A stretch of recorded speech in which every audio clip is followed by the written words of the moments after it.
Live and Let Die by Ian Fleming. Read by Rory Kinnear. Chapter 1. The Red Carpet. There are moments of great luxury in the life of a secret agent. There are assignments on which he is required to act the part of a very rich man, occasions when he takes refuge in good living to efface the memory of danger and the shadow of death, and times when, as was now the case, he is a guest in the territory of an Allied Secret Service. From the moment the BOAC Strato cruiser taxied up to the International Air Terminal at Idlewild, James Bond was treated like royalty. When he left the aircraft with the other passengers, he had resigned himself to the notorious purgatory of the U.S. Health, Immigration and Customs machinery.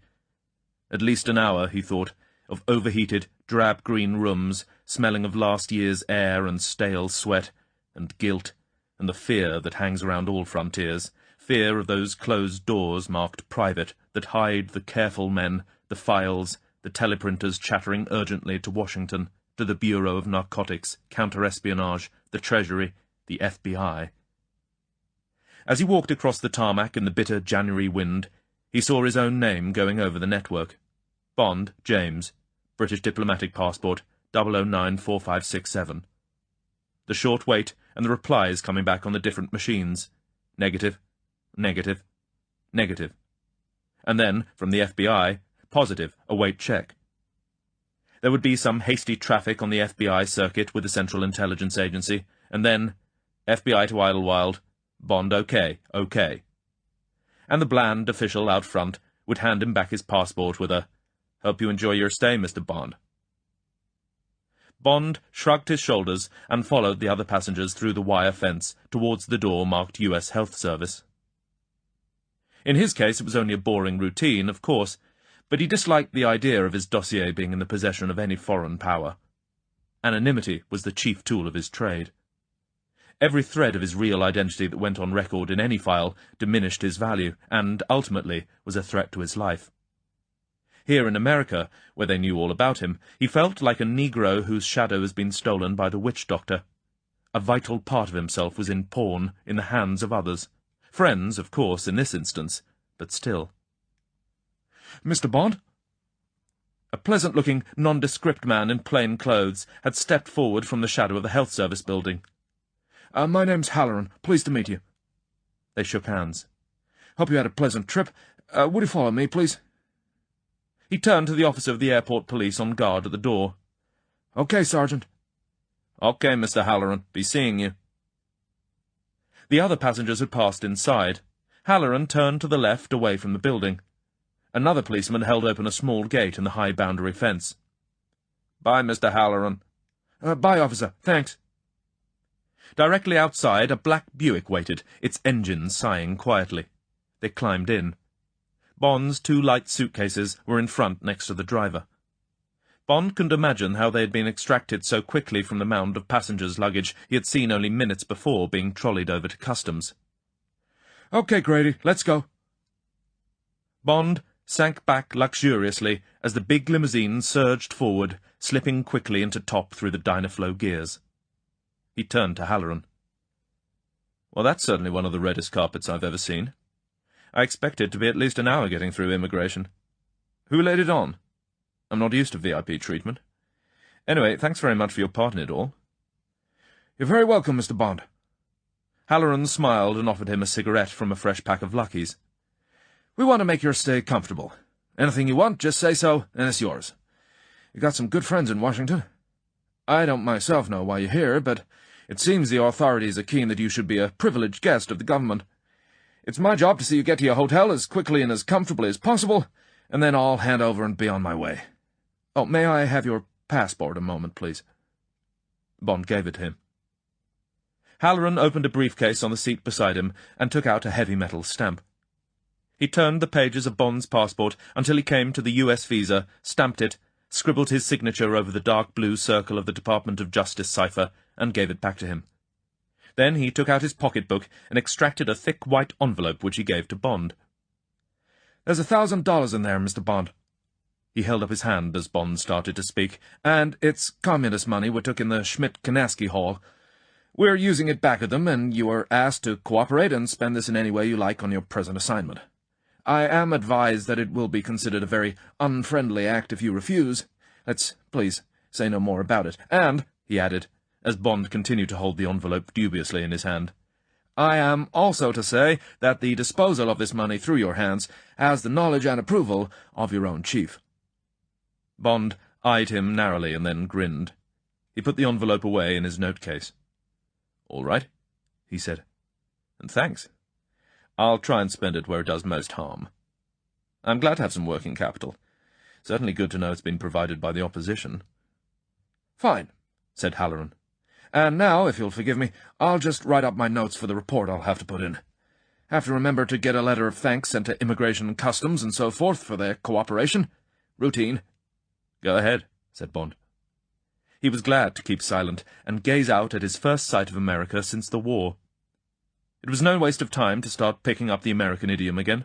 The advertisements, the new car models and the prices of second-hand ones in the used car lots, the exotic pungency of the road signs, soft shoulders, sharp curves, squeeze ahead, slippery when wet, the standard of driving, the number of women at the wheel, then menfolk docilely beside them, the men's clothes, the way the women were doing their hair, the civil defense warnings, in case of enemy attack, keep moving, get off bridge, the thick rash of television aerials and the impact of TV on hoardings and shop windows, the occasional helicopter, the public appeals for cancer and polio funds, the march of dimes, all the small fleeting impressions that were as important to his trade as our broken bark and bent twigs to the trapper in the jungle.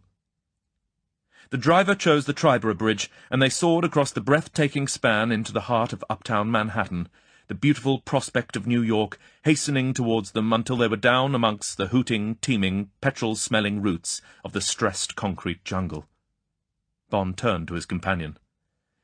"I hate to say it," he said, "but this must be the fattest atomic bomb target on the whole face of the globe." "Nothing to touch it," agreed Halloran. "Keeps me awake nights thinking what would happen." They drew up at the best hotel in New York, the St. Regis, at the corner of Fifth Avenue and 55th Street. A saturnine, middle-aged man in a dark blue overcoat and black Homburg came forward behind the commissionaire. On the sidewalk, Halloran introduced him. "Mr. Bond, meet Captain Dexter." He was deferential. "Can I pass him along to you now, Captain?" Sure.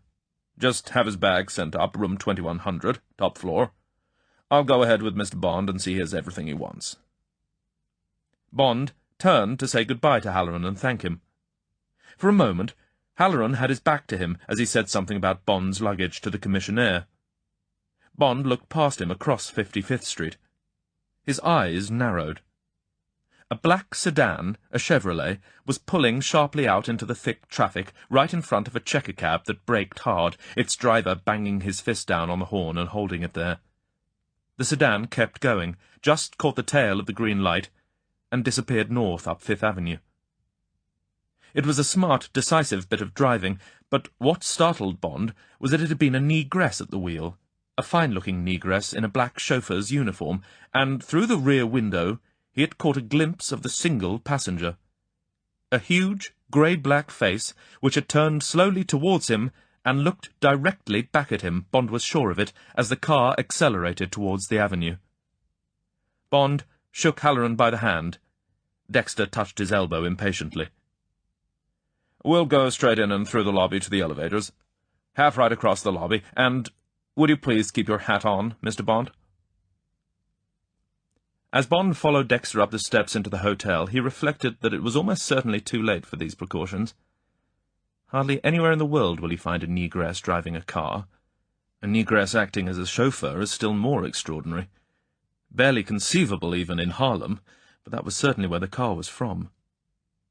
And the giant shape in the back seat, that grey-black face? Mr. Big? Said Bond to himself, as he followed the slim back of Captain Dexter into the elevator. The elevator slowed up for the 21st floor. "We've got a little surprise ready for you, Mr. Bond," said Captain Dexter, without, Bond thought, much enthusiasm. They walked down the corridor to the corner room, The wind sighed outside the passage windows, and Bond had a fleeting view of the tops of other skyscrapers and, beyond, the stark fingers of the trees in Central Park. He felt far out of touch with the ground, and for a moment a strange feeling of loneliness and empty space gripped his heart. Dexter unlocked the door of number 2100 and shut it behind them. They were in a small, lighted lobby. They left their hats and coats on a chair, and Dexter opened the door in front of them and held it for Bond to go through. He walked into an attractive sitting room decorated in 3rd Avenue Empire, comfortable chairs and a broad sofa in pale yellow silk, a fair copy of an Aubusson on the floor, pale grey walls and ceiling, a bow-fronted French sideboard with bottles and glasses and a plated ice bucket, a wide window through which the winter sun poured out of a Swiss-clear sky. The central heating was just bearable. The communicating door with the bedroom opened. "Arranging the flowers by your bed. Part of the famous CIA service with a smile." The tall, thin young man came forward with a wide grin, his hand outstretched, to where Bond stood rooted with astonishment. "Felix Leiter, what the hell are you doing here?"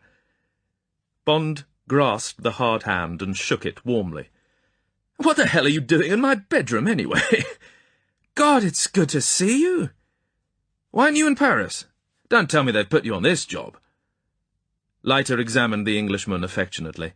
"You've said it. It's just exactly what they've done. What a break, at least it is for me.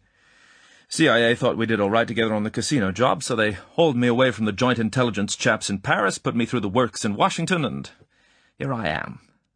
I'm sort of liaison between the Central Intelligence Agency and our friends of the FBI."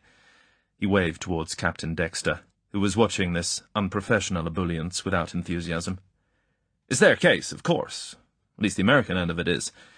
But as you know, there are some big overseas angles which are CIA's territory, so we're running it joint. Now you're here to handle the Jamaican end for the British, and the team's complete. How does it look to you? Sit down, let's have a drink. I ordered lunch directly I got the word you were downstairs. It'll be on its way." He went over to the sideboard and started mixing a martini. "Well, I'm damned," said Bond. "Of course that old devil M never told me. He just gives one the facts. Never tells one any good news.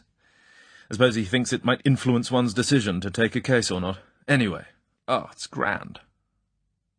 Bond suddenly felt the silence of Captain Dexter. He turned to him. "I shall be very glad to be under your orders here, Captain," he said tactfully. "As I understand it, the case breaks pretty neatly into 2 halves. The first half lies wholly on American territory, your jurisdiction, of course. Then it looks as if we shall have to follow it into the Caribbean, Jamaica. And I understand I am to take over outside United States territorial waters. Felix here will marry up the 2 halves so far as your government is concerned. I shall report to London through CIA while I'm here, and direct to London, keeping CIA informed when I move to the Caribbean. Is that how you see it?" Dexter smiled thinly. "That's just about it, Mr. Bond. Mr. Hoover instructs me to say that he's very pleased to have you along. As our guest," he added. "Naturally, we are not in any way concerned with the British end of the case, and we're very happy that CIA will be handling that with you and your people in London. I guess everything should go fine. Here's luck." And he lifted the cocktail Leiter had put into his hand. They drank the cold, hard drink appreciatively, Leiter with a faintly quizzical expression on his hawk-like face. There was a knock on the door. Leiter opened it to let in the bellboy with Bond's suitcases. He was followed by 2 waiters pushing trolleys loaded with covered dishes, cutlery, and snow-white linen, which they proceeded to lay out on a folding table. Soft-shell crabs with tartar sauce, flat beef hamburgers, medium rare from the charcoal grill, French fried potatoes, broccoli, mixed salad with Thousand Island dressing, ice cream with melted butterscotch, and as good a Liebfrau milk as you can get in America. Okay? Sounds fine, said Bond, with a mental reservation about the melted butterscotch. They sat down and ate steadily through each delicious course of American cooking at its rare best. They said little, and it was only when the coffee had been brought and the table cleared away that Captain Dexter took the 50-cent cigar from his mouth and cleared his throat decisively. "Mr. Bond," he said, "now perhaps you would tell us what you know about this case." Bond slit open a fresh pack of king-size Chesterfields with his thumbnail, and, as he settled back in his comfortable chair in the warm, luxurious room, his mind went back 2 weeks to the bitter, raw day in early January, when he had walked out of his Chelsea flat into the dreary half-light of a London fog. Chapter 2. Interview with M. The grey Bentley convertible, the 1933 4.5-litre with the Amherst Villiers supercharger, had been brought round a few minutes earlier from the garage where he kept it, and the engine had kicked directly he pressed the self-starter. He had turned on the twin fog lights, and had driven gingerly along King's Road and then up Sloane Street into Hyde Park. M's chief of staff had telephoned at midnight to say that M wanted to see Bond at 9 the next morning. "Bit early in the day," he had apologised, "but he seems to want some action from somebody. Been brooding for weeks. Suppose he's made up his mind at last." "Any line you can give me over the telephone?" "A for Apple and C for Charlie," said the chief of staff, and rang off. That meant that the case concerned stations A and C, the sections of the Secret Service dealing respectively with the United States and the Caribbean. Bond had worked for a time under Station A during the war, but he knew little of C or its problems. As he crawled beside the curb up through Hyde Park, the slow drumbeat of his 2-inch exhaust keeping him company, he felt excited at the prospect of his interview with M, the remarkable man who was then, and still is, head of the Secret Service. He had not looked into those cold, shrewd eyes since the end of the summer. On that occasion, M had been pleased. "Take some leave," he had said. "Plenty of leave. Then get some new skin grafted over the back of that hand. Q will put you onto the best man and fix a date. Can't have you going round with that damn Russian trademark on you. See if I can find you a good target when you got cleaned up. Good luck." The hand had been fixed, painlessly but slowly. The thin scars, the single Russian letter which stands for sh, the first letter of Spion, a spy, had been removed, and as Bond thought of the man with the stiletto who had cut them, he clenched his hands on the wheel. What was happening to the brilliant organization of which the man with the knife had been an agent, the Soviet organ of vengeance, Schmerz, short for Schmerzspionam, death to spies? Was it still as powerful? Still as efficient? Who controlled it now that Berryer was gone? After the great gambling case in which he had been involved at Royale les Eaux, Bond had sworn to get back at them. He had told M as much at that last interview. Was this appointment with M to start him on his trail of revenge? Bond's eyes narrowed as he gazed into the murk of Regent's Park, and his face in the faint dashlight was cruel and hard. He drew up in the mews behind the gaunt high building, handed his car over to one of the plainclothes drivers from the pool, and walked round to the main entrance. He was taken up in the lift to the top floor, and along the thickly carpeted corridor he knew so well, to the door next to M's. The Chief of Staff was waiting for him, and at once spoke to M on the intercom. "007's here now, sir." "Send him in." The desirable Miss Moneypenny, M's all-powerful private secretary, gave him an encouraging smile, and he walked through the double doors. At once the green light came on, high on the wall in the room he had left. M was not to be disturbed as long as it burned.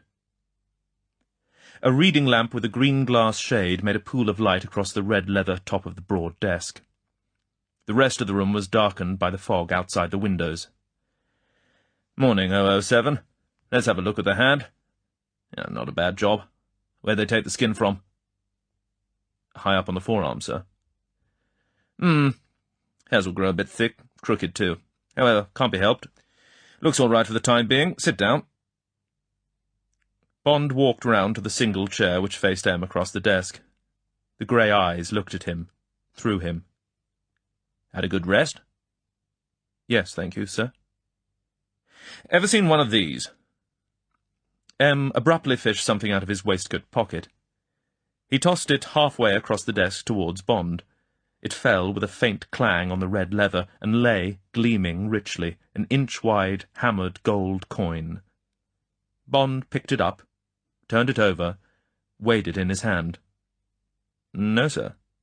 Worth about £5, perhaps?" "15 to a collector. It's a rose noble of Edward IV. M fished again in his waistcoat pocket, and tossed more magnificent gold coins onto the table in front of Bond. As he did so, he glanced at each one and identified it. Double Excelente, Spanish, Ferdinand and Isabella, 1510. Écu au Soleil, French, Charles IX, 1574. Double Écu d'Or, French, Henry IV, 1600.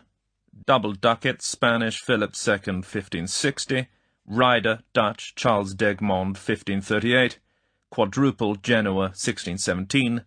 Double Louis à la Mèche Courte, French, Louis XIV, 1644. Worth a lot of money melted down. Much more to collectors, £10 to £20 each.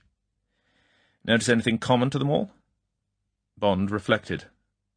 No, sir. All minted before 1650. Bloody Morgan, the pirate, was governor and commander-in-chief of Jamaica from 1674 to 1683. English coin is the joker in the pack.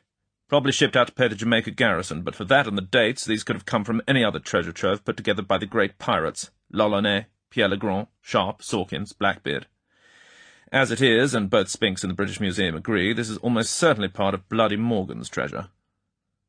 M paused to fill his pipe and light it. He didn't invite Bond to smoke, and Bond would not have thought of doing so uninvited. And a hell of a treasure it must be. So far, nearly 1,000 of these and similar coins have turned up in the United States in the last few months. And if the special branch of the Treasury and the FBI have traced 1,000, how many more have been melted down or disappeared into private collections?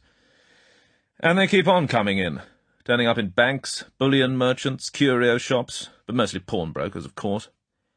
The FBI are in a proper fix. If they put these on the police notices of stolen property, they know the source will dry up. They'd be melted down into gold bars and channeled straight into the black bullion market. Have to sacrifice the rarity value of the coins, but the gold would go straight underground. As it is, someone's using the Negroes, porters, sleeping car attendants, truck drivers, and getting the money well spread over the states. Quite innocent people. Here's a typical case. M opened a brown folder bearing the top-secret red star and selected a single sheet of paper. Through the reverse side, as M held it up, Bond could see the engraved heading, Department of Justice, Federal Bureau of Investigations. M read from it. Zachary Smith, 35, Negro, member of the Sleeping Car Porters Brotherhood, address 90B, West 126th Street, New York City. M looked up. Harlem, he said. Subject was identified by Arthur Fine of Fine Jewels, Incorporated, 870 Lenox Avenue, as having offered for sale on November 21st last 4 gold coins of the 16th and 17th century, details attached. Fine offered $100, which was accepted. Interrogated later, Smith said they'd been sold to him in Seventh Heaven Barbecue, well-known Harlem bar, for $20 each by a Negro he'd never seen before or since. Vendor had said they were worth $50 each at Tiffany's, but that he, the vendor, wanted ready cash and Tiffany's was too far anyway. Smith bought one for $20, and on finding that a neighbouring pawnbroker would offer him $25 for it, returned to the bar and purchased the remaining 3 for $60. The next morning he took them to Fine's. Subject has no criminal record. M returned the paper to the brown folder. That's typical, he said. Several times they've caught up with the next link, the middleman who bought them a bit cheaper, and they find that he bought a handful, in one case 100 of them, from some man who presumably got them cheaper still. All these larger transactions have taken place in Harlem or Florida. Always the next man in the link was an unknown Negro, in all cases a white-collar man, prosperous, educated, who said he guessed they were treasure trove, Blackbeard's treasure. And this Blackbeard story would stand up to most investigations, continued M, because there is reason to believe that part of his hoard was dug up around Christmas Day 1928 at a place called Plum Point. It's a narrow neck of land in Beaufort County, North Carolina, where a stream called Bath Creek flows into the Pamlico River. Don't think I'm an expert, he smiled.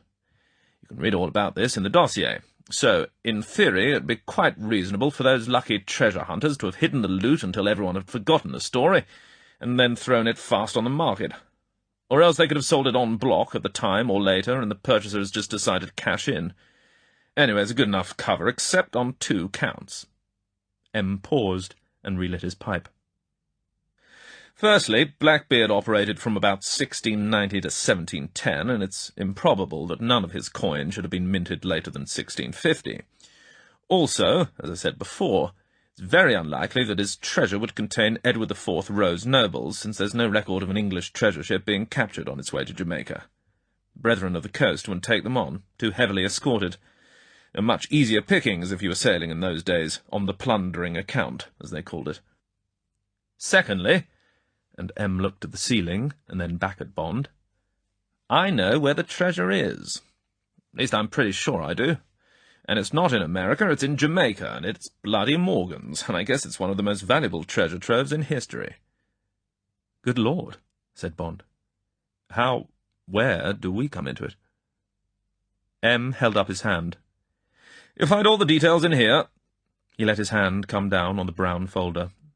Briefly, Station C has been interested in a diesel yacht, the Secateur, which has been running from a small island on the north coast of Jamaica through the Florida Keys into the Gulf of Mexico to a place called St. Petersburg, sort of pleasure resort near Tampa, west coast of Florida.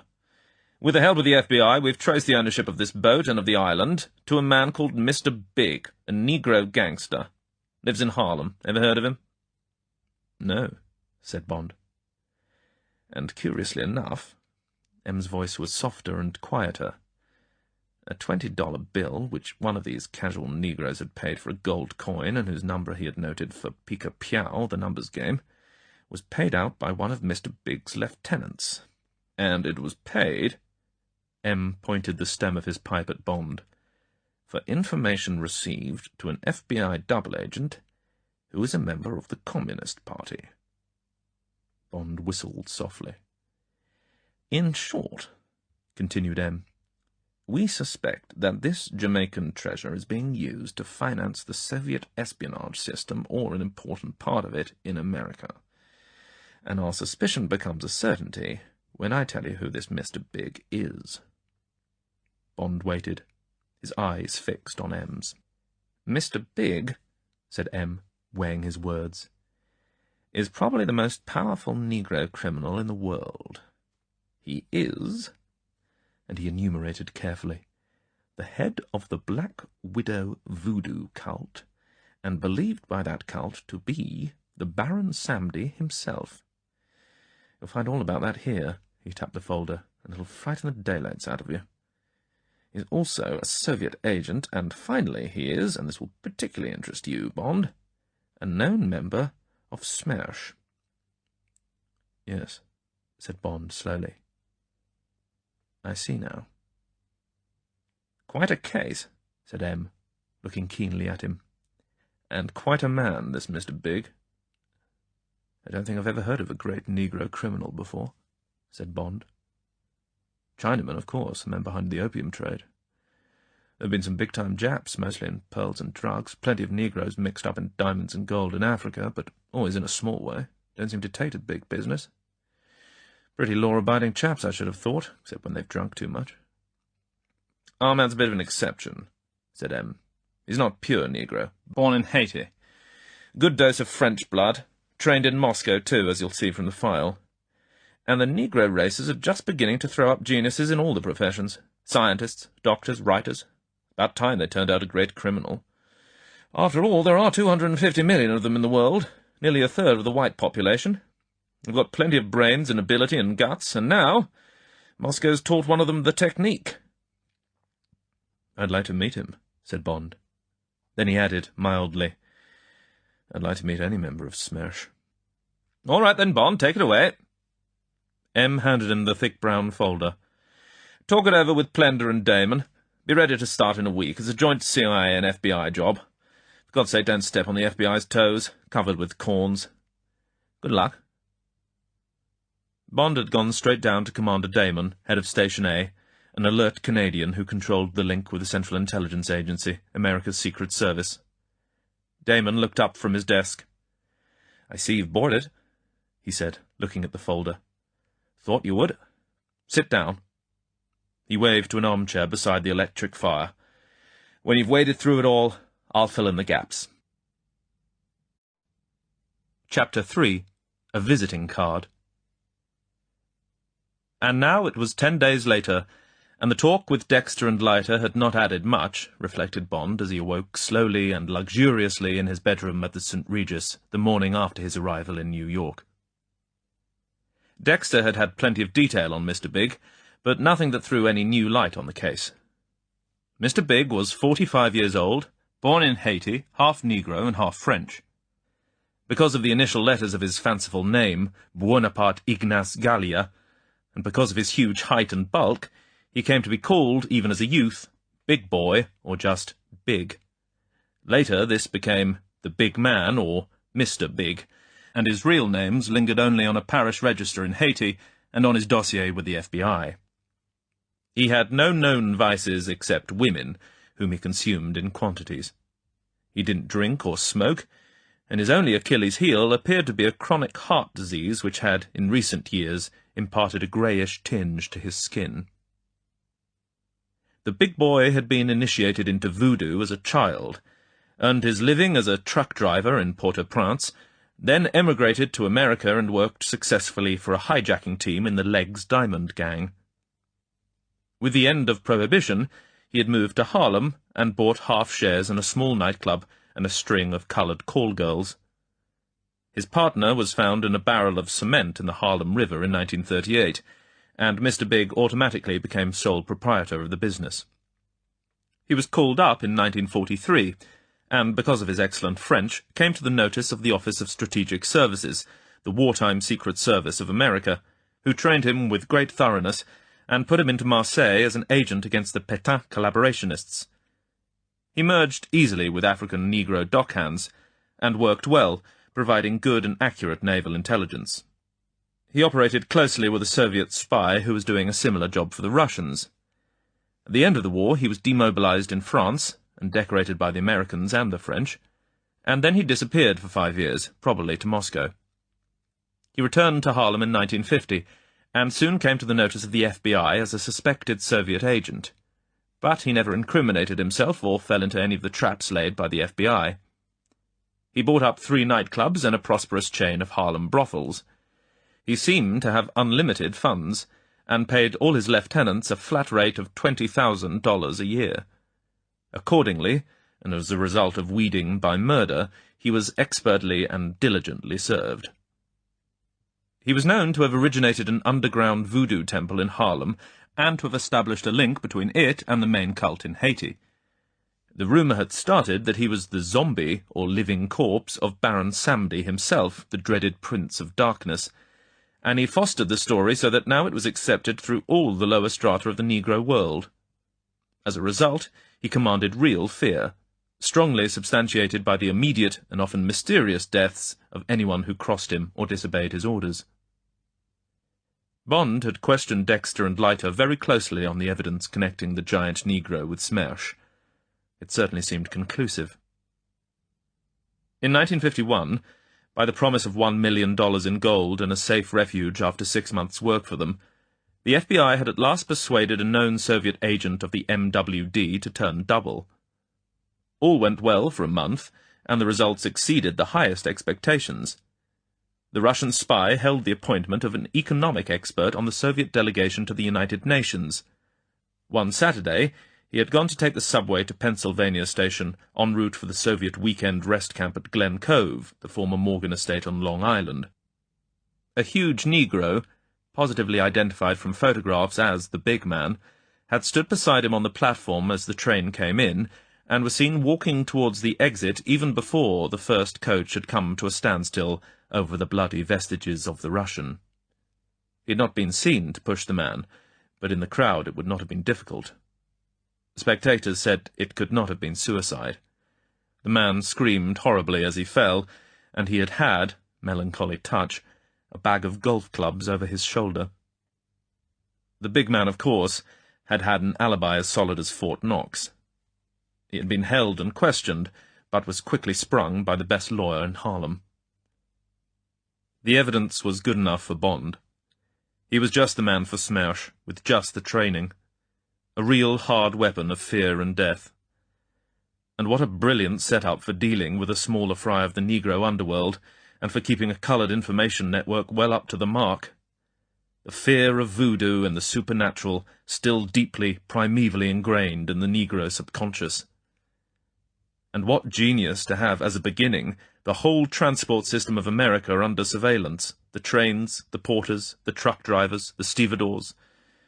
To have at his disposal a host of key men who would have no idea that the questions they answered had been asked by Russia. Small-time professional men who, if they thought at all, would guess that the information on freights and schedules was being sold to rival transport concerns. Not for the first time, Bond felt his spine crawl at the cold, brilliant efficiency of the Soviet machine, and at the fear of death and torture which made it work, and of which the supreme engine was Smash. Smash. The very whisper of death.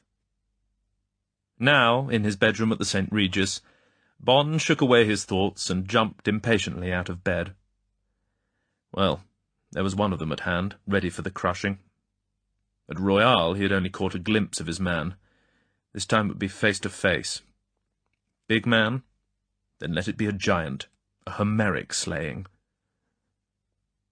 Bond walked over to the window and pulled back the curtains. His room faced north, towards Harlem. Bond gazed for a moment towards the northern horizon, where another man would be in his bedroom asleep, or perhaps awake, and thinking conceivably of him, Bond, whom he had seen with Dexter on the steps of the hotel. Bond looked at the beautiful day and smiled. And no man, not even Mr. Big, would have liked the expression on his face. Bond shrugged his shoulders and walked quickly to the telephone. "St. Regis Hotel, good morning," said a golden voice. "Room service, please," said Bond. "Room service? I'd like to order breakfast. Half a pint of orange juice, 3 eggs lightly scrambled, with bacon, a double portion of café espresso with cream, toast, marmalade. Got it?" The order was repeated back to him. Bond walked out into the lobby and picked up the 5 pounds weight of newspapers which had been placed quietly inside the door early in the morning. There was also a pile of parcels on the hall table which Bond disregarded. The afternoon before, he had had to submit to a certain degree of Americanization at the hands of the FBI. A tailor had come and measured him for 2 single-breasted suits in dark blue lightweight worsted. Bond had firmly refused anything more dashing. And a haberdasher had brought chilly white nylon shirts with long points to the collars. He had had to accept 6 unusually patterned foulard ties, dark socks with fancy clocks, 2 or 3 display kerchiefs for his breast pocket, nylon vests and pants, called T-shirts and shorts, a comfortable lightweight camel-hair overcoat with over-buttressed shoulders, a plain grey snap-brim fedora with a thin black ribbon, and 2 pairs of hand-stitched and very comfortable black moccasin casuals. He also acquired a swank tie-clip in the shape of a whip, an alligator skin billfold from Mark Cross, a plain Zippo lighter, a plastic travel pack containing razor, hairbrush, and toothbrush, a pair of horn-rimmed glasses with plain lenses, various other oddments, and, finally, a lightweight Hartmann Skymate suitcase to contain all these things. He was allowed to retain his own Beretta .25 with a skeleton grip and the chamois leather shoulder holster, but all his other possessions were to be collected at midday and forwarded down to Jamaica to await him. He was given a military haircut, and was told that he was a New Englander from Boston, and that he was on holiday from his job with the London office of the Guarantee Trust Company. He was reminded to ask for the cheque rather than the bill, to say cab instead of taxi, and, this from Leiter, to avoid words of more than 2 syllables. "You can get through any American conversation," advised Leiter, with yeah, nope, and sure. The English word to be avoided at all costs, added Leiter, was actually. Bond had said that this word was not part of his vocabulary. Bond looked grimly at the pile of parcels which contained his new identity, stripped off his pyjamas for the last time. "We mostly sleep in the raw in America, Mr. Bond." and gave himself a sizzling cold shower. As he shaved, he examined his face in the glass. The thick comber of black hair above his right eyebrow had lost some of its tail, and his hair was trimmed close across the temples. Nothing could be done about the thin vertical scar down his right cheek, although the FBI had experimented with cover mark, or about the coldness and hint of anger in his grey-blue eyes. But there was the mixed blood of America in the black hair and high cheekbones, and Bond thought he might get by, except perhaps with women. Naked, Bond walked out into the lobby and tore open some of the packages. Later, in white shirt and dark blue trousers, he went into the sitting-room, pulled a chair up to the writing desk near the window, and opened The Traveller's Tree by Patrick Leigh Fermor.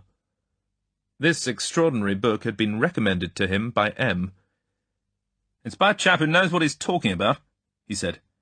"And don't forget that he was writing about what was happening in Haiti in 1950. This isn't medieval black magic stuff, it's being practiced every day." Bond was halfway through the section on Haiti.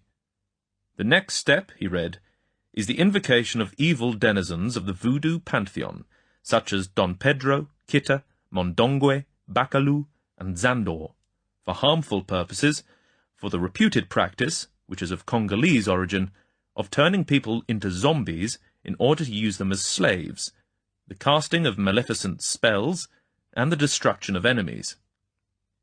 The effects of the spell, of which the outward form may be an image of the intended victim, a miniature coffin or a toad, are frequently stiffened by the separate use of poison."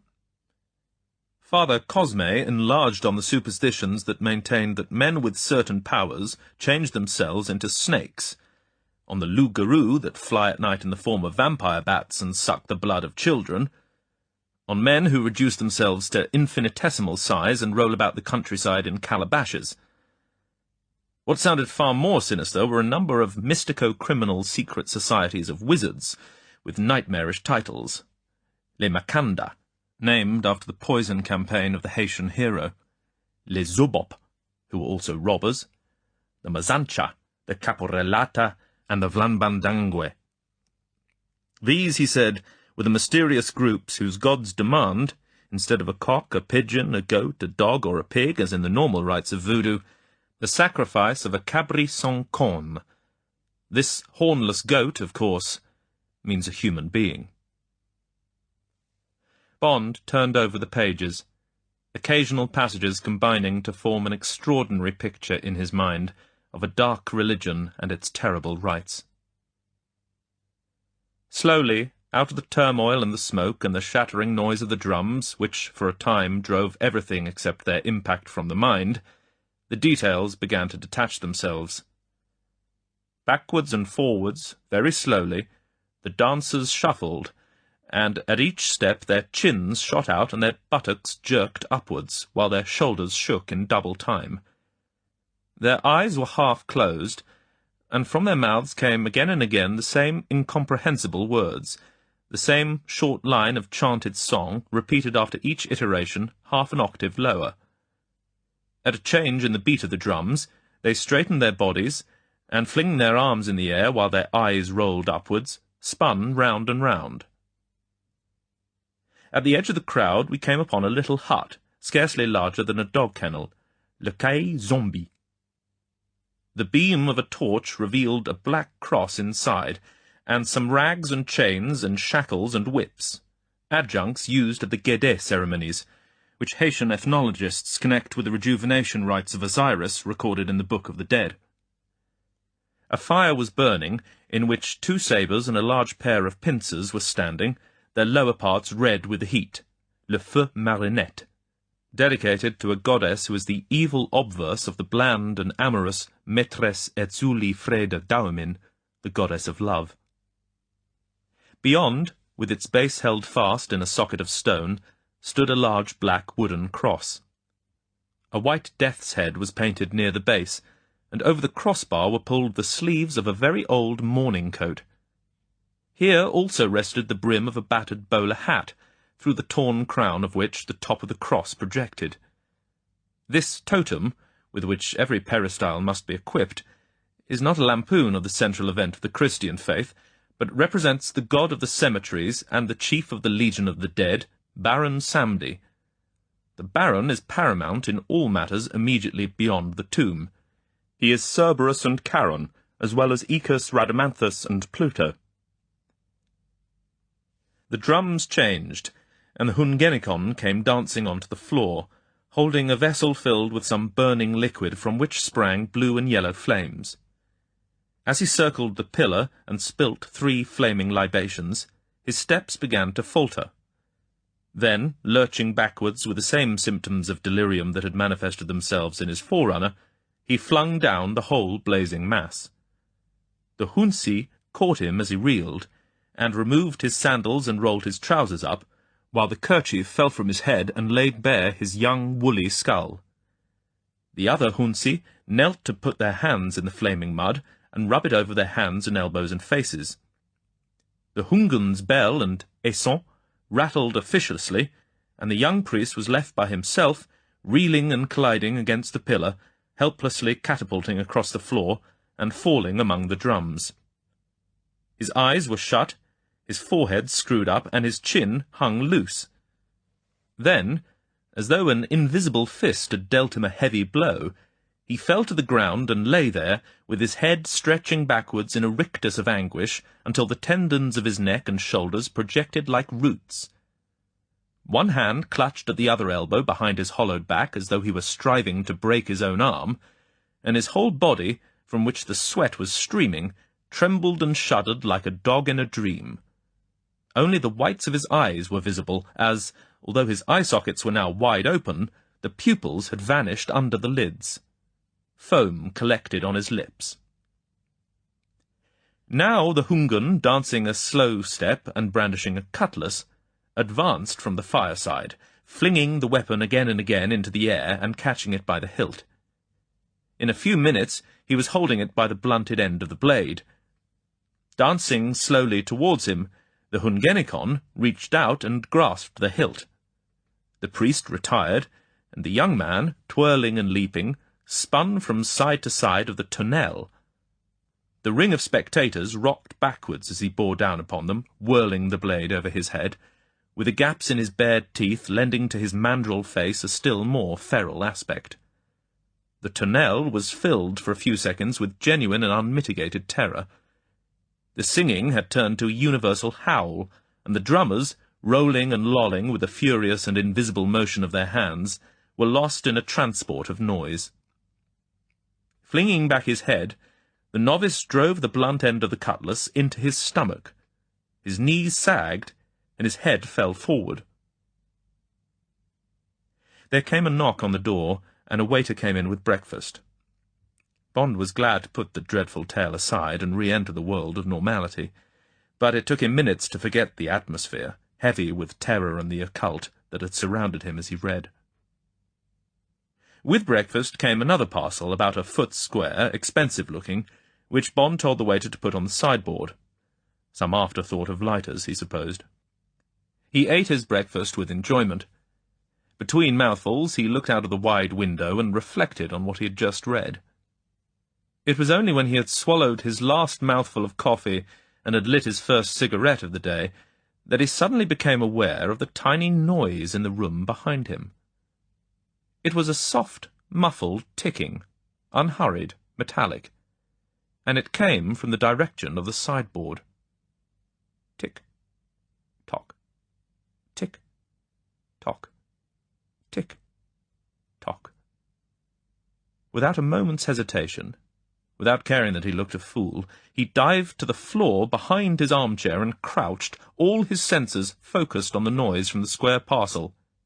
"Steady," he said to himself. "Don't be an idiot, it's just a clock." But why a clock? Why should he be given a clock? Who by? Tick, tock, tick, tock, tick, tock. It had become a huge noise against the silence of the room. It seemed to be keeping time with the thumping of Bond's heart. Don't be ridiculous. That voodoo stuff of Lee Firmer's has put your nerves on edge. Those drums. Tick, tock, tick, tock, tick, and then, suddenly, the alarm went off with a deep, melodious, urgent summons. Tong tong tong tong tong tong tong tong tong tong tong tong tong tong. Bond's muscles relaxed. His cigarette was burning a hole in the carpet. He picked it up and put it in his mouth. Bombs in alarm clocks go off when the hammer first comes down on the alarm. The hammer hits a pin in a detonator, the detonator fires the explosive, and wham! Bond raised his head above the back of the chair and watched the parcel. Tong tong tong tong tong tong tong tong tong tong. The muffled gonging went on for half a minute, then it started to slow down. Tong tong tong tong tong tong. Crack! It was not louder than a 12-bore cartridge, but in the confined space it was an impressive explosion. The parcel, in tatters, had fallen to the ground. The glasses and bottles on the sideboard were smashed, and there was a black smudge of smoke on the grey wall behind them. Some pieces of glass tinkled onto the floor. There was a strong smell of gunpowder in the room. Bond got slowly to his feet. He went to the window and opened it. Then he dialed Dexter's number. He spoke levelly. Pineapple. No, a small one. Only some glasses. Okay, thanks. Of course not. Bye. He skirted the debris, walked through the small lobby to the door leading into the passage, opened it, hung the "Don't Disturb" sign outside, locked it, and went through into his bedroom. By the time he had finished dressing, there was a knock on the door. "Who is it?" he called. "Okay, Dexter." Dexter hustled in, followed by a sallow young man with a black box under his arm. "Trip from Sabotage," announced Dexter. They shook hands, and the young man at once went on his knees beside the charred remnants of the parcel. He opened his box and took out some rubber gloves and a handful of dentist's forceps. With his tools, he painstakingly extracted small bits of metal and glass from the charred parcel and laid them out on a broad sheet of blotting paper from the writing desk. While he worked, he asked Bond what had happened. "About a half-minute alarm, I see. Hello, what's this?" He delicately extracted a small aluminium container, such as is used for exposed film. He put it aside. After a few minutes, he sat up on his haunches. "Half-minute acid capsule," he announced. "Broken by the first hammer-stroke of the alarm. Acid eats through a thin copper wire. 30 seconds later, wire breaks, releases plunger onto the cap of this." He held up the base of the cartridge. 4-bore elephant gun. Black powder, blank, no shot. Lucky it wasn't a grenade. Plenty of room in the parcel. You'd have been damaged. Now, let's have a look at this." He picked up the aluminium cylinder, unscrewed it, extracted a small roll of paper, and unravelled it with his forceps. He carefully flattened it out on the carpet, holding its corners down with 4 tools from his black box. It contained 3 typewritten sentences. Bond and Dexter bent forward. "The heart of this clock has stopped ticking," they read. "The beats of your own heart are numbered. I know that number, and I have started to count." The message was signed 1, 2, 3, 4, 5, 6, 7. They stood up. Said Bond. "Bogeyman stuff." "But how the hell did he know you were here?" asked Dexter. Bond told him of the black sedan on 55th Street. "But the point is," said Bond, "how did he know what I was here for? Shows he's got Washington pretty well sewn up. Must be a leak the size of the Grand Canyon somewhere." "And why should it be Washington?" asked Dexter testily. "Anyway," he controlled himself with a forced laugh. "Hell and damnation, have to make a report to headquarters on this. So long, Mr. Bond. Glad you came to no harm." "Thanks," said Bond. "It was just a visiting card. I must return the compliment." Chapter 4. The Big Switchboard. When Dexter and his colleague had gone, taking the remains of the bomb with them, Bond took a damp towel and rubbed the smoke mark off the wall. Then he rang for the waiter and, without explanation, told him to put the broken glass on his check and clear away the breakfast things. Then he took his hat and coat and went out on the street. He spent the morning on Fifth Avenue and on Broadway, wandering aimlessly, gazing into the shop windows and watching the passing crowds. He gradually assimilated the casual gait and manners of a visitor from out of town, and when he tested himself out in a few shops and asked the way of several people, he found that nobody looked at him twice. He had a typical American meal at an eating house called Glorifried Ham and Eggs. The eggs we serve tomorrow are still in the hens, on Lexington Avenue, and then took a cab downtown to police headquarters, where he was due to meet Leiter and Dexter at 2:30. A Lieutenant Binswanger of Homicide, a suspicious and crusty officer in his late 40s, announced that Commissioner Monaghan had said that they were to have complete cooperation from the police department. What could he do for them? They examined Mr. Big's police record, which more or less duplicated Dexter's information, and they were shown the records and photographs of most of his known associates. They went over the reports of the U.S. Coast Guard Service on the comings and goings of the yacht Secateur, and also the comments of the U.S. Customs Service, who had kept a close watch on the boat each time she had docked at St. Petersburg. These confirmed that the yacht had put in at irregular intervals over the previous 6 months, and that she always tied up in the port of St. Petersburg at the wharf of the Ouroboros Worm and Bait Shippers, Incorporated, an apparently innocent concern whose main business was to sell live bait to fishing clubs throughout Florida, the Gulf of Mexico, and further afield. The company also had a profitable sideline in seashells and coral for interior decoration, and a further sideline in tropical aquarium fish, particularly rare poisonous species for the research departments of medical and chemical foundations. According to the proprietor, a Greek sponge fisher from the neighbouring Tarpon Springs, the Secateur did big business with his company, bringing in cargoes of queen conchas and other shells from Jamaica, and also highly prized varieties of tropical fish. These were purchased by Ouroboros Incorporated, stored in their warehouse, and sold in bulk to wholesalers and retailers up and down the coast. The name of the Greek was Papagos, no criminal record. The FBI, with the help of naval intelligence, had tried listening into the Secateur's wireless, but she kept off the air except for short messages before she sailed from Cuba or Jamaica, and then transmitted en clair in a language which was unknown and completely indecipherable. The last notation on the file was to the effect that the operator was talking in langage, the secret voodoo speech used only by initiates, and that every effort would be made to hire an expert from Haiti before the next sailing. "More gold been turning up lately," announced Lieutenant Binswanger, as they walked back to his office from the Identification Bureau across the street. "About 100 coins a week in Harlem and New York alone. Want us to do anything about it? If you're right and these are commie funds, they must be pulling it in pretty fast while we sit on our asses doing nothing." "The chief says to lay off," said Dexter. "Hope we'll see some action before long." "Well, the case is all yours," said Binswanger grudgingly.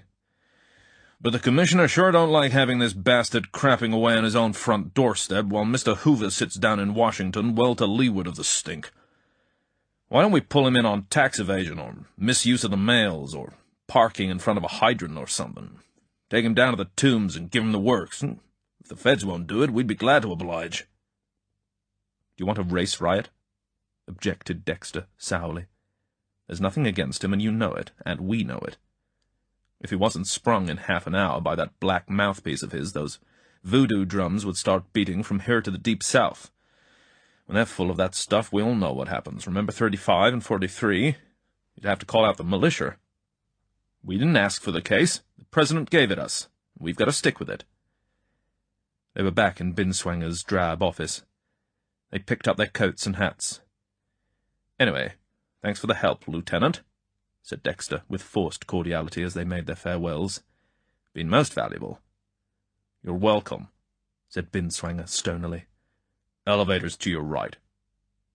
He closed the door firmly behind them. Leiter winked at Bond behind Dexter's back. They rode down to the main entrance on Center Street in silence. On the sidewalk, Dexter turned to them. "Had some instructions from Washington this morning," he said unemotionally. Seems I'm to look after the Harlem end, and you two are to go down to St. Petersburg tomorrow. Leiter's to find out what he can there, and then move right on to Jamaica with you, Mr. Bond. That is," he added, "if you'd care to have him along. It's your territory." "Of course," said Bond. "I was going to ask if you could come anyway." "Fine," said Dexter. "And I'll tell Washington everything's fixed. Anything else I can do for you?" "All communications with FBI, Washington, of course. Leiter's got the names of our men in Florida, knows the signals routine, and so forth." "Well, if Leiter's interested in if you don't mind," said Bond, "I'd like very much to get up to Harlem this evening and have a look around. Might help to have some idea of what it looks like in Mr. Big's backyard." Dexter reflected. "Okay," he said, finally. "Probably no harm. But don't show yourselves too much, and don't get hurt," he added. "There's no one to help you up there. And don't go stirring up a lot of trouble for us. This case isn't ripe yet. Until it is, our policy with Mr. Big is live and let live." Bond looked quizzically at Captain Dexter. "In my job," he said, "when I come up against a man like this one, I have another motto. It's live and let die." Dexter shrugged his shoulders. "Maybe," he said, "but you're under my orders here, Mr. Bond, and I'd be glad if you'd accept them." "Of course," said Bond. "And thanks for all your help. Hope you have luck with your end of the job." Dexter flagged a cab. They shook hands. "Bye, fellas," said Dexter briefly. "Stay alive." His cab pulled out into the uptown traffic. Bond and Leiter smiled at each other. "Able guy, I should say," said Bond. "They're all that in his show," said Leiter. "Bit inclined to be stuffed shirts, very touchy about their rights, always bickering with us or with the police, but I guess you have much the same problem in England." "Of course," said Bond. "We're always rubbing MI5 up the wrong way, and they're always stepping on the corns of the Special Branch. Scotland Yard," he explained. "Well, how about going up to Harlem tonight?" "Suits me," said Leiter. "I'll drop you at the St. Regis and pick you up again about 6:30. Meet you in the King Cole Bar, on the ground floor. Guess you want to take a look at Mr. Big." He grinned. "Well, so do I. But it wouldn't have done to tell Dexter so." He flagged a yellow cab. "St. Regis Hotel, 5th at 55th. They climbed into the overheated tin box reeking of last week's cigar smoke. Leiter wound down a window. "What do you want to do?" asked the driver over his shoulder. "You mean the Moni?" "Just that," said Leiter. "If it means saving us from this gas chamber." Wise guy, huh?" said the driver, crashing tinnily through his gears. He took the chewed end of a cigar from behind his ear and held it up. 2 bits for 3, he said in a hurt voice. 24 cents too much, said Leiter. The rest of the drive was passed in silence. They parted at the hotel, and Bond went up to his room. It was 4 o'clock. He asked the telephone operator to call him at 6. For a while he looked out of the window of his bedroom. To his left, the sun was setting in a blaze of colour. In the skyscrapers the lights were coming on, turning the whole town into a golden honeycomb. Far below the streets were rivers of neon lighting, crimson, blue, green. The wind sighed sadly outside in the velvet dusk, lending his room still more warmth and security and luxury. He drew the curtains and turned on the soft lights over his bed. Then he took off his clothes and climbed between the fine percale sheets. He thought of the bitter weather in the London streets, the grudging warmth of the hissing gas fire in his office at headquarters, the chalked-up menu on the pub he had passed on his last day in London, giant toad and 2 veg. He stretched luxuriously. Very soon he was asleep. Up in Harlem, at the Big Switchboard, the Whisper was dozing over his racing form. All his lines were quiet. Suddenly, a light shone on the right of the board. An important light. "Yes, boss," he said softly into his headphone. He couldn't have spoken any louder if he had wished to. He had been born on Lung Block on 7th Avenue at 142nd Street, where death from TB is twice as high as anywhere in New York. Now he only had part of one lung left. "Tell all eyes," said a slow, deep voice. "To watch out from now on. 3 men." A brief description of Leiter, Bond, and Dexter followed. "May be coming in this evening or tomorrow. Tell them to watch particularly on 1st to 8 and the other avenues. The night spots, too, in case they're missed coming in. They're not to be molested. Call me when you get a sure fix. Got it?" "Yes, I must," said the whisper, breathing fast. The voice went quiet. The operator took the whole handful of plugs, and soon the big switchboard was alive with winking lights. Softly, urgently, he whispered on into the evening. At 6 o'clock, Bond was awakened by the soft burr of the telephone. He took a cold shower and dressed carefully. He put on a garishly striped tie and allowed a broad wedge of bandana to protrude from his breast pocket. He slipped the chamois leather holster over his shirt so that it hung 3 inches below his left armpit. He whipped at the mechanism of the Beretta until all 8 bullets lay on the bed. Then he packed them back into the magazine, loaded the gun, put up the safety catch, and slipped it into the holster. He picked up the pair of moccasin casuals, felt their toes, and weighed them in his hand. Then he reached under the bed and pulled out a pair of his own shoes he had carefully kept out of the suitcase full of his belongings the FBI had taken away from him that morning. He put them on and felt better equipped to face the evening. Under the leather, the toe caps were lined with steel. At 6:25 he went down to the King Cole bar and chose a table near the entrance and against the wall. A few minutes later, Felix Leiter came in. Bond hardly recognized him. His mop of straw-coloured hair was now jet black, and he wore a dazzling blue suit with a white shirt and a black-and-white polka-dot tie. Leiter sat down with a broad grin.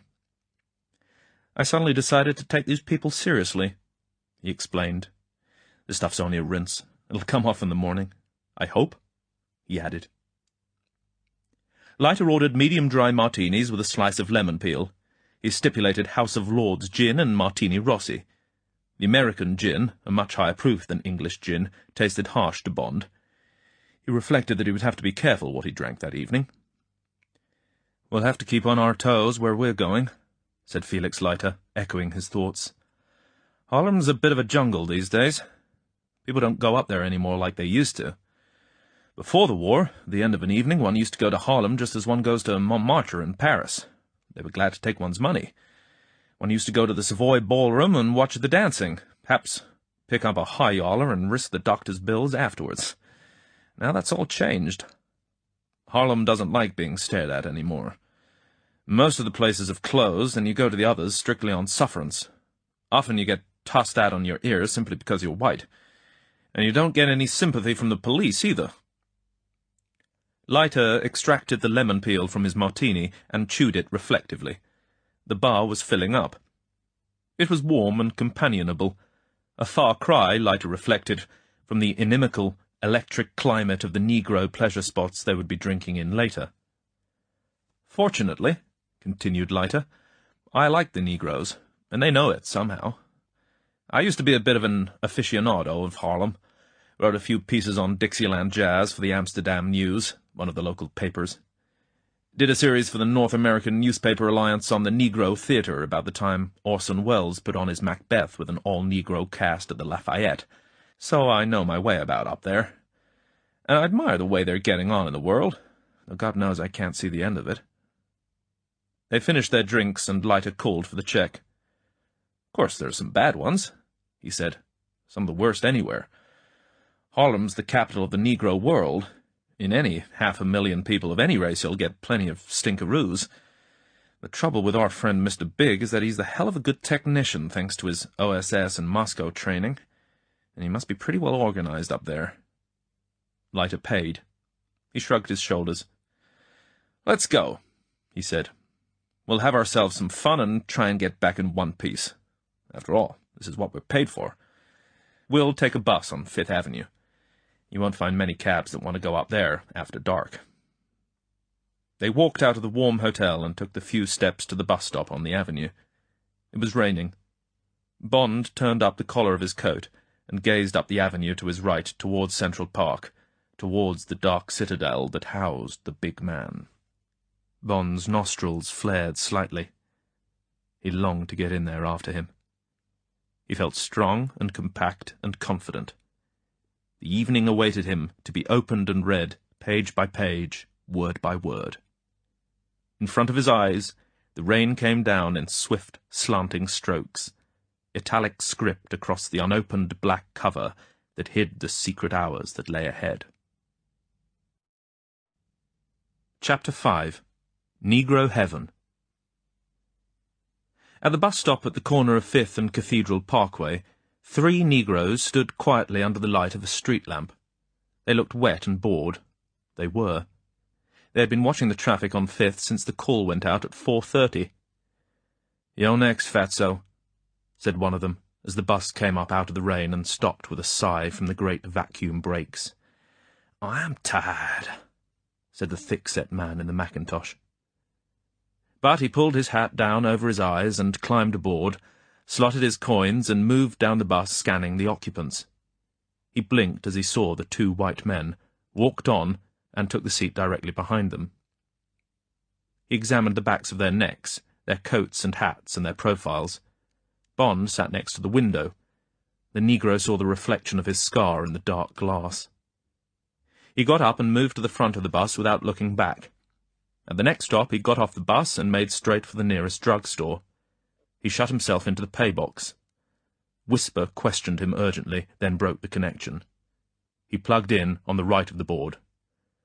"Yes," said the deep voice. "Boss, one of them's just come in on 5th. The limey with a scar. Got a friend with him, but he don't seem to fit the dope on the other 2. Whisper passed on an accurate description of Leiter. "Coming north, both of them." He gave the number and probable timing of the bus. There was a pause. "Right," said the quiet voice. "Call off all eyes on the other avenues.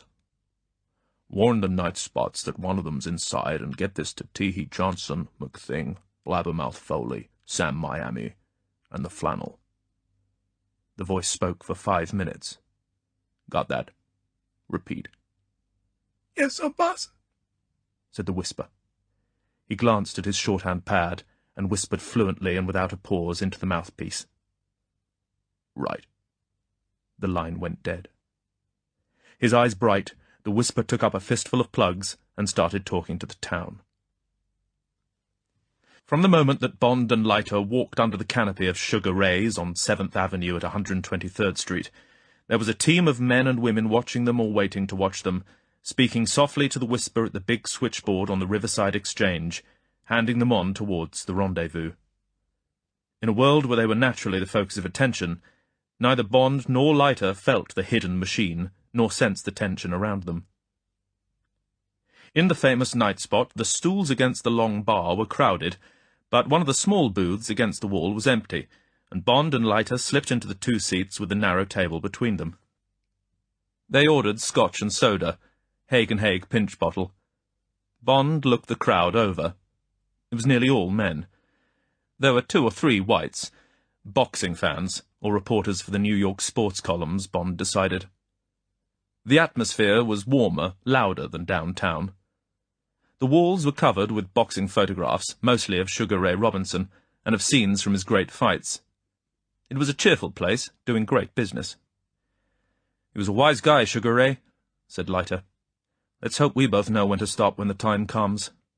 Stashed plenty away, and now he's adding to his pile on the music halls. His percentage of this place must be worth a packet, and he owns a lot of real estate around here. Works hard still, but it's not the sort of work that sends you blind or gives you a hemorrhage of the brain. He quit while he was still alive." "I'll probably back a Broadway show and lose it all," said Bond. "If I quit now and went in for fruit farming in Kent, I'd most likely hit the worst weather since the Thames froze over and be cleaned out. One can't plan for everything." "One can try," said Leiter. "But I know what you mean. Better the frying pan you know than the fire you don't. It isn't a bad life when it consists of sitting in a comfortable bar drinking good whiskey. How do you like this corner of the jungle?" He leant forward. "Just listen in to the couple behind you. From what I've heard, they're straight out of Negro Heaven. Bond glanced carefully over his shoulder. The booth behind him contained a handsome young Negro in an expensive fawn suit with exaggerated shoulders. He was lolling back against the wall, with one foot up on the bench beside him. He was paring the nails of his left hand with a small silver pocket-knife, occasionally glancing in bored fashion towards the animation at the bar. His head rested on the back of the booth just behind Bond, and a whiff of expensive hair-straightener came from him. Bond took in the artificial parting traced with a razor across the left side of the scalp, through the almost straight hair which was a tribute to his mother's constant application of the hot comb since childhood. The plain black silk tie and the white shirt were in good taste. Opposite him, leaning forward with concern on her pretty face, was a sexy little negress with a touch of white blood in her. Her jet-black hair, as sleek as the best permanent wave, framed a sweet, almond-shaped face with rather slanting eyes under finely drawn eyebrows. The deep purple of her parted, sensual lips was thrilling against the bronze skin. All that Bond could see of her clothes was the bodice of a black satin evening dress, tight and revealing across the firm, small breasts. She wore a plain gold chain round her neck, and a plain gold band round each thin wrist. She was pleading anxiously, and paid no heed to Bond's quick, embracing glance. "Listen and see if you can get the hang of it," said Leiter. "It's straight Harlem. Deep south with a lot of New York thrown in." Bond picked up the menu and leant back in the booth, studying the special fried chicken dinner at $3.75. "Oh, come on, honey," wheedled the girl. "How come you always acting so tired tonight?" "Guess I just naturally gets tired listening to you," said the man languidly. "Why'n you hush your mouth, let me enjoy myself in peace and quiet?" "Is you want me to go away, honey?" "You can suit your sweet self." "Oh, honey," pleaded the girl. "Don't act mad at me, honey. I was fixing to treat you tonight. Take you to Small's Paradise, maybe. See them high-yallers shaking and trucking. That Bertie Johnson, maitre d', he permits me a ringside whenever I come next." The man's voice suddenly sharpened. "What that Bertie he mean to you, huh?" he asked suspiciously. "Perzactly." He paused to let the big word sink in. "Perzactly what goes tween you and that low-down, ornery, worthless nigger? You sleeping with him, maybe? Guess I gotta study about that little situation tween you and Bertie Johnson. Maybe get myself a better girl. I just don't like girls which runs off whichever way and just happen to be busticated temporaneously. Yes, ma'am, I gotta study about that little situation." He paused threateningly. "Sure have," he added. "Oh, honey," the girl was anxious. "there ain't no use trying to get mad at me. I done nothing to give you occasion to act that way. I just think you maybe appreciate a ringside at the Paradise instead of sitting here counting your troubles. Why, honey, you all knows I wouldn't fall for that rich cracker Bertie Johnson. No, sir. He don't mean nothing to me. Him the worstest man in Harlem, dog bite me if he ain't. All the same, he permits me the bestest seats in the house, and I says, let's go sit in them. Have us a beer, good time. Come on, honey. Let's just get out of here. You don't look so swell. I just want my friends to see us together." "You done look okay yourself, honey child," said the man, mollified by the tribute to his elegance. "That's the truth. But I must specify that you stays close up to me and keeps your eyes offen that low-down trash in his hot pants. And I may say," he added threateningly, "that if I catches you making up to that dope, I'll just naturally wipe the hide offen your sweet ass." "Sure thing, honey," whispered the girl excitedly. Bond heard the man's foot scrape off the seat to the ground. "Come on, baby, let's go. Waiter!" Bond put down the menu. "Got the gist of it," he said. "Seems they're interested in much the same things as everyone else. Sex, having fun, and keeping up with the Joneses. Thank God they're not genteel about it." "Some of them are," said Leiter. "Teacups, aspidistras, and tut-tutting all over the place. The Methodists are almost their strongest sect. Harlem's riddled with social distinctions, the same as any other big city, but with all the colour variations added. Come on," he suggested. "Let's go and get ourselves something to eat." They finished their drinks, and Bond called for the cheque. "All this evening's on me," he said. "I've got a lot of money to get rid of, and I brought $300 of it along with me." "Suits me," said Leiter, who knew about Bond's $1,000. As the waiter was picking up the change, Leiter suddenly said, "Know where the big man's operating tonight?" The waiter showed the whites of his eyes. He leant forward and flicked the table down with his napkin. "I got a wife and kids, boss," he muttered out of the corner of his mouth. He stacked the glasses on his tray and went back to the bar. "Mr. Big's got the best protection of all," said Leiter. "Fear." They went out onto 7th Avenue. The rain had stopped, but Hawkins, the bone-chilling wind from the north, which the negroes greet with a reverent "Hawkins is here," had come instead to keep the streets free of their usual crowds. Leiter and Bond moved with a trickle of couples on the sidewalk. The looks they got were mostly contemptuous or frankly hostile. 1 or 2 men spat in the gutter when they had passed. Bond suddenly felt the force of what Leiter had told him. They were trespassing. They just weren't wanted. Bond felt the uneasiness that he had known so well during the war when he had been working for a time behind the enemy lines. He shrugged the feeling away. "We'll go to Ma Frazier's further up the avenue," said Leiter. "Best food in Harlem, or at any rate it used to be." As they went along, Bond gazed into the shop windows. He was struck by the number of barbers' saloons and beauticians. They all advertised various forms of hair straightener. Apex glossatina, for use with a hot comb. Silky straight, leaves no redness, no burn. Or nostrums for bleaching the skin. Next in frequency were the haberdashers and clothes shops, with fantastic men's snakeskin shoes, shirts with small aeroplanes as a pattern, peg-top trousers with inch-wide stripes, zoot suits. All the bookshops were full of educational literature, how to learn this, how to do that, and comics. There were several shops devoted to lucky charms and various occultisms, 7 Keys to Power, the strangest book ever written, with subtitles such as "If You Are Crossed, shows you how to remove and cast it back," "Chant your desires in the silent tongue," "Cast a spell on anyone, no matter where," "Make any person love you."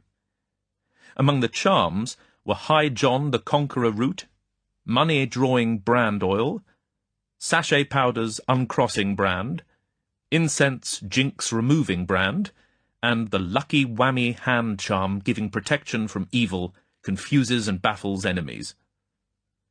Bond reflected it was no wonder that the big man found voodooism such a powerful weapon on minds that still recoiled at a white chicken's feather or crossed sticks in the road, right in the middle of the shining capital city of the Western world. "I'm glad we came up here," said Bond. "I'm beginning to get the hang of Mr. Big. One just doesn't catch the smell of all this in a country like England. And we're a superstitious lot there, of course, particularly the Celts.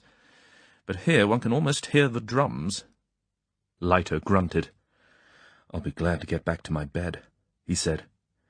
"But we need to size up this guy before we decide how to get at him." Ma Frazier's was a cheerful contrast to the bitter streets. They had an excellent meal of little neck clams and fried chicken Maryland with bacon and sweet corn. "Gotta have it," said Leiter. "It's the national dish." It was very civilized in the warm restaurant. Their waiter seemed glad to see them and pointed out various celebrities, but when Leiter slipped in a question about Mr. Big, the waiter seemed not to hear. He kept away from them until they called for their bill. Leiter repeated the question. "Sorry, sir," said the waiter, briefly. "I can't recall a gentleman of that name." By the time they left the restaurant it was 10:30, and the avenue was almost deserted. They took a cab to the Savoy Ballroom, had a scotch and soda, and watched the dances. "Most modern dances were invented here," said Leiter. "That's how good it is. The Lindy Hop, Truckin', the Susie Q, the Shag, all started on that floor. Every big American band you've ever heard of is proud that it once played here. Duke Ellington, Louis Armstrong, Cap Calloway, Noble Sissel, Fletcher Henderson. It's the mecca of jazz and jive." They had a table near the rail round the huge floor. Bond was spellbound. He found many of the girls very beautiful. The music hammered its way into his pulse until he almost forgot what he was there for. "Gets you, doesn't it?" said Leiter at last. "I could stay here all night. Better move along. We'll miss out Small's Paradise, much the same as this, but not quite in the same class. Think I'll take you to Yeah Man, back on 7th. After that, we must get moving to one of Mr. Big's own joints. Trouble is, they don't open till midnight. I'll pay a visit to the washroom while you get the check. See if I can get a line on where we're likely to find him tonight. We don't want to have to go to all his places. Bond paid the check and met Leiter downstairs in the narrow entrance hall. Leiter drew him outside, and they walked up the street looking for a cab. "Cost me $20, said Leiter. "But the word is he'll be at the Boneyard, small place on Lenox Avenue, quite close to his headquarters. Hottest strip in town, girl called Gigi Sumatra. We'll have another drink at Yeah Man and hear the piano, move on about 12:30. The Big Switchboard, now only a few blocks away, was almost quiet. The two men had been checked in and out of Sugar Ray's, Ma Frazier's, and the Savoy Ballroom. Midnight had them entering Yeah Man. At 12:30, the final call came, and then the board was silent. Mr. Big spoke on the house phone, first to the head waiter. "2 white men coming in 5 minutes. Give them the Z table." "Yes, sir, boss," said the head waiter. He hurried across the dance floor to a table away on the right, obscured from most of the room by a wide pillar. It was next to the service entrance, but with a good view of the floor and the band opposite. It was occupied by a party of 4, 2 men and 2 girls. "Sorry, folks," said the head waiter. "Been a mistake. Table's reserved. Newspaper men from downtown." One of the men began to argue. "Move, bud," said the head waiter crisply. "Love to show these folks to table F. Drinks is on the house. Sam?" He beckoned to another waiter. "Clear the table. 2 covers." The party of 4 moved docilely away, mollified by the prospect of free liquor. The head waiter put a reserved sign on table Z, surveyed it, and returned to his post at his table plan on the high desk beside the curtained entrance. Meanwhile, Mr. Big had made 2 more calls on the house phone, one to the Master of Ceremonies. "Lights out at the end of Gigi's act." "Yes, sir, boss," said the MC with alacrity. The other call was to 4 men who were playing craps in the basement. It was a long call, and very detailed. Chapter 6. Table Z. At 12:45, Bond and Leiter paid off their cab and walked in under the sign which announced the Boneyard in violet and green neon. The thudding rhythm and the sour-sweet smell rocked them as they pushed through the heavy curtains inside the swing door. The eyes of the hat-check girls glowed and beckoned. "Have you reserved, sir?" asked the head waiter. "No," said Leiter. "We don't mind sitting at the bar." The head waiter consulted his table plan. He seemed to decide. He put his pencil firmly through a space at the end of the card. "Party hasn't shown. Guess I can't hold their reservation all night. This way, please." He held his card high over his head and led them round the small, crowded dance floor. He pulled out one of the 2 chairs and removed the reserved sign. "Sam," he called a waiter over, "look after these gentlemen's order." He moved away. They ordered scotch and soda and chicken sandwiches. Bond sniffed. "Marijuana," he commented. "Most of the real hepcats smoke reefers," explained Leiter. "Wouldn't be allowed most places." Bond looked round. The music had stopped. The small 4-piece band, clarinet, double bass, electric guitar and drums, was moving out of the corner opposite. The dozen or so couples were walking and jiving to their tables, and the crimson light was turned off under the glass dance floor. Instead, pencil-thin lights in the roof came on and hit coloured glass witch-balls, larger than footballs, that hung at intervals round the wall. They were of different hues, golden, blue, green, violet, red. As the beams of light hit them, they glowed like coloured suns. The walls, varnished black, mirrored their reflections, as did the sweat on the ebony faces of the men. Sometimes a man sitting between 2 lights showed cheeks of different colour, green on one side perhaps, and red on the other. The lighting made it impossible to distinguish features unless they were only a few feet away. Some of the lights turned the girls' lipstick black, others lit their whole faces in a warm glow on one side, and gave the other profile the luminosity of a drowned corpse. The whole scene was macabre and livid, as if El Greco had done a painting by moonlight of an exhumed graveyard in a burning town. It was not a large room, perhaps 60 foot square. There were about 50 tables, and the customers were packed in like black olives in a jar. It was hot, and the air was thick with smoke and the sweet feral smell of 200 Negro bodies. The noise was terrific, an undertone of the jabber of Negroes enjoying themselves without restraint, punctuated by sharp bursts of noise, shouts, and high giggles, as loud voices called to each other across the room. "Oh, sweet Jesus, look who's here!" "Hey, where you been keeping yourself, baby?" "God's truth, it's Pincus! Hi, Pincus!" "Hey, come on over!" Let me be, I's telling you."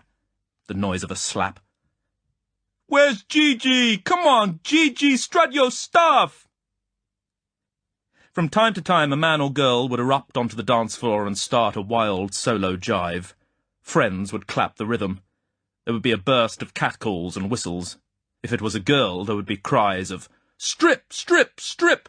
Get hot, baby! Shake it, shake it!"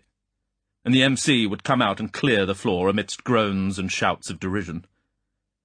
The sweat began to bead on Bond's forehead. Leiter leant over and cupped his hands. 3 exits, front, servers behind us, behind the band. Bond nodded. At that moment he felt it didn't matter.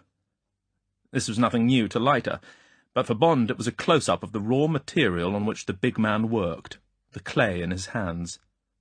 The evening was gradually putting flesh on the dossiers he had read in London and New York. If the evening ended now, without any closer sight of Mr. Big himself, Bond still felt his education in the case would be almost complete. He took a deep draught of his whisky. There was a burst of applause. The MC had come out onto the dance floor, a tall Negro in immaculate tails, with a red carnation in his buttonhole. He stood, holding up his hands. A single white spotlight caught him. The rest of the room went dark. There was silence. "Folks," announced the MC, with a broad flash of gold and white teeth, "this is it." There was excited clapping. He turned to the left of the floor, directly across from Leiter and Bond. He flung out his right hand. Another spot came on. "Mr. Jungles Jaffet and his drums." A crash of applause, catcalls, whistles. 4 grinning Negroes in flame-coloured shirts and peg-top white trousers were revealed, squatting astride 4 tapering barrels with rawhide membranes. The drums were of different sizes. The Negroes were all gaunt and stringy. The one sitting astride the bass drum rose briefly and shook clasped hands at the spectators. "Voodoo drummers from Haiti," whispered Leiter.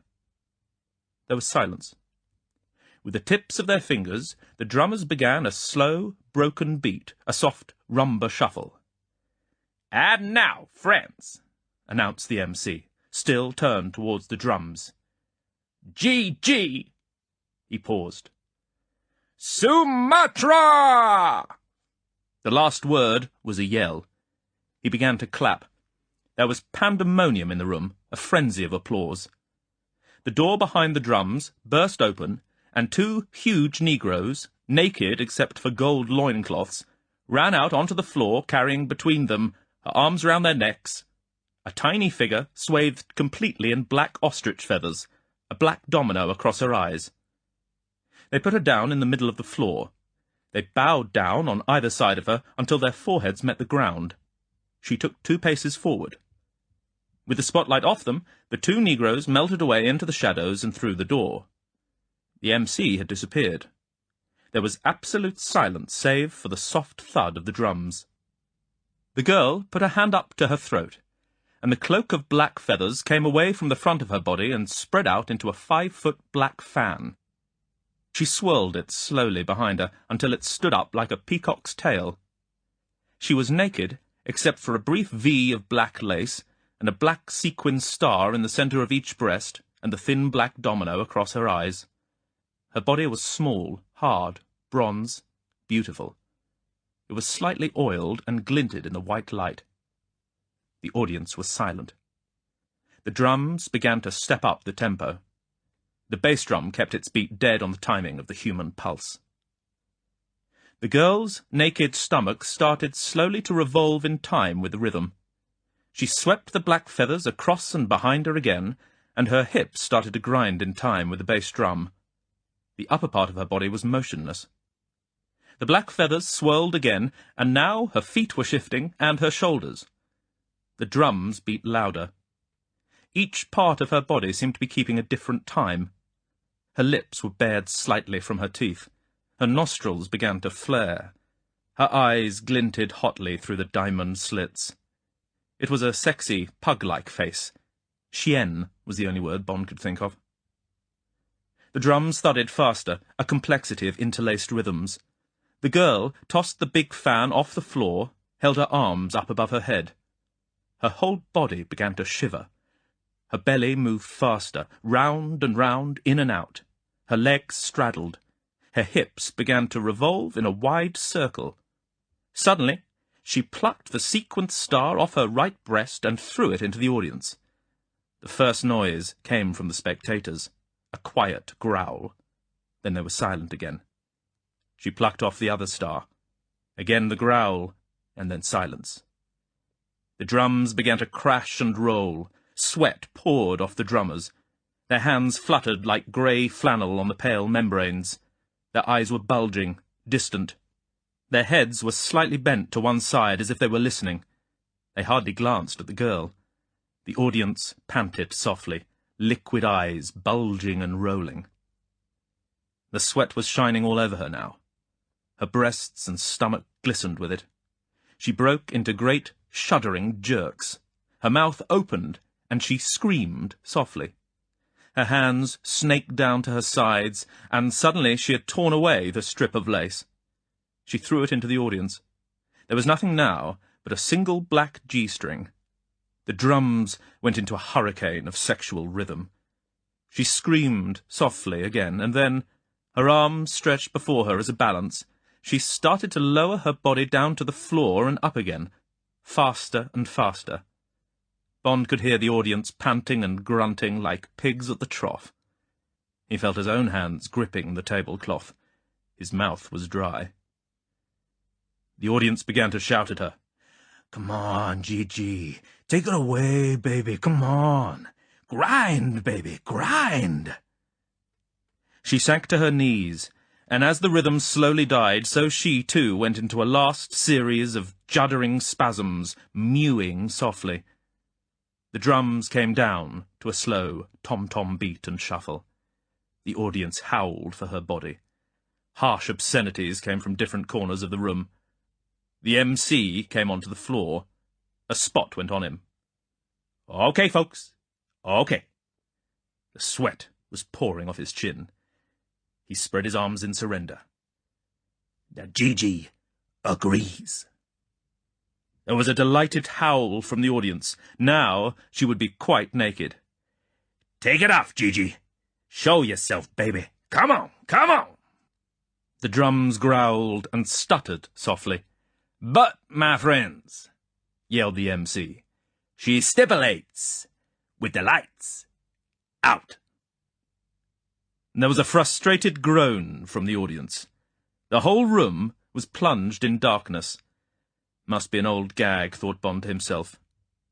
Suddenly, all his senses were alert. The howling of the mob was disappearing rapidly. At the same time, he felt cold air on his face. He felt as if he was sinking. "Hey!" shouted Leiter. His voice was close, but it sounded hollow. Christ, thought Bond. Something snapped shut above his head. He put his hand out behind him. It touched a moving wall a foot from his back. "Lights," said a voice, quietly. At the same time, both his arms were gripped. He was pressed down in his chair. Opposite him, still at the table, sat Leiter, a huge Negro grasping his elbows. They were in a tiny square cell. To right and left were two more Negroes in plain clothes with guns trained on them. There was the sharp hiss of a hydraulic garage lift, and the table settled quietly to the floor. Bond glanced up. There was the faint join of a broad trapdoor a few feet above their heads. No sound came through it. One of the negroes grinned. "Take it easy, folks. Enjoy the ride?" Leiter let out one single, harsh obscenity. Bond relaxed his muscles, waiting. "Which is the limey?" asked the negro who had spoken. He seemed to be in charge. The pistol he held, trained lazily on Bond's heart, was very fancy. There was a glint of mother-of-pearl between his black fingers on the stock, and the long octagonal barrel was finely chased. "This one, I guess," said the negro who was holding Bond's arm. "He got the scar." The negro's grip on Bond's arm was terrific. It was as if he had two fierce tourniquets applied above the elbows. His hands were beginning to go numb. The man with the fancy gun came round the corner of the table. He shoved the muzzle of his gun into Bond's stomach. The hammer was back. "You oughtn't to miss at that range," said Bond. "Shut up," said the negro. He frisked Bond expertly with his left hand, legs, thighs, back, sides. He dug out Bond's gun and handed it to the other armed man. "Give that to the boss, Tee," he said. "Take the limey up. You go along with him. The other guy stays with me." "Yes, sir," said the man called Teehee, a paunchy negro in a chocolate shirt and lavender-coloured peg-top trousers. Bond was hauled to his feet. He had one foot hooked under a leg of the table. He yanked hard. There was a crash of glass and silverware. At the same moment, Leiter kicked out backwards round the leg of his chair. There was a satisfactory clonk as his heel caught his guard's shin. Bond did the same, but missed. There was a moment of chaos, but neither of the guards slackened his grip. Leiter's guard picked him bodily out of the chair as if he had been a child, faced him to the wall, and slammed him into it. It nearly smashed Leiter's nose. The guard swung him round. Blood was streaming down over his mouth. The two guns were still trained unwaveringly on them. It had been a futile effort, but for a split second they had regained the initiative and effaced the sudden shock of capture. "Don't waste your breath," said the negro who had been giving the orders. "Take the limey away." He addressed Bond's guard. "Mr. Big's waiting." He turned to Leiter. "You can tell your friend goodbye," he said. "Yo's unlikely to be seeing yourselves again." Bond smiled at Leiter. "Lucky we made a date for the police to meet us here at 2, he said. "See you at the line-up." Leiter grinned back. His teeth were red with blood. "Commissioner Monaghan's going to be pleased with this bunch. Be seeing you." "Crap," said the negro with conviction. "Get going." Bond's guard whipped him round and shoved him against a section of the wall. It opened on a pivot into a long bare passage. The man called Teehee pushed past them and led the way. The door swung to behind them. Chapter 7. Mr. Big. Their footsteps echoed down the stone passage. At the end there was a door. They went through into another long passage, lit by an occasional bare bulb in the roof. Another door, and they found themselves in a large warehouse. Cases and bales were stacked in neat piles. There were runways for overhead cranes. From the markings on the crates it seemed to be a liquor store. They followed an aisle across to an iron door. The man called Teehee rang a bell. There was absolute silence. Bond guessed they must have walked at least a block away from the nightclub. There was a clang of bolts, and the door opened. A negro, in evening dress with a gun in his hand, stepped aside, and they went through into a carpeted hallway. "You can go on in, Teehee," said the man in evening dress. Teehee knocked on a door facing them, opened it, and led the way through. In a high-backed chair, behind an expensive desk, Mr. Big sat, looking quietly at them. "Good morning, Mr. James Bond." The voice was deep and soft. "Sit down." Bond's guard led him across the thick carpet to a low armchair in leather and tubular steel. He released Bond's arms, and Bond sat down and faced the big man across the wide desk. It was a blessed relief to be rid of the two vice-like hands. All sensation had left Bond's forearms. He let them hang beside him and welcomed the dull pain as the blood started to flow again. Mr. Big sat looking at him, his huge head resting against the back of the tall chair. He said nothing. Bond at once realized that the photographs had conveyed nothing of this man, nothing of the power and the intellect which seemed to radiate from him, nothing of the oversized features. It was a great football of a head, twice the normal size and very nearly round. The skin was grey-black, taut and shining like the face of a week-old corpse in the river. It was hairless, except for some grey-brown fluff above the ears. There were no eyebrows and no eyelashes, and the eyes were extraordinarily far apart, so that one could not focus on them both, but only on one at a time. Their gaze was very steady and penetrating. When they rested on something, they seemed to devour it, to encompass the whole of it. They bulged slightly, and the irises were golden, round black pupils which were now wide. They were animal eyes, not human, and they seemed to blaze. The nose was wide without being particularly negroid.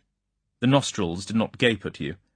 The lips were only slightly averted, but thick and dark. They opened only when the man spoke, and then they opened wide, and drew back from the teeth and the pale pink gums. There were few wrinkles or creases on the face, but there were two deep clefts above the nose, the clefts of concentration. Above them, the forehead bulged slightly before merging with a polished, hairless crown. Curiously, there was nothing disproportionate about the monstrous head.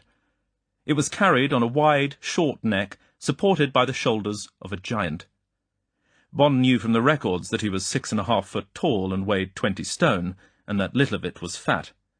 But the total impression was awe-inspiring, even terrifying, and Bond could imagine that so ghastly a misfit must have been bent since childhood on revenge, against fate, and against a world that hated because it feared him.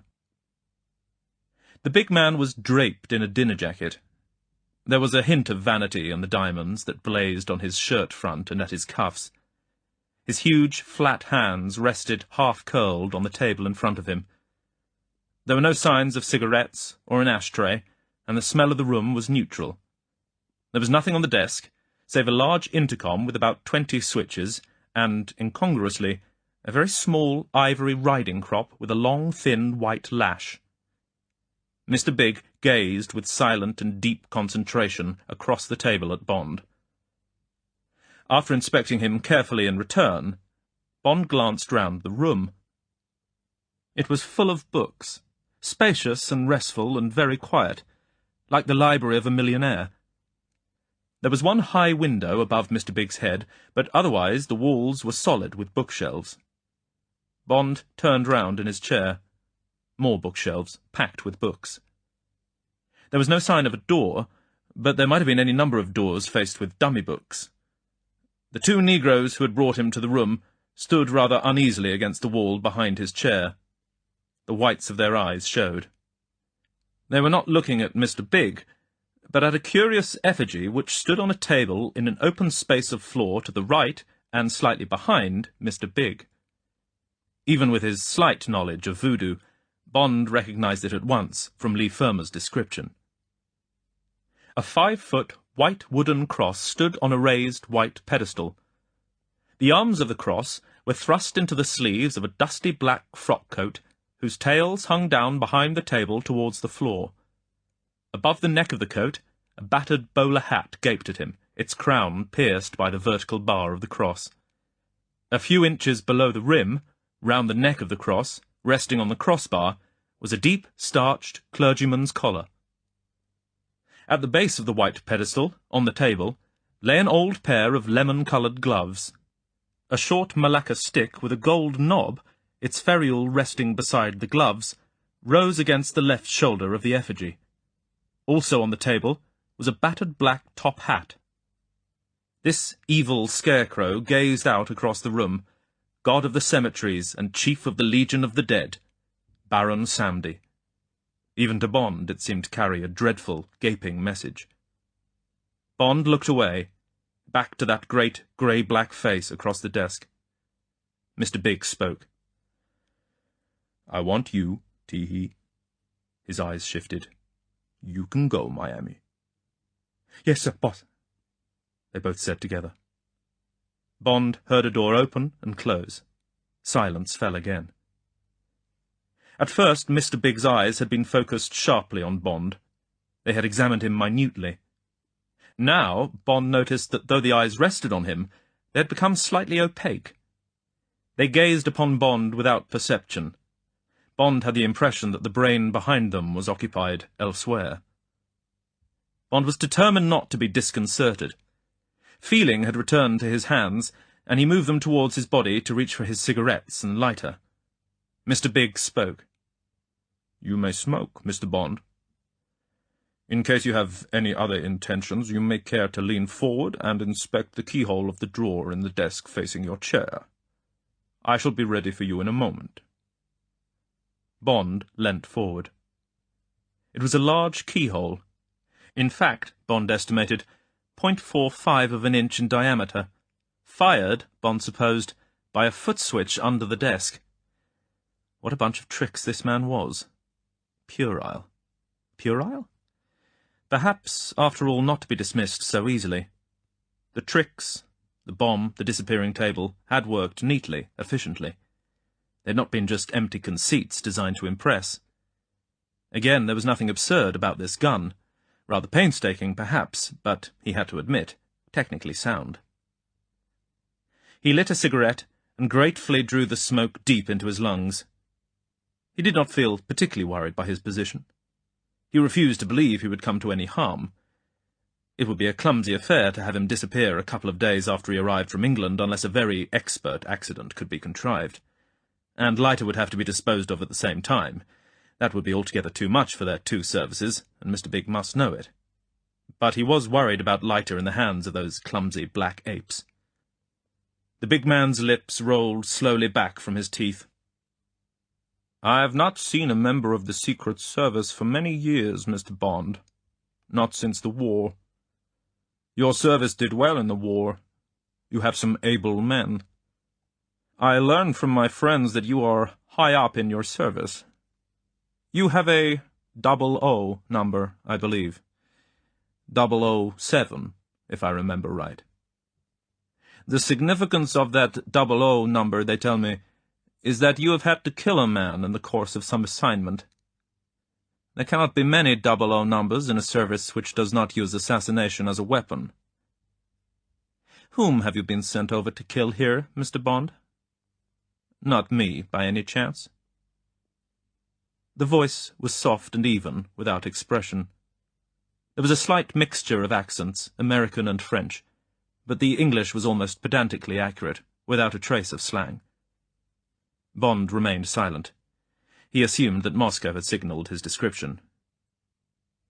It is necessary for you to reply, Mr. Bond. The fate of both of you depends upon your doing so. I have confidence in the sources of my information. I know much more than I have said. I shall easily detect a lie. Bond believed him. He chose a story he could support and which would cover the facts.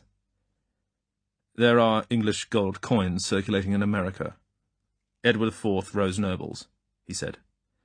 Some have been sold in Harlem. The American Treasury asked for assistance in tracing them, since they must come from a British source. I came up to Harlem to see for myself, with a representative of the American Treasury, who I hope is now safely on his way back to his hotel.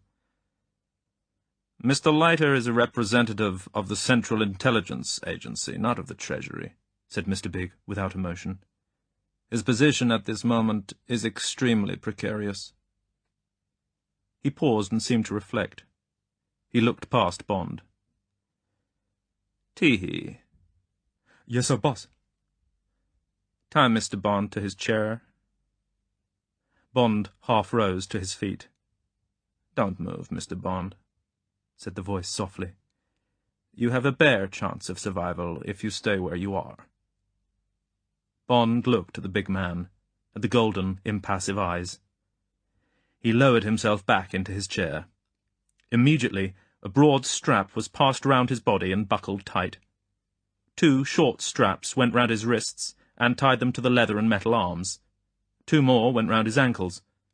He could hurl himself and the chair to the floor, but otherwise he was powerless. Mr. Big pressed down a switch on the intercom. "Send in Miss Solitaire," he said, and centered the switch again. There was a moment's pause, and then a section of the bookcase to the right of the desk swung open. One of the most beautiful women Bond had ever seen came slowly in and closed the door behind her. She stood just inside the room and stood looking at Bond, taking him in slowly inch by inch from his head to his feet. When she had completed her detailed inspection, she turned to Mr. Big. "Yes?" she inquired flatly. Mr. Big had not moved his head. He addressed Bond. "This is an extraordinary woman, Mr. Bond," he said in the same quiet, soft voice. "And I am going to marry her because she is unique. I found her in a cabaret in Haiti where she was born. She was doing a telepathic act which I could not understand. I looked into it and I still could not understand. There was nothing to understand. It was telepathy." Mr. Big paused. "I tell you this to warn you. She is my inquisitor. Torture is messy and inconclusive. People tell you what will ease the pain. With this girl, it is not necessary to use clumsy methods. She can divine the truth in people. That is why she is to be my wife. She is too valuable to remain at liberty. And," he continued blandly, "it will be interesting to see our children." Mr. Big turned towards her and gazed at her impassively. "For the time being, she is difficult. She will have nothing to do with men. That is why in Haiti she was called Solitaire. Draw up a chair," he said quietly to her. "Tell me if this man lies. Keep clear of the gun," he added. The girl said nothing, but took a chair similar to Bond's from beside the wall and pushed it towards him. She sat down, almost touching his right knee. She looked into his eyes. Her face was pale, with the pallor of white families that have lived long in the tropics. But it contained no trace of the usual exhaustion which the tropics impart to the skin and hair. The eyes were blue, alight and disdainful, but as they gazed into his with a touch of humour, he realized they contained some message for him personally. It quickly vanished as his own eyes answered. Her hair was blue-black and fell heavily to her shoulders. She had high cheekbones and a wide, sensual mouth which held a hint of cruelty. Her jawline was delicate and finely cut. It showed decision and an iron will which were repeated in the straight, pointed nose. Part of the beauty of the face lay in its lack of compromise. It was a face born to command, the face of the daughter of a French colonial slave-owner. She wore a long evening dress of heavy white matte silk, whose classical line was broken by the deep folds which fell from her shoulders and revealed the upper half of her breasts. She wore diamond earrings, square-cut in broken bands, and a thin diamond bracelet on her left wrist. She wore no rings. Her nails were short and without enamel. She watched his eyes on her, and nonchalantly drew her forearms together in her lap, so that the valley between her breasts deepened. The message was unmistakable, and an answering warmth must have showed on Bond's cold, drawn face, for suddenly the big man picked up the small ivory whip from the desk beside him and lashed across at her, the thong whistling through the air and landing with a cruel bite across her shoulders. Bond winced even more than she did. Her eyes blazed for an instant and then went opaque. "Sit up," said the big man softly. "You forget yourself." She sat slowly more upright. She had a pack of cards in her hands, and she started to shuffle them. Then, out of bravado perhaps, she sent him yet another message, of complicity, and of more than complicity. Between her hands she faced the Knave of Hearts, then the Queen of Spades. She held the two halves of the pack in her lap, so that the two court cards looked at each other. She brought the two halves of the pack together until they kissed. Then she riffled the cards and shuffled them again. At no moment of this dumb show did she look at Bond, and it was all over in an instant. But Bond felt a glow of excitement and a quickening of the pulse. He had a friend in the enemy's camp. "Are you ready, Solitaire?" asked the big man. "Yes, the cards are ready," said the girl in a low, cool voice. "Mr. Bond, look into the eyes of this girl and repeat the reason for your presence here, which you gave me just now." Bond looked into her eyes. There was no message. They were not focused on his. They looked through him. He repeated what he had said. For a moment he felt an uncanny thrill. Could this girl tell? If she could tell, would she speak for him or against him? For a moment there was dead silence in the room. Bond tried to look indifferent. He gazed up at the ceiling, then back at her. Her eyes came back into focus. She turned away from him and looked at Mr. Big. "He speaks the truth," she said coldly. Chapter 8. No Sensayuma. Mr. Big reflected for a moment. He seemed to decide. He pressed the switch on the intercom. "Blabbermouth?" "Yes, sir, boss." "You're holding that American, lighter?" "Yes, sir." "Hurt him considerably. Ride him down to Bellevue Hospital and dump him nearby. Got that?" "Yes, sir." "Don't be seen." "No, sir." Mr. Big scented the switch. "God damn your bloody eyes," said Bond viciously. "The CIA won't let you get away with this." "You forget, Mr. Bond. They have no jurisdiction in America. The American Secret Service has no power in America, only abroad. And the FBI are no friends of theirs. Teehee, come here." "Yes, sir, boss." Teehee came and stood beside the desk. Mr. Big looked across at Bond. "Which finger do you use least, Mr. Bond?" Bond was startled by the question. His mind raced. "On reflection, I expect you will say the little finger of the left hand," continued the soft voice. "Teehee, break the little finger of Mr. Bond's left hand." The Negro showed the reason for his nickname. He gave a falsetto giggle.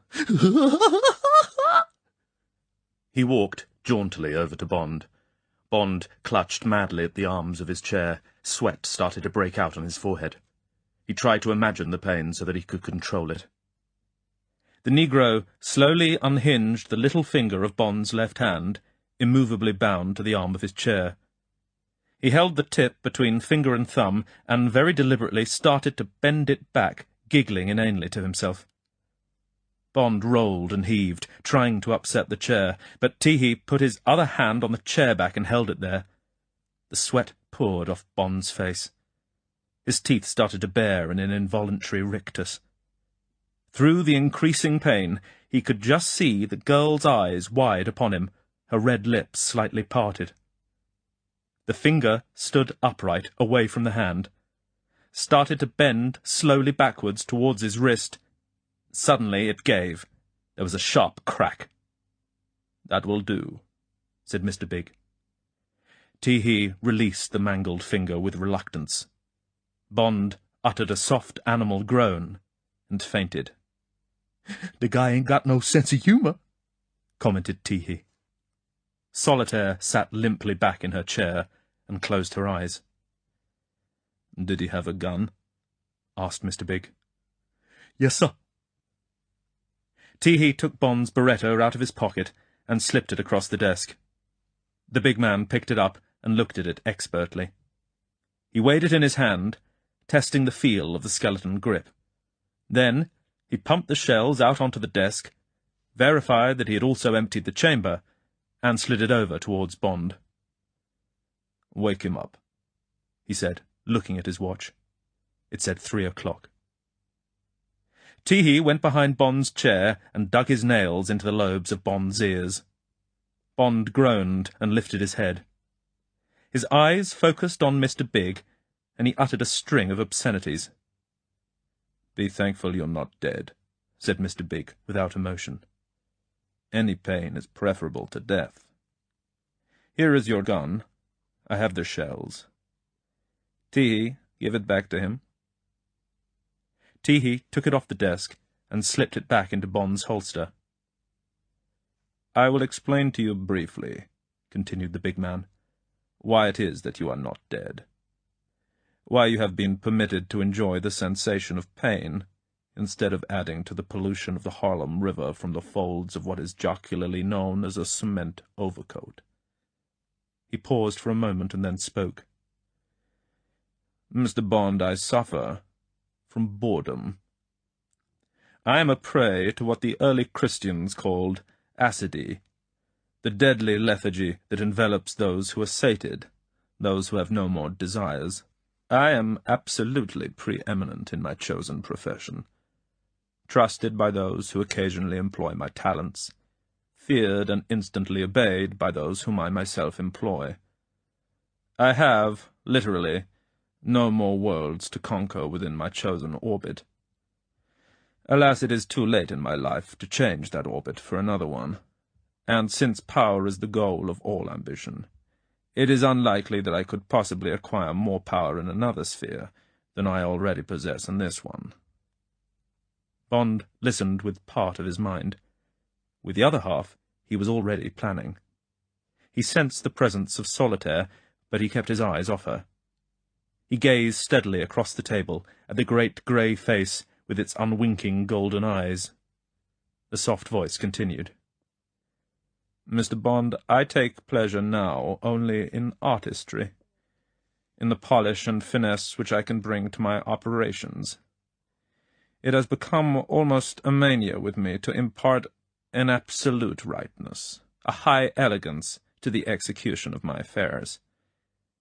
Each day, Mr. Bond, I try and set myself still higher standards of subtlety and technical polish, so that each of my proceedings may be a work of art, bearing my signature as clearly as the creations of, let us say, Benvenuto Cellini. I am content, for the time being, to be my only judge, but I sincerely believe, Mr. Bond, that the approach to perfection which I am steadily achieving in my operations will ultimately win recognition in the history of our times." Mr. Big paused. Bond saw that his great yellow eyes were wide, as if he saw visions. "He's a raving megalomaniac," thought Bond, "and all the more dangerous because of it." The fault in most criminal minds was that greed was their only impulse. A dedicated mind was quite another matter. This man was no gangster. He was a menace. Bond was fascinated and slightly awestruck. "I accept anonymity for 2 reasons," continued the low voice. "Because the nature of my operations demands it, and because I admire the self-negation of the anonymous artist. If you will allow the conceit, I see myself sometimes as one of those great Egyptian fresco painters who devoted their lives to producing masterpieces in the tombs of kings, knowing that no living eye would ever see them." The great eyes closed for a moment. "However, let us return to the particular. The reason, Mr. Bond, why I have not killed you this morning is because it would give me no aesthetic pleasure to blow a hole in your stomach. With this engine," he gestured towards the gun trained on Bond through the desk drawer, "I have already blown many holes in many stomachs, so I am quite satisfied that my little mechanical toy is a sound technical achievement. Moreover, as no doubt you rightly surmise, it would be a nuisance for me to have a lot of busybodies around here asking questions about the disappearance of yourself and your friend Mr. Leiter. Not more than a nuisance, but for various reasons I wish to concentrate on other matters at the present time. So, Mr. Big looked at his watch. "I decided to leave my card upon each of you, and to give you one more solemn warning. You must leave the country today, and Mr. Leiter must transfer to another assignment. I have quite enough to bother me without having a lot of agents from Europe added to the considerable strength of local busybodies with which I have to contend. That is all," he concluded. "If I see you again, you will die in a manner as ingenious and appropriate as I can devise on that day. Tee-hee, take Mr. Bond to the garage. Tell 2 of the men to take him to Central Park and throw him in the ornamental water. He may be damaged but not killed if he resists. Understood?" "Yes, sir, boss," said Tee-hee, giggling in a high falsetto. He undid Bond's ankles, then his wrists. He took Bond's injured hand and twisted it right up his back. Then, with his other hand, he undid the strap round his waist. He yanked Bond to his feet. "Get up," said Tee-hee. Bond gazed once more into the great grey face.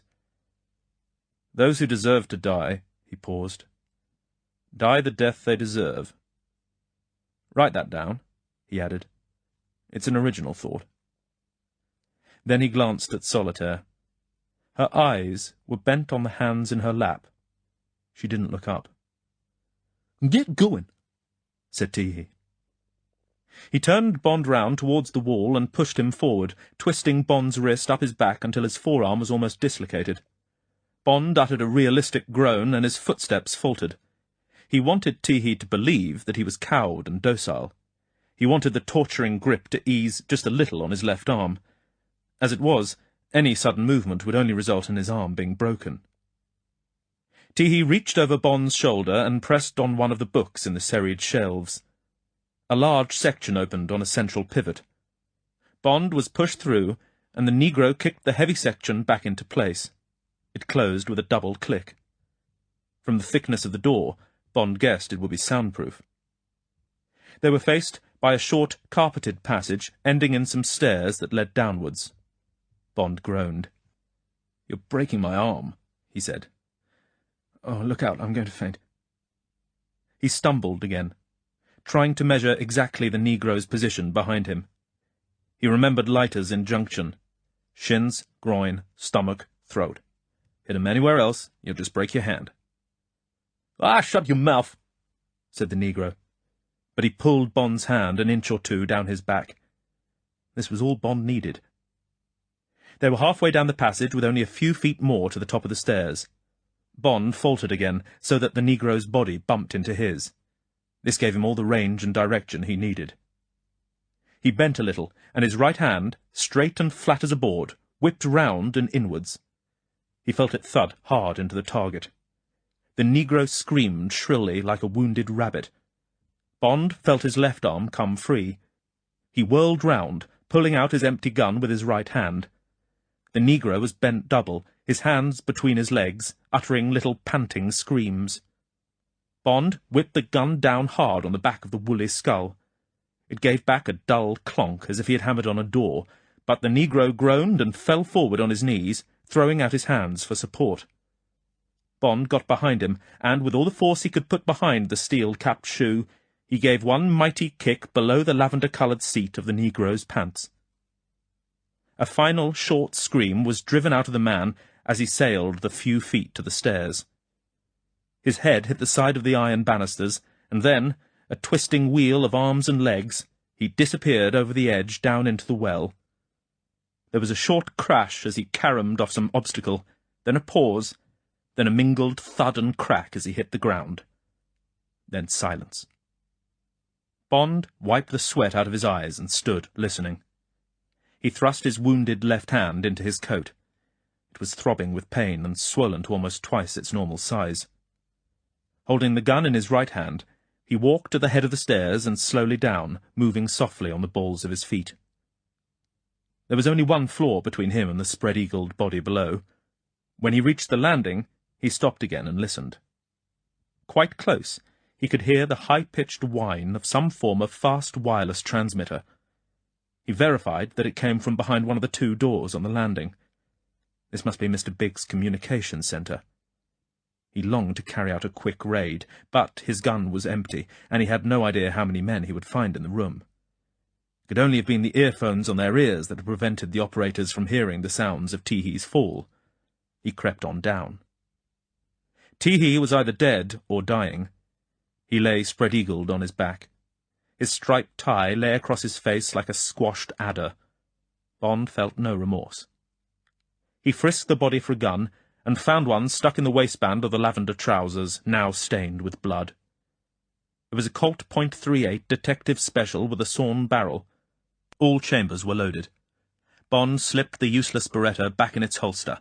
He nestled the big gun into his palm and smiled grimly. A small door faced him, bolted on the inside. Bond put his ear to it. The muffled sound of an engine reached him. This must be the garage. But the running engine? At that time of the morning? Bond ground his teeth. Of course. Mr. Big would have spoken on the intercom and warned them that Teehee was bringing him down. They must be wondering what was holding him. They were probably watching the door for the Negro to emerge. Bond thought for a moment. He had the advantage of surprise. If only the bolts were well oiled. His left hand was almost useless. With the Colt in his right, he tested the first bolt with the edge of his damaged hand. It slipped easily back. So did the second. There remained only a press-down handle. He eased it down and pulled the door softly towards him. It was a thick door, and the noise of the engine got louder as the crack widened. The car must be just outside. Any further movement of the door would betray him. He whipped it open and stood facing sideways like a fencer so as to offer as small a target as possible. The hammer lay back on his gun. A few feet away stood a black sedan, its engine running. It faced the open double doors of the garage. Bright arc lights lit up the shining bodywork of several other cars. There was a big Negro at the wheel of the sedan, and another stood near him, leaning against the rear door. No one else was in view. At the sight of Bond, the Negroes' mouths fell open in astonishment. A cigarette dropped from the mouth of the man at the wheel. Then they both dived for their guns. Instinctively, Bond shot first at the man standing, knowing he would be quickest on the draw. The heavy gun roared hollowly in the garage. The Negro clutched his stomach with both hands, staggered 2 steps towards Bond, and collapsed on his face, his gun clattering onto the concrete. The man at the wheel screamed as Bond's gun swung onto him. Hampered by the wheel, the Negro's shooting hand was still inside his coat. Bond shot straight into the screaming mouth, and the man's head crashed against the side window. Bond ran round the car and opened the door. The Negro sprawled horribly out. Bond threw his revolver onto the driving seat and yanked the body out onto the ground. He tried to avoid the blood.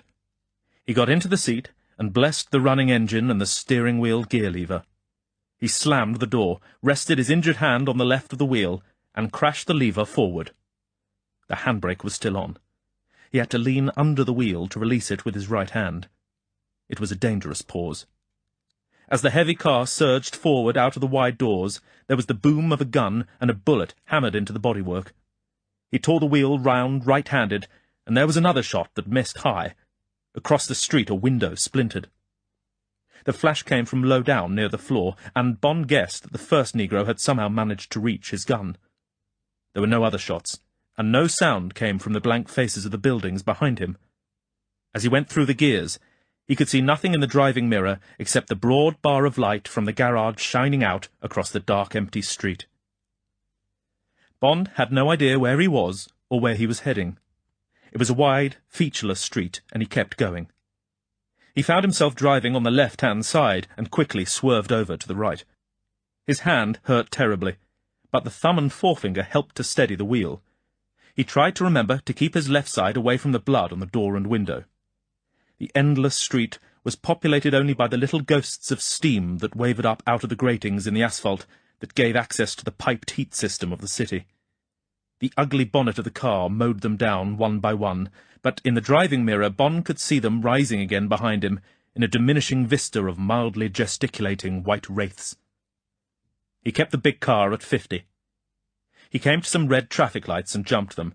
Several more dark blocks, and then there was a lighted avenue. There was traffic, and he paused until the lights went green. He turned left, and was rewarded by a succession of green lights, each one sweeping him on and further away from the enemy. He checked at an intersection and read the signs. He was on Park Avenue and 116th Street. He slowed again at the next street. It was 115th. He was heading downtown, away from Harlem, back into the city. He kept going. He turned off at 60th Street. It was deserted. He switched off the engine and left the car opposite a fire hydrant. He took the gun off the seat, shoved it down the waistband of his trousers, and walked back to Park Avenue. A few minutes later, he flagged a prowling cab, and then suddenly he was walking up the steps of the St. Regis. "A message for you, Mr. Bond," said the night porter. Bond kept his left side away from him. He opened the message with his right hand. It was from Felix Leiter, timed at 4 a.m. "Call me at once," it said. Bond walked to the elevator and was carried up to his floor. He let himself into 2100 and went through into the sitting room. So both of them were alive. Bond fell into a chair beside the telephone. "God Almighty," said Bond with deep gratitude. "What a break." Chapter 9. True or False. Bond looked at the telephone, then he got up and walked over to the sideboard. He put a handful of wilted ice cubes into a tall glass, poured in 3 inches of Hague and Hague, and swilled the mixture round in the glass to cool and dilute it. Then he drank down half the glass in one long swallow. He put the glass down and eased himself out of his coat. His left hand was so swollen that he could only just get it through the sleeve. His little finger was still crooked back, and the pain was vicious as it scraped against the cloth. The finger was nearly black. He pulled down his tie and undid the top of his shirt. Then he picked up his glass, took another deep swallow, and walked back to the telephone. Leiter answered at once. "Oh, thank God," said Leiter, with real feeling. "What's the damage?" "Broken finger," said Bond. "How about you?" "Blackjack. Knocked out. Nothing serious. They started off by considering all sorts of ingenious things. Wanted to couple me to the compressed air pump in the garage. Start on the ears and then proceed elsewhere. When no instructions came from the big man, they got bored, and I got to arguing the finer points of jazz with Blabbermouth, the man with a fancy six-shooter. We got on to Duke Ellington and agreed that we liked our band leaders to be percussion men, not wind. We agreed that the piano or the drums held the band together better than any other solo instrument. Jelly Roll Morton, for instance. Apropos the Duke, I told him the crack about the clarinet. An ill woodwind that nobody blows good. And that made him laugh fit to bust. And suddenly we were friends. The other man, the Flannel, he was called, got sour, and Blabbermouth told him he could go off duty. He'd look after me. And then the big man rang down. "I was there," said Bond. It didn't sound so hot. Blabbermouth was worried as hell. He wandered round the room, talking to himself. Suddenly he used the blackjack hard, and I went out. Next thing I knew, we were outside Bellevue Hospital, about 3:30. Blabbermouth was very apologetic, said it was the least he could have done. I believe him. He begged me not to give him away. Said he was going to report that he'd left me half dead. Of course, I promised to leak back some very lurid details. And we parted on the best of terms. I got some treatment at the emergency ward and came home. I was worried to hell and gone about you. But after a while, the telephone started ringing. Police and FBI. Seems the big man has complained that some fool Limey went berserk at the boneyard early this morning, shot 3 of his men, 2 chauffeurs and a waiter, if you please, stole one of his cars and got away, leaving his overcoat and hat in the cloakroom. The big man's yelling for action. Of course, I warned off the dicks and the FBI, but they're mad in hell. We got to get out of town at once. It'll miss the mornings, but it'll be splashed all over the afternoon blats, and radio and TV will have it. Apart from all that, Mr. Big will be after you like a nest of hornets. Anyway, I've got some plans fixed. Now, you tell, and God, am I glad to hear your voice. Bond gave a detailed account of all that had happened. He forgot nothing. When he had finished, Leiter gave a low whistle. "Boy," he said with admiration, "you certainly made a dent in the big man's machine, but were you lucky? That solitaire dame certainly seems to have saved your bacon. Do you think we can use her?" "Could if we could get near her," said Bond. "I should think he keeps her pretty close." "We'll have to think about that another day," said Leiter. "Now we'd better get moving. I'll hang up and call you back in a few minutes. First I'll get the police surgeon round to you right away. Be along in a quarter of an hour or so. Then I'll talk to the commissioner myself and sort out some of the police angles. They can stall a bit by discovering the car. The FBI will have to tip off the radio and newspaper boys so that at least we can keep your name out of it and all this limey talk. Otherwise we shall have the British ambassador being hauled out of bed, and parades by the National Association for the Advancement of Coloured People, and God knows what all." Leiter chuckled down the telephone. "Better have a word with your chief in London. It's about 10:30 their time. You'll need a bit of protection. I can look after the CIA, but the FBI have got a bad tack of 'see here, young man,' this morning. You'll need some more clothes. I'll see to that. Keep awake. We'll get plenty of sleep in the grave. Be calling you." He hung up. Bond smiled to himself. Hearing Leiter's cheerful voice and knowing everything was being taken care of had wiped away his exhaustion and his black memories. He picked up the telephone and talked to the overseas operator. 10 minutes delay, she said. Bond walked into his bedroom and somehow got out of his clothes. He gave himself a very hot shower and then an ice-cold one. He shaved and managed to pull on a clean shirt and trousers. He put a fresh clip in his Beretta and wrapped the Colt in his discarded shirt and put it in his suitcase. He was halfway through his packing when the telephone rang. He listened to the zing and echo on the line, the chatter of distant operators, the patches of Morse from aircraft and ships at sea quickly suppressed. He could see the big grey building near Regent's Park and imagine the busy switchboard and the cups of tea and a girl saying, "Yes, this is Universal Export."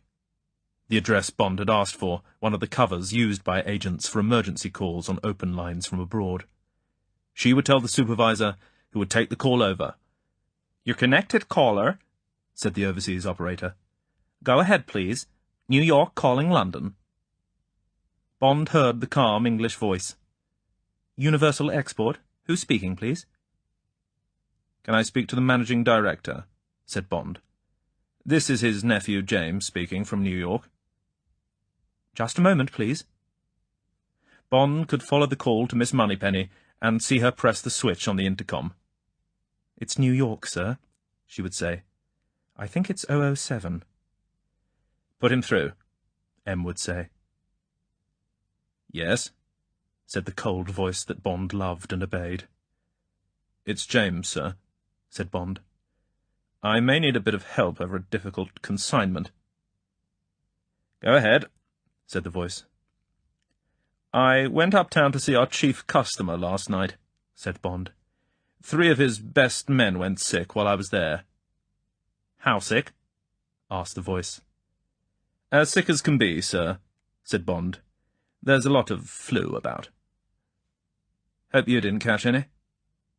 "Got a slight chill, sir," said Bond, "but absolutely nothing to worry about. I'll write you about it. The trouble is that with all this flu about, Federated think I will do better out of town." Bond chuckled to himself at the thought of M's grin. "So I'm off right away with Felicia." "Who?" asked M. "Felicia?" Bond spelt it out. "My new secretary from Washington." "Oh, yes. Thought I'd try that factory you advised at San Pedro." "Good idea.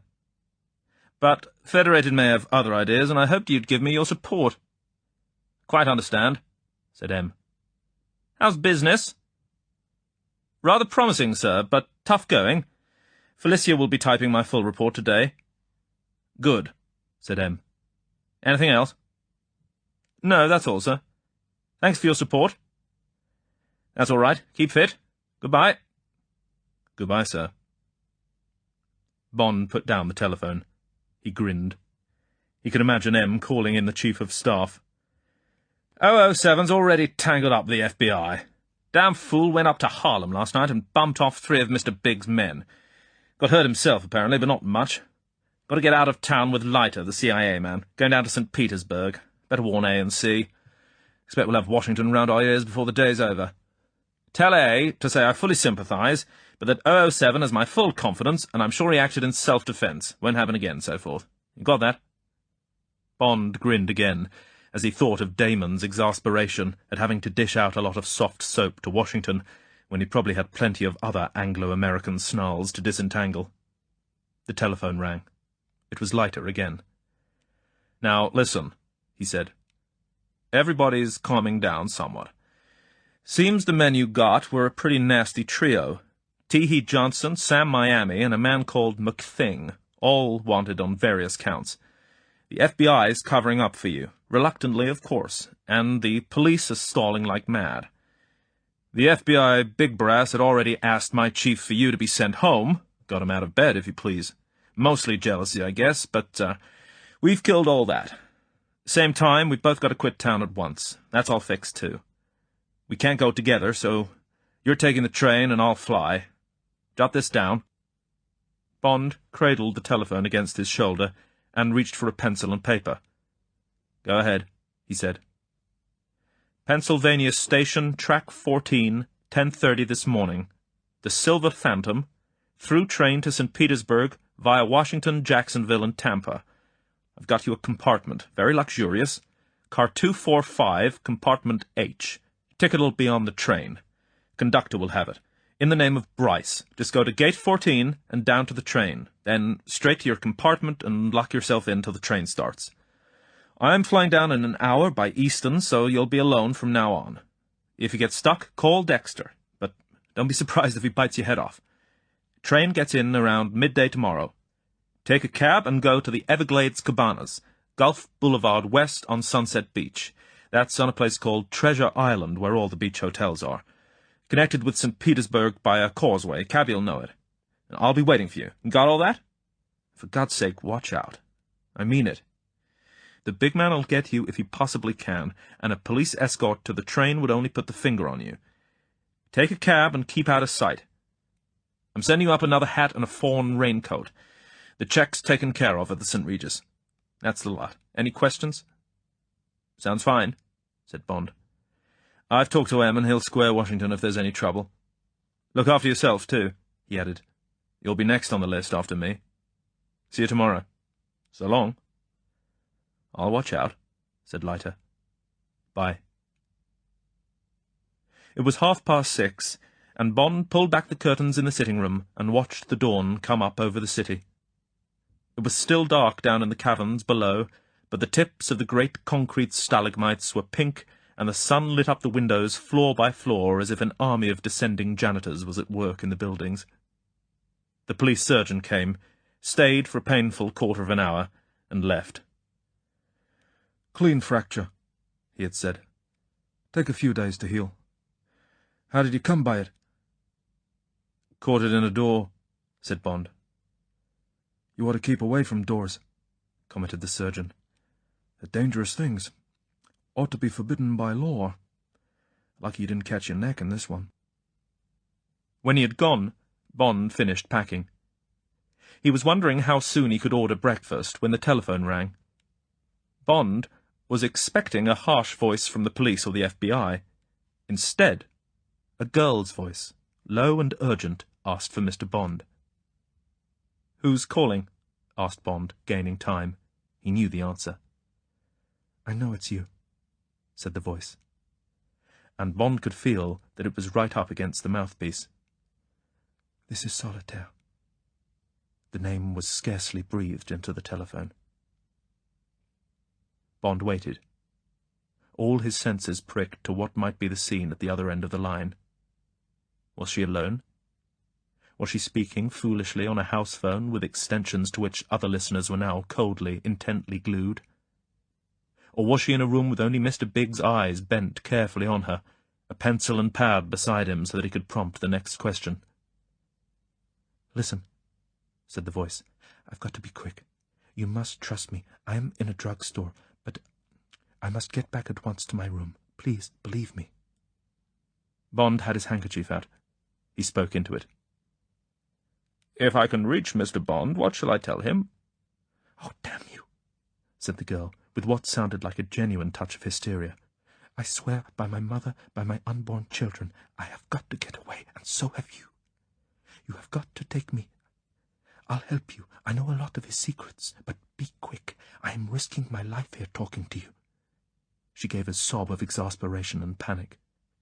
"For God's sake, trust me. You must. You must."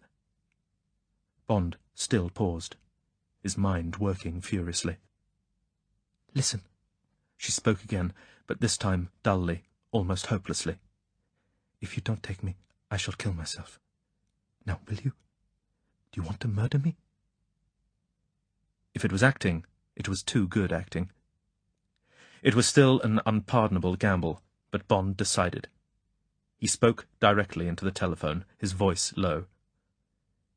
"If this is a double-cross, Solitaire, I'll get at you and kill you if it's the last thing I do. Have you got a pencil and paper?" "Wait," said the girl excitedly. "Yes, yes." If it had been a plant, reflected Bond, all that would have been ready. "Be at Pennsylvania Station at 10:20 exactly. The Silver Phantom to—" He hesitated. "To Washington. Car 245, compartment H. Say you're Mrs. Bryce. Conductor has the ticket in case I'm not there already. Go straight to the compartment and wait for me. Got that?" "Yes," said the girl. "And thank you, thank you." "Don't be seen," said Bond. "Wear a veil or something." "Of course," said the girl. "I promise. I really promise. I must go." She rang off.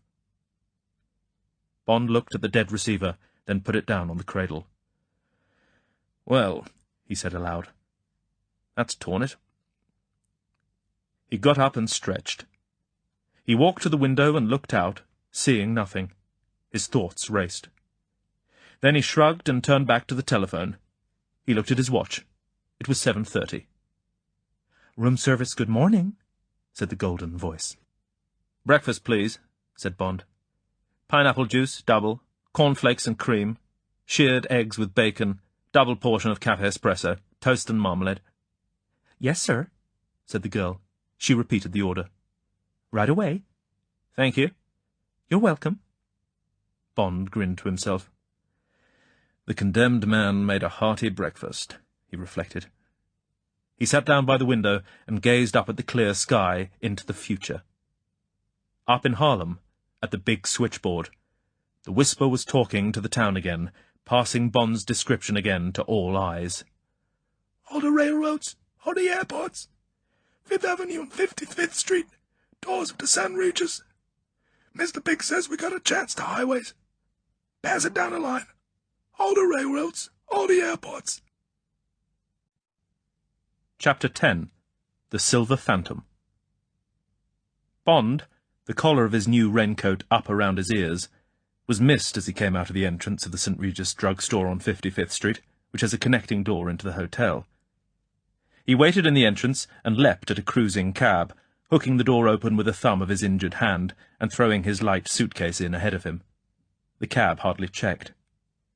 The Negro with the collecting box for the coloured veterans of Korea, and his colleague fumbling under the bonnet of his stalled car, stayed on the job until, much later, they were called off by a man who drove past and sounded 2 shorts and a long on his horn. But Bond was immediately spotted as he left his cab at the drive-in to the Pennsylvania station. A lounging Negro with a wicker basket walked quickly into a call box. It was 10:15. Only 15 minutes to go, and yet, just before the train started, one of the waiters in the diner reported sick, and was hurriedly replaced by a man who had received a full and careful briefing on the telephone. The chef swore there was something fishy, but the new man said a word or two to him, and the chef showed the whites of his eyes and went silent, surreptitiously touching the lucky bean that hung round his neck on a string. Bond had walked quickly through the great glass-covered concourse and through Gate 14 down to his train. It lay, a quarter of a mile of silver carriages, quietly in the dusk of the underground station. Up front, The auxiliary generators of the 4,000-horsepower twin diesel-electric units ticked busily. Under the bare electric bulbs, the horizontal purple and gold bands, the colours of the Seaboard Railroad, glowed regally on the streamlined locomotives. The enginemen and firemen who would take the great train on the first 200-mile lap into the south lolled in the spotless aluminium cabin 12 feet above the track, watching the ammeter and the air-pressure dial, ready to go. It was quiet in the great concrete cavern below the city, and every noise threw an echo. There were not many passengers. More would be taken on at Newark, Philadelphia, Baltimore, and Washington. Bond walked 100 yards, his feet ringing on the empty platform, before he found car 245 towards the rear of the train. A Pullman porter stood at the door. He wore spectacles. His black face was bored but friendly. Below the windows of the carriage, in broad letters of brown and gold, was written Richmond, Fredericksburg, and Potomac, and below that, Bellsylvania, the name of the Pullman car. A thin wisp of steam rose from the couplings of the central heating near the door. "Compartment H," said Bond. "Mr. Bryce, sir." "Yes, sir. Mrs. Bryce just come aboard. Straight down to car." Bond stepped onto the train and turned down the drab olive-green corridor. The carpet was thick. There was the usual American train smell of old cigar smoke. A notice said, "Need a second pillow? For any extra comfort, ring for your Pullman attendant. His name is—" Then a printed card slipped in, "Samuel D. Baldwin." H was more than halfway down the car. There was a respectable-looking American couple in E, otherwise the rooms were empty. The door of H was closed. He tried it, and it was locked. "Who's that?" asked a girl's voice, anxiously. "It's me," said Bond. The door opened. Bond walked through, put down his bag, and locked the door behind him. She was in a black tailor-made.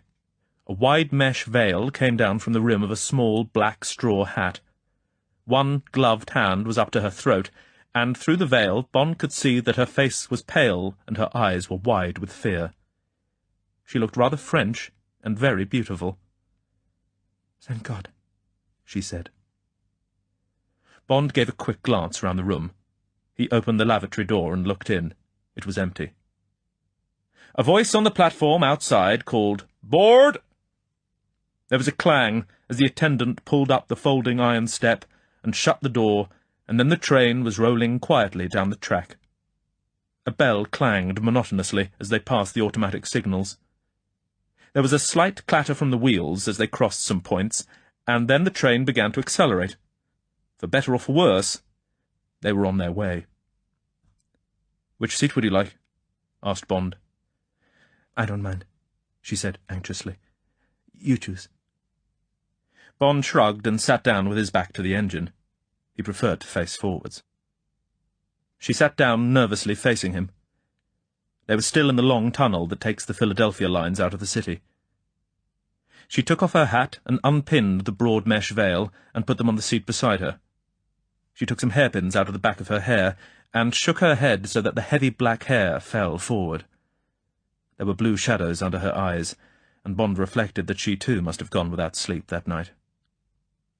There was a table between them. Suddenly, she reached forward and pulled his right hand towards her on the table. She held it in both her hands and bent forward and kissed it. Bond frowned and tried to pull his hand away, but for a moment she held it tight in both of hers. She looked up, and her wide blue eyes looked candidly into his. "Thank you," she said. "Thank you for trusting me. It was difficult for you." She released his hand and sat back.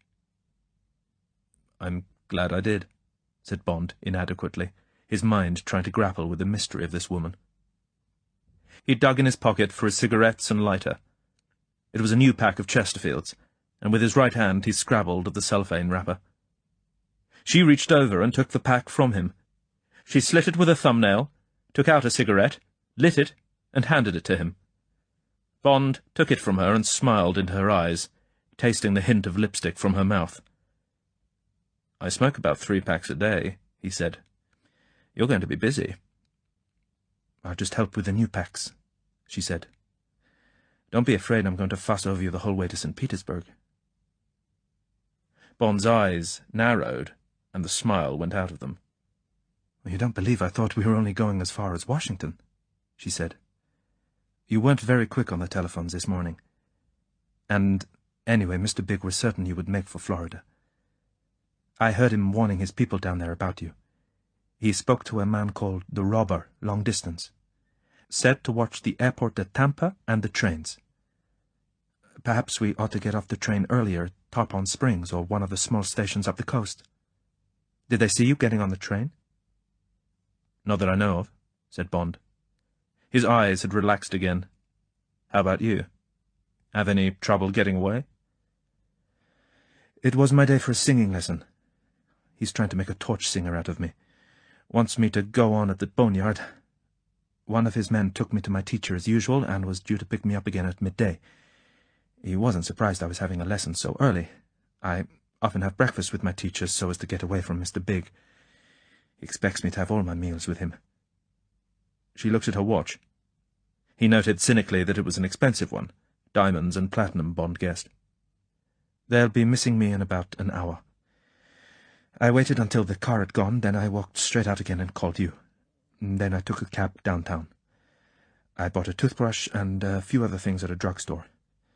Otherwise, I've got nothing except my jewelry and the mad money I've always kept hidden from him. About $5,000. So I won't be a financial burden." She smiled. "I thought I'd get my chance one day." She gestured towards the window. "You have given me a new life. I've been shut up with him and his gangsters for nearly a year. This is heaven." The train was running through the unkempt barren plains and swamps between New York and Trenton. It wasn't an attractive prospect. It reminded Bond of some of the stretches on the pre-war Trans-Siberian Railway, except for the huge, lonely hoardings advertising the current Broadway shows and the occasional dumps of scrap iron and old motor cars. "I hope I can find you something better than that," he said, smiling. "But don't thank me. We're quits now. You saved my life last night. That is," he added, looking at her curiously, "if you really have got second sight." "Yes," she said, "I have. Or something very like it. I can often see what's going to happen, particularly to other people.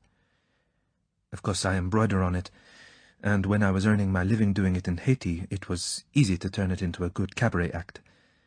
They're riddled with voodoo and superstitions there, and they were quite certain I was a witch. But I promise that when I first saw you in that room, I knew you had been sent to save me. She blushed. "I saw all sorts of things." "What sort of things?" "Oh, I don't know," she said, her eyes dancing. "Just things. Anyway, we'll see." "But it's going to be difficult," she added, seriously, "and dangerous. For both of us." She paused.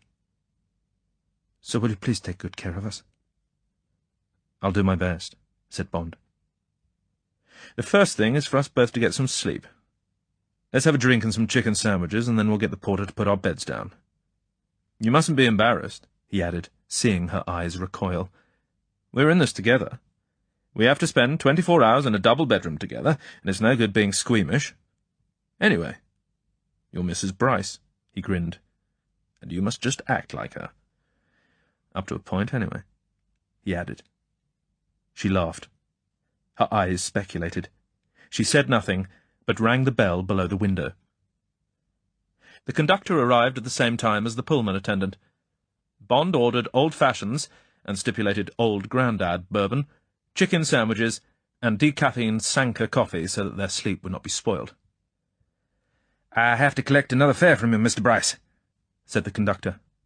"Of course," said Bond. Solitaire made a movement towards her handbag. "It's all right, darling," said Bond, pulling out his note-case. "You've forgotten you gave me your money to look after before we left the house." "Guess the lady'll need plenty for her summer frocks," said the conductor. "Shops is plenty expensive in St. Pete. Plenty hot down there, too. You folks been to Florida before?" "We always go this time of year," said Bond. "I hope you have a pleasant trip," said the conductor. When the door shut behind him, Solitaire laughed delightedly. "You can't embarrass me," she said. "I'll think up something really fierce if you're not careful. To begin with, I'm going in there." She gestured towards the door behind Bond's head. "I must look terrible." "Go ahead, darling," laughed Bond as she disappeared. Bond turned to the window and watched the pretty clapboard houses slip by as they approached Trenton. He loved trains, and he looked forward with excitement to the rest of the journey. The train was slowing down. They slid past sidings full of empty freight cars bearing names from all over the states: Lackawanna, Chesapeake and Ohio, Lehigh Valley, Seaboard Fruit Express, and the lilting Atchison, Topeka, and Santa Fe, names that held all the romance of the American railroads. British Railways, thought Bond. He sighed and turned his thoughts back to the present adventure. For better or worse, he had decided to accept Solitaire, or rather, in his cold way, to make the most of her. There were many questions to be answered, but now was not the time to ask them. All that immediately concerned him was that another blow had been struck at Mr. Big, where it would hurt most, in his vanity. As for the girl, as a girl, he reflected that it was going to be fun teasing her and being teased back, and he was glad that they'd already crossed the frontiers into comradeship and even intimacy. Was it true what the big man had said, that she would have nothing to do with men? He doubted it. She seemed open to love and to desire. At any rate, he knew she was not closed to him. He wanted her to come back and sit down opposite him again, so that he could look at her and play with her and slowly discover her. Solitaire. It was an attractive name. No wonder they had christened her that in the sleazy nightclubs of Port-au-Prince. Even in her present promise of warmth towards him there was much that was withdrawn and mysterious. He sensed a lonely childhood on some great decaying plantation, an echoing great house slowly falling into disrepair and being encroached on by the luxuriance of the tropics, the parents dying and the property being sold, the companionship of a servant or two, and an equivocal life in lodgings in the capital, the beauty which was her only asset, and the struggle against the shady propositions to be a governess, a companion, a secretary, all of which meant respectable prostitution. Then the dubious, unknown steps into the world of entertainment. The evening stint at the nightclub, with the mysterious act which, among people dominated by magic, must have kept many away from her and made her a person to be feared. And then, one evening, the huge man with the grey face sitting at a table by himself. The promise that he would put her on Broadway, the chance of a new life, of an escape from the heat and the dirt and the solitude. Bond turned brusquely away from the window. A romantic picture, perhaps, but it must have been something like that. He heard the door unlock. The girl came back and slid into the seat opposite him. She looked fresh and gay. She examined him carefully. "You have been wondering about me," she said. "I felt it." "Don't worry. There's nothing very bad to know. I will tell you all about it some day, when we have time. Now I want to forget about the past. I will just tell you my real name. It is Simone Latrelle, but you can call me what you like. I am 25, and now I am happy. I like this little room, but I am hungry and sleepy. Which bed will you have?" Bond smiled at the question. He reflected.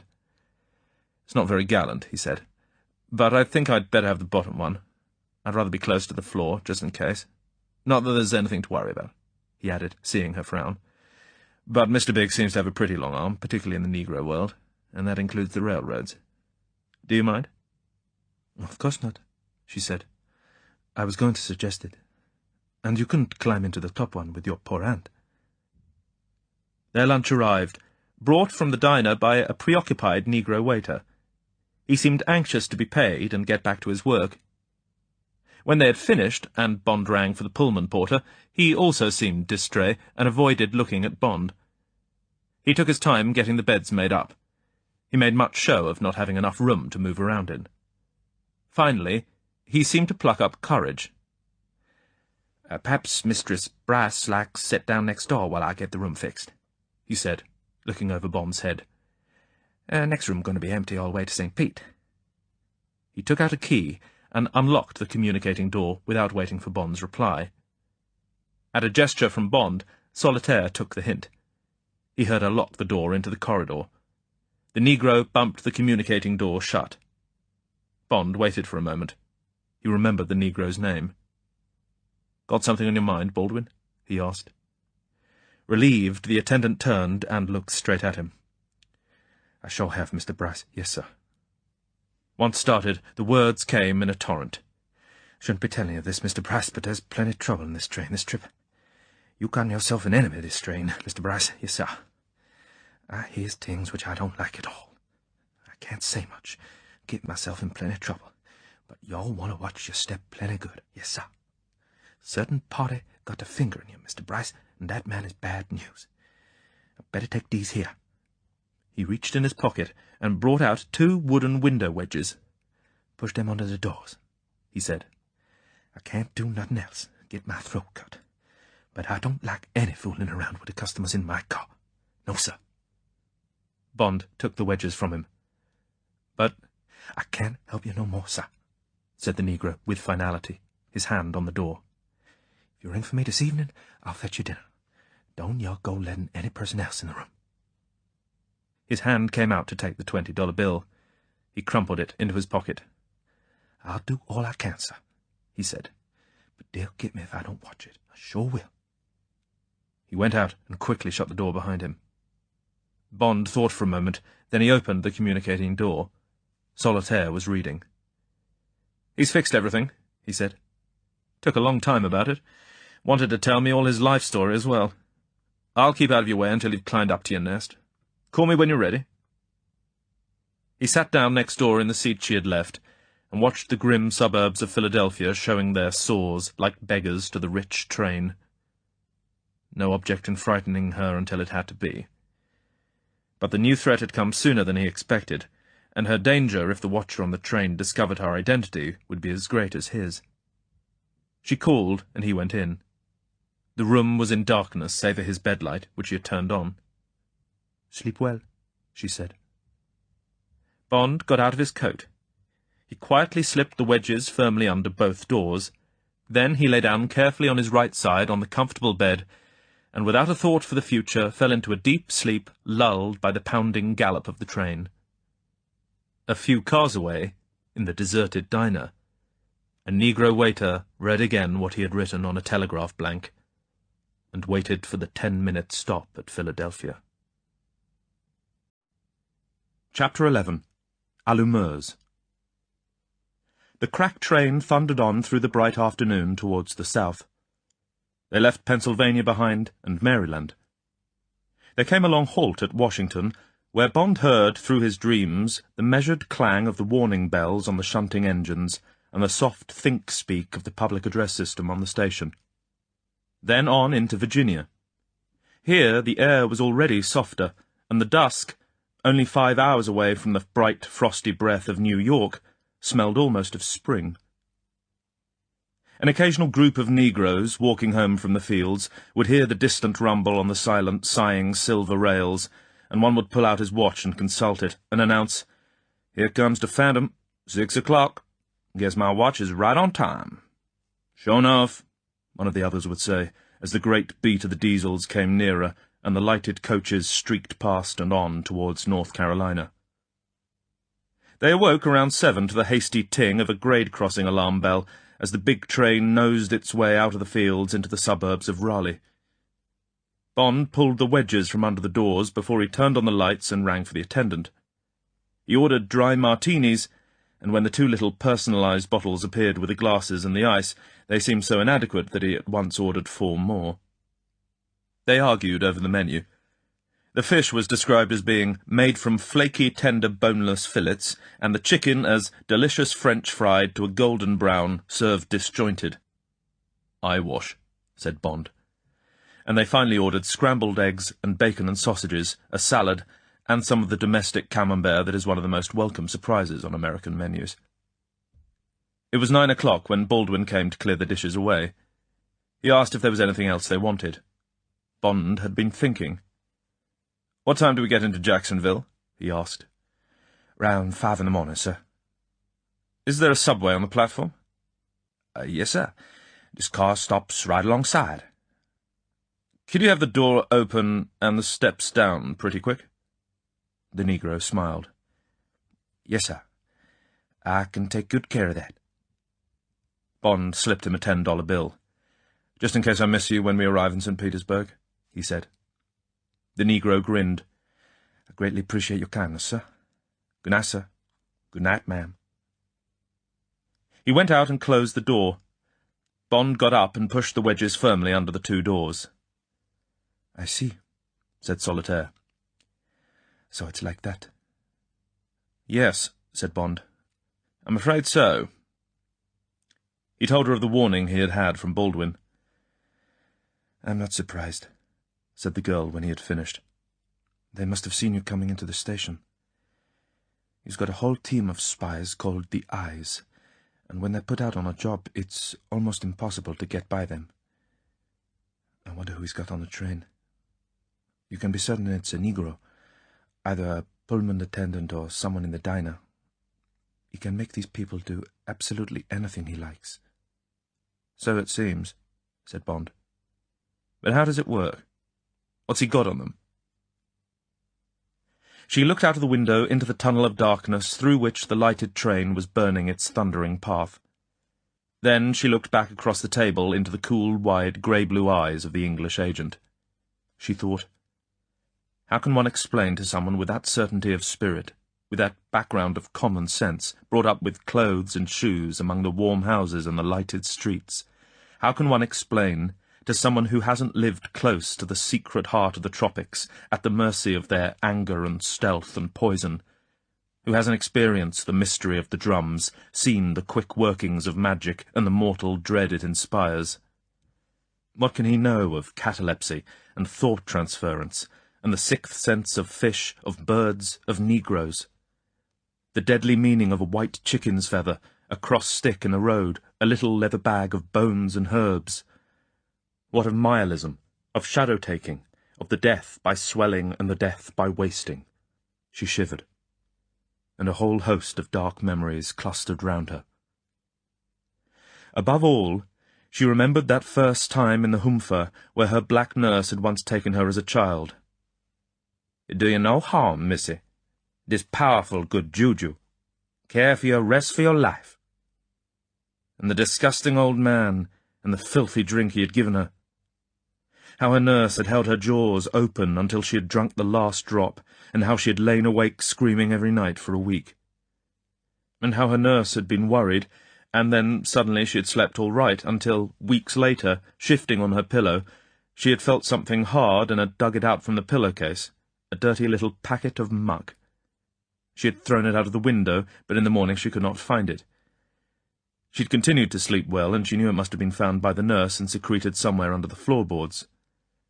Years later, she had found out about the voodoo drink, a concoction of rum, gunpowder, grave dirt, and human blood. She almost retched as the taste came back to her mouth. What could this man know of these things, or of her half-belief in them? She looked up and found Bond's eyes fixed quizzically on her. "You're thinking I shan't understand," he said. "And you're right up to a point. But I know what fear can do to people, and I know that fear can be caused by many things. I've read most of the books on voodoo, and I believe that it works. I don't think it would work on me, because I stopped being afraid of the dark when I was a child, and I'm not a good subject for suggestion or hypnotism. But I know the jargon, and you needn't think I should laugh at it. The scientists and doctors who wrote the books don't laugh at it." Solitaire smiled. "All right," she said. "Then all I need tell you is that they believe the big man is the zombie of Baron Samedi. Zombies are bad enough by themselves. They are animated corpses that have been made to rise from the dead and obey the commands of the person who controls them. Baron Samedi is the most dreadful spirit in the whole of voodooism. He is the spirit of darkness and death. So, for Baron Samedi to be in control of his own zombie is a very dreadful conception. You know what Mr. Big looks like. He is huge and grey, and he has great psychic power. It is not difficult for a Negro to believe that he is a zombie, and a very bad one at that. The step to Baron Samedi is simple. Mr. Big encourages the idea by having the Baron's fetish at his elbow. You saw it in his room. She paused. She went on quickly, almost breathlessly. And I can tell you that it works, and that there's hardly a Negro who has seen him and heard the story who doesn't believe it, and who doesn't regard him with complete and absolute dread. And they are right, she added. And you would say so too if you knew the way he deals with those who haven't obeyed him completely, the way they are tortured and killed. Where does Moscow come in? Asked Bond. Is it true he's an agent of Smersh? I don't know what Smersh is, said the girl, but I know he works for Russia. At least I've heard him talking Russian to people who come from time to time. Occasionally he's had me into that room and asked me afterwards what I thought of his visitors. Generally, it seemed to me as they were telling the truth, although I couldn't understand what they said. But don't forget, I've only known him for a year, and he's fantastically secretive. If Moscow does use him, they've got hold of one of the most powerful men in America. He can find out almost anything he wants to, and if he doesn't get what he wants, somebody gets killed. Why doesn't someone kill him? Asked Bond. You can't kill him, she said. He's already dead. He's a zombie. Yes, I see, said Bond slowly. It's quite an impressive arrangement. Would you try? She looked out of the window, then back at him. As a last resort, she admitted unwillingly. But don't forget, I come from Haiti. My brain tells me I could kill him, but... She made a helpless gesture with her hands. My instinct tells me I couldn't. She smiled at him docilely. You must think me a hopeless fool, she said. Bond reflected. Not after reading all those books, he admitted. He put his hand across the table and covered hers with it. When the time comes, he said, smiling, I'll cut a cross in my bullet. That used to work in the old days. She looked thoughtful. I believe that if anybody can do it, you can, she said. You hit him hard last night in exchange for what he did to you. She took his hand in hers and pressed it. Now tell me what I must do. Bed, said Bond. He looked at his watch. It was 10 o'clock. Might as well get as much sleep as we can. We'll slip off the train at Jacksonville on chance being spotted. Find another way down to the coast. They got up. They stood facing each other in the swaying train.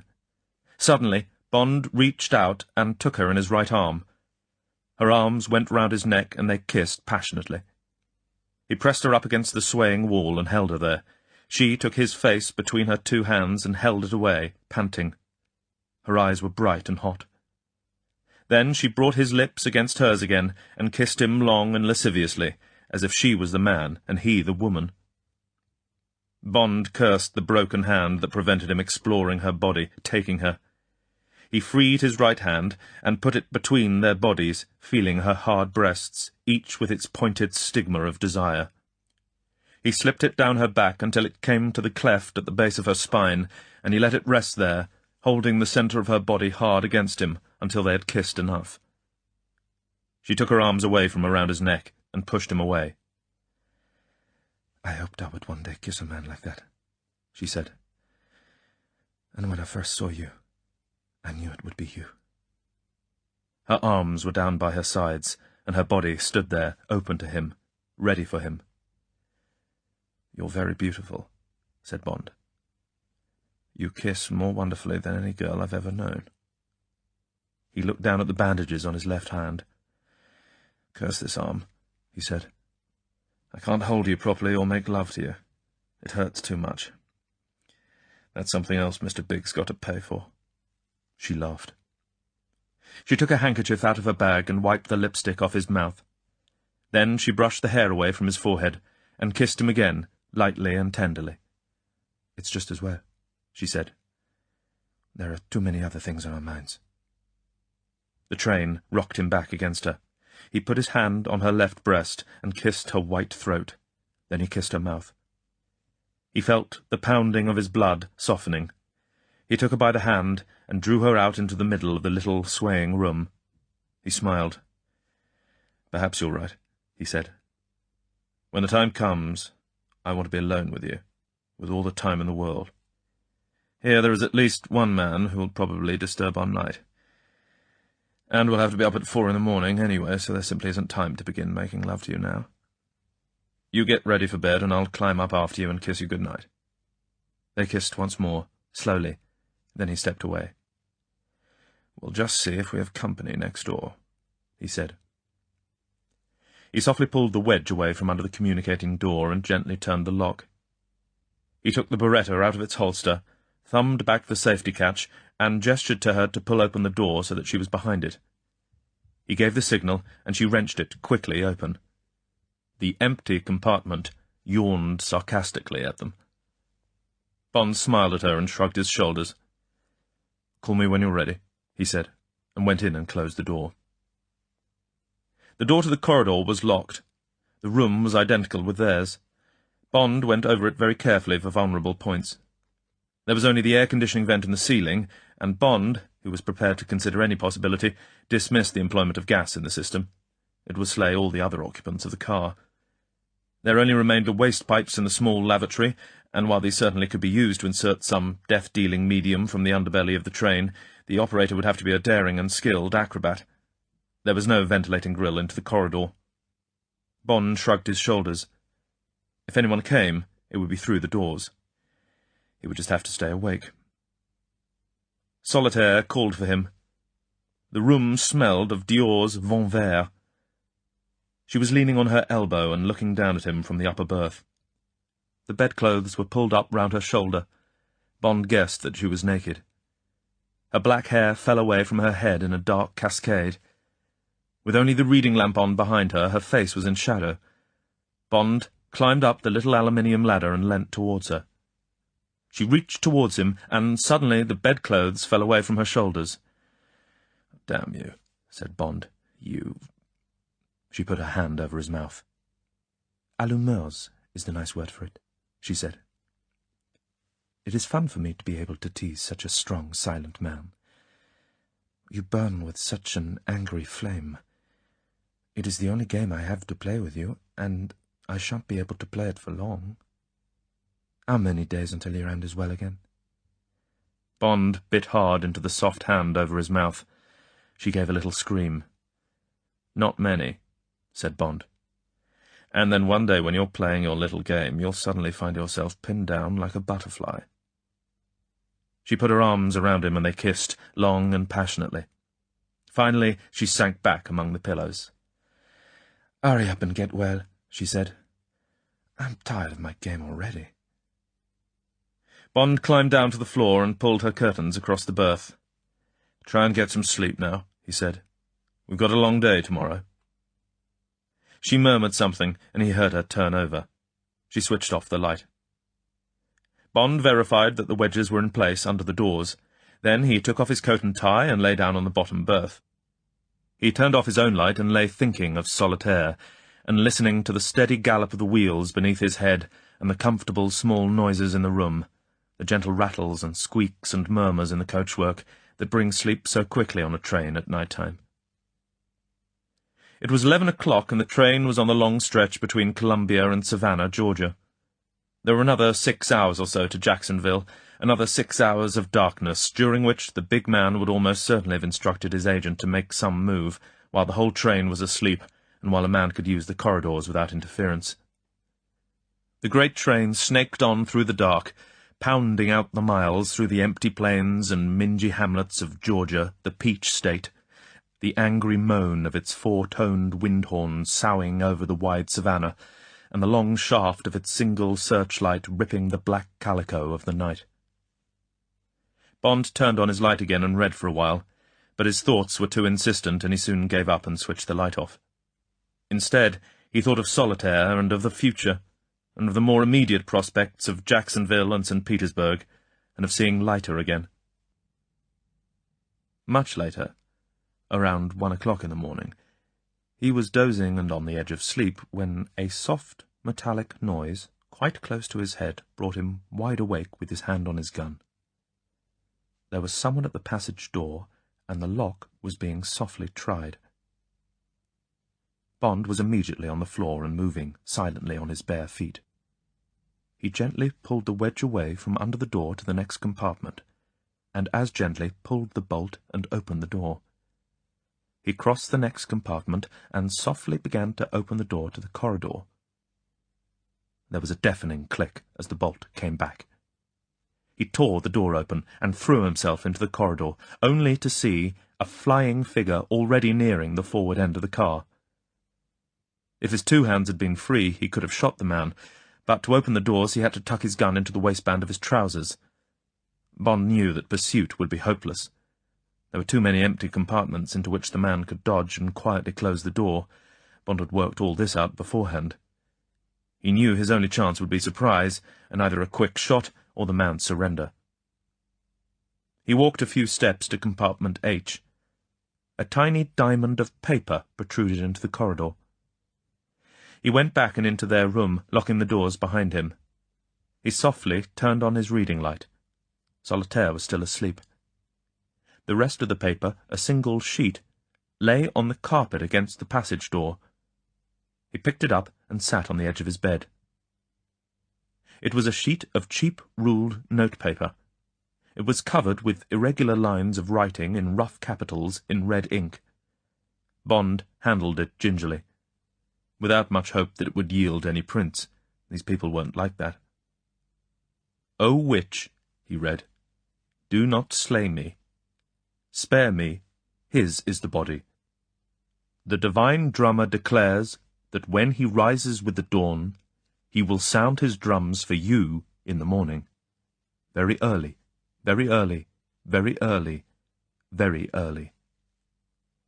O witch that slays the children of men before they are fully matured, O witch that slays the children of men before they are fully matured, the divine drummer declares that when he rises with the dawn, he will sound his drums for you in the morning, very early, very early, very early, very early.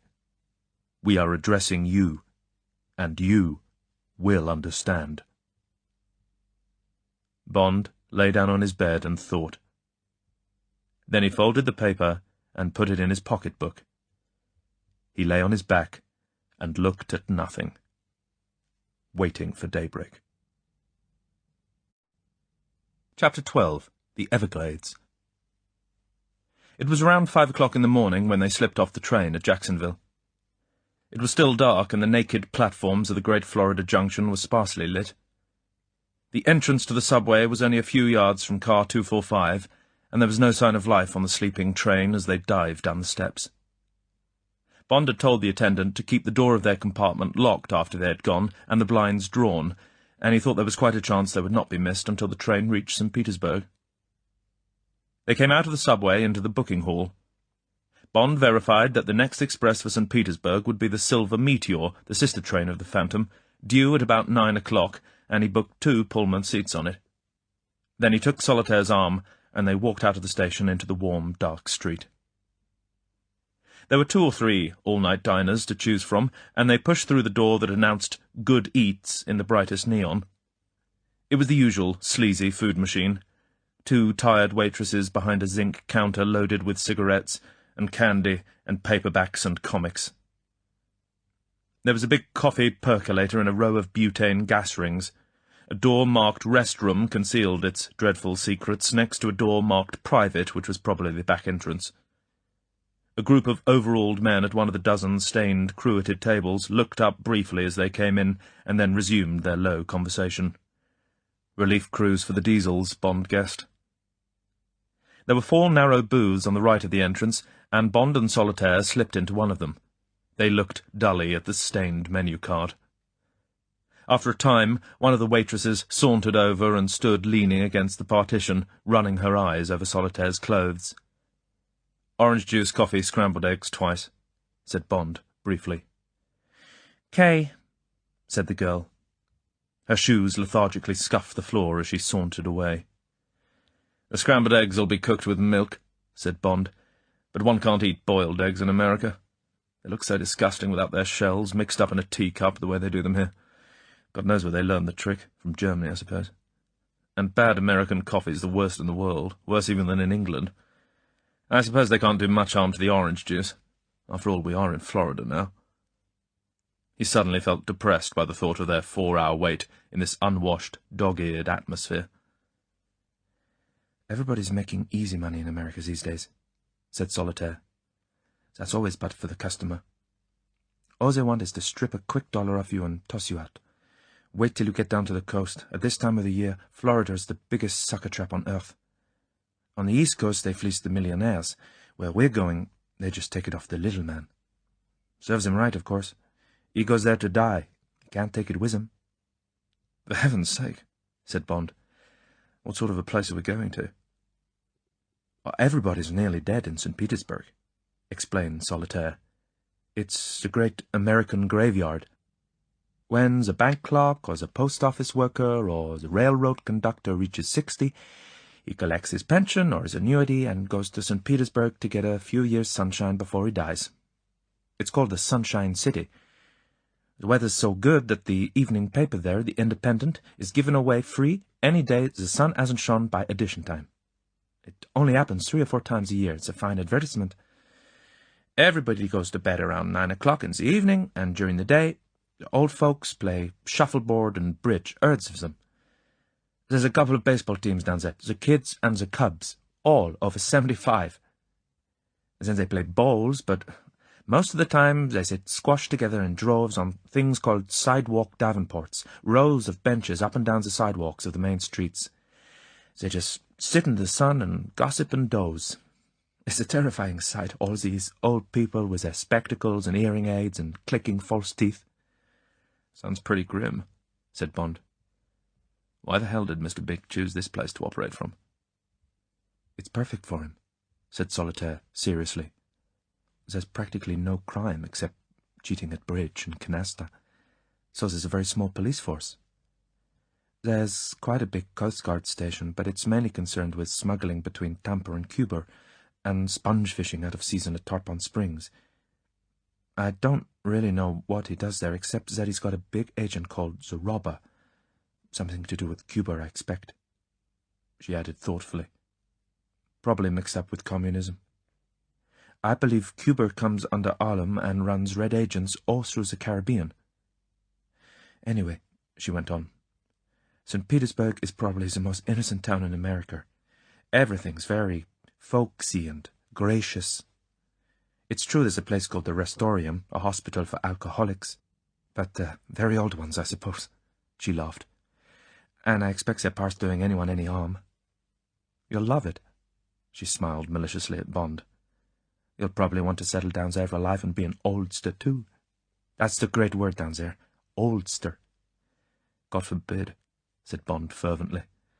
"Sounds rather like Bournemouth or Torquay, but 1,000,000 times worse. I hope we don't get into a shooting match with the Robber and his friends. We'd probably hurry a few hundred oldsters off to the cemetery with heart failure. Isn't there anyone young in this place?" "Oh, yes," laughed Solitaire. "Plenty of them.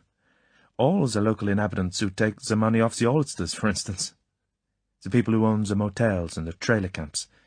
You could make plenty of money running the bingo tournaments. I'll be your barker, the girl outside who gets the suckers in. Dear Mr. Bond," she reached over and pressed his hand, "will you settle down with me and grow old gracefully in St. Petersburg?" Bond sat back and looked at her critically. "I want a long time of disgraceful living with you first," he said with a grin, "and probably better at that. But it suits me that they go to bed at 9 down there." Her eyes smiled back at him. She took her hand away from his as their breakfast arrived. "Yes," she said, "you go to bed at 9. Then I shall slip out by the back door and go on the tiles with the Kids and the Cubs." The breakfast was as bad as Bond had prophesied. When they had paid, they wandered over to the station waiting-room. The sun had risen, and the light swarmed in dusty bars into the vaulted, empty hall. They sat together in a corner, and until the silver meteor came in, Bond plied her with questions about the big man and all she could tell him about his operations. Occasionally he made a note of a date or a name, but there was little she could add to what he knew.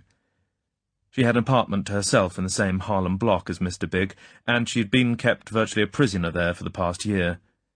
She had 2 tough negresses as companions, and was never allowed out without a guard.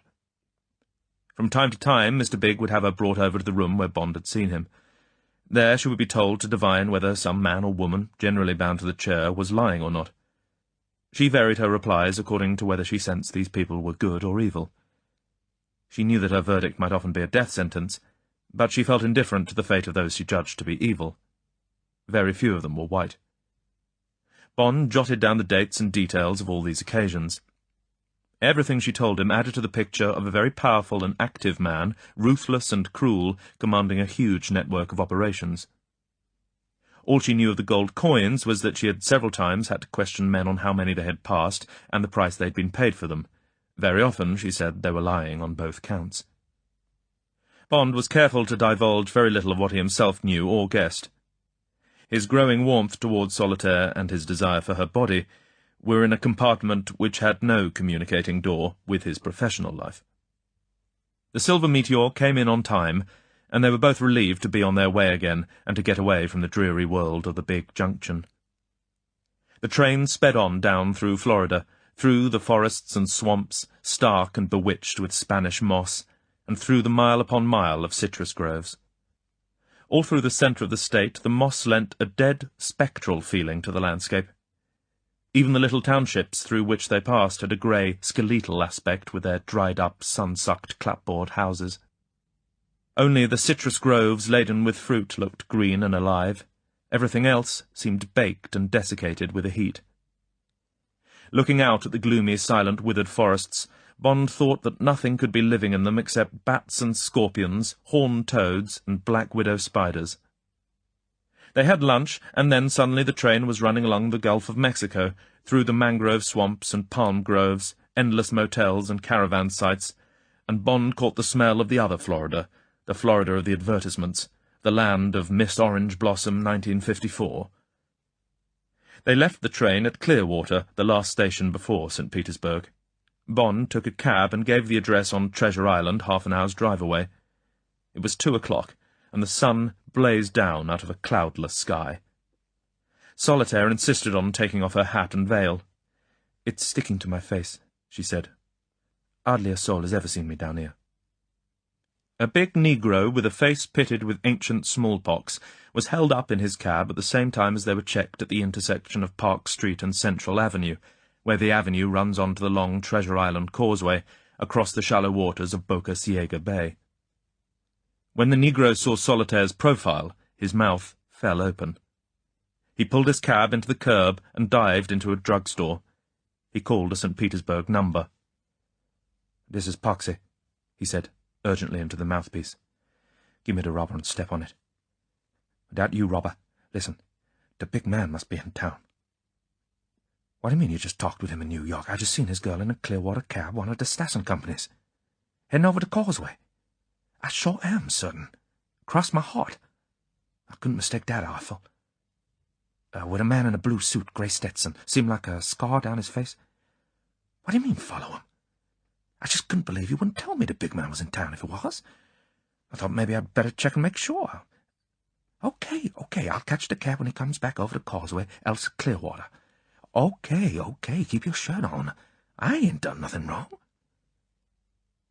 The man called the robber was through to New York in 5 minutes. He had been warned about Bond, but he couldn't understand where Solitaire tied into the picture. When he had finished talking to the big man, he still didn't know, but his instructions were quite definite. He rang off and sat for a while, drumming his fingers on his desk. 10 grand for the job. He'd need 2 men. That would leave 8 grand for him. He licked his lips and called a pool room in a downtown bar in Tampa. Bond paid off the cab at the Everglades, a group of neat white and yellow clapboard cottages set on 3 sides of a square of Bahama grass which ran 50 yards down to a bone-white beach and then to the sea. From there, the whole Gulf of Mexico stretched away as calm as a mirror until the heat haze on the horizon married it into the cloudless sky. After London, after New York, after Jacksonville, It was a sparkling transition. Bond went through a door marked Office with Solitaire demurely at his heels. He rang a bell that said Manageress Mrs. Stuyvesant, and a withered shrimp of a woman with blue-rinsed hair appeared and smiled with her pinched lips. "Yes?" "Mr. Leiter?" "Oh, yes, you're Mr. Bryce. Cabana number 1, right down on the beach. Mr. Leiter's been expecting you since lunchtime. And—" She heliographed with her pince-nez towards Solitaire. "Mrs. Bryce," said Bond. "Ah, yes," said Mrs. Stuyvesant, wishing to disbelieve. "Well, if you'd care to sign the register, I'm sure you and Mrs. Bryce would like to freshen up after the journey. Full address, please, thank you." She led them out and down the cement path to the end cottage on the left. She knocked, and Leiter appeared. Bond had looked forward to a warm welcome, but Leiter seemed staggered to see him. His mouth hung open. His straw-coloured hair, still faintly black at the roots, looked like a haystack. "You haven't met my wife, I think?" said Bond. No, I mean, yes, how do you do?" The whole situation was beyond him. Forgetting Solitaire, he almost dragged Bond through the door. At the last moment he remembered the girl and seized her with his other hand and pulled her in too, banging the door shut with his heel so that Mrs. Stuyvesant's "I hope you have a happy" was guillotined before the "Stay." Once inside, Leiter could still not take them in. He stood and gaped from one to the other. Bond dropped his suitcase on the floor of the little lobby. There were 2 doors. He pushed open the one on his right and held it for Solitaire. It was a small living room that ran the width of the cottage and faced across the beach to the sea. It was pleasantly furnished with bamboo beach chairs upholstered in foam rubber covered with a red and green hibiscus chintz. Palm leaf matting covered the floor. The walls were duck's egg blue, and in the centre of each was a colour print of tropical flowers in a bamboo frame. There was a large drum-shaped table in bamboo with a glass top. It held a bowl of flowers and a white telephone. There were broad windows facing the sea, and to the right of them a door leading onto the beach.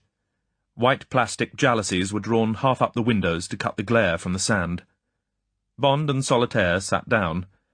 Bond lit a cigarette and threw the pack in his lighter onto the table. Suddenly the telephone rang. Leiter came out of his trance and walked over from the door and picked up the receiver. "Speaking," he said. "Put the lieutenant on." "That you, Lieutenant?" "He's here." "He's just walked in." "No, all in one piece." He listened for a moment, then turned to Bond. "Where did you leave the Phantom?" he asked. Bond told him. "Jacksonville," said Leiter into the telephone. "Yeah, I'll say." "Sure. I'll get the details from him and call you back. Will you call off homicide?" "Sure, appreciate it." "And New York." "Much obliged, Lieutenant." "Orlando 9000. Okay. And thanks again. Bye." He put down the receiver. He wiped the sweat off his forehead and sat down opposite Bond. Suddenly he looked at Solitaire and grinned apologetically. "I guess you're Solitaire," he said. "Sorry for the rough welcome. It's been quite a day. For the second time in around 24 hours, I didn't expect to see this guy again." He turned back to Bond. "Okay to go ahead?" he asked. "Yes," said Bond. "Solitaire's on our side now." "That's a break," said Leiter. "Well, you won't have seen the papers or heard the radio, so I'll give you the headlines first. The Phantom was stopped soon after Jacksonville, between Waldo and Ocala. Your compartment was Tommy-gunned and bombed, blown to bits. Killed the Pullman porter who was in the corridor at the time.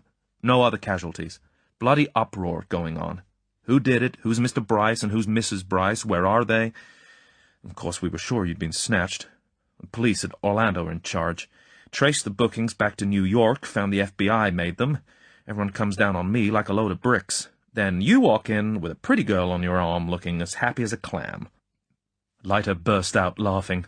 "Boy, you should have heard Washington a while back. Anybody would have thought it was me that bombed the goddamn train." He reached for one of Bond's cigarettes and lit it. "Well," he said, "that's the synopsis. I'll hand over the shooting script when I've heard your end. Give."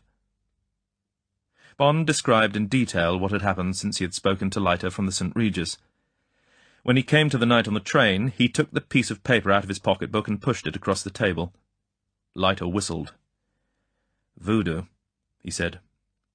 "This was meant to be found on the corpse, I guess. Ritual murder by friends of the men you bumped in Harlem. That's how it was supposed to look. Take the heat right away from the big man. They certainly think out all the angles. We'll get after that thug they had on the train, probably one of the help in the diner. He must have been the man who put the finger in your compartment. You finished, then I'll tell you how he did it." "Let me see," said Solitaire. She reached across for the paper. "Yes," she said quietly. "It's an uanga, a voodoo fetish. It's the invocation to this drum witch. It's used by the Ashanti tribe in Africa when they want to kill someone. They use something like it in Haiti." She handed it back to Bond. "It was lucky you didn't tell me about it," she said seriously. "I would still be having hysterics." "I didn't care for it myself," said Bond. "I felt it was bad news. Lucky we got off at Jacksonville. Poor Baldwin. We owe him a lot." He finished the story of the rest of their trip. "Anyone spot you when you left the train?" asked Leiter.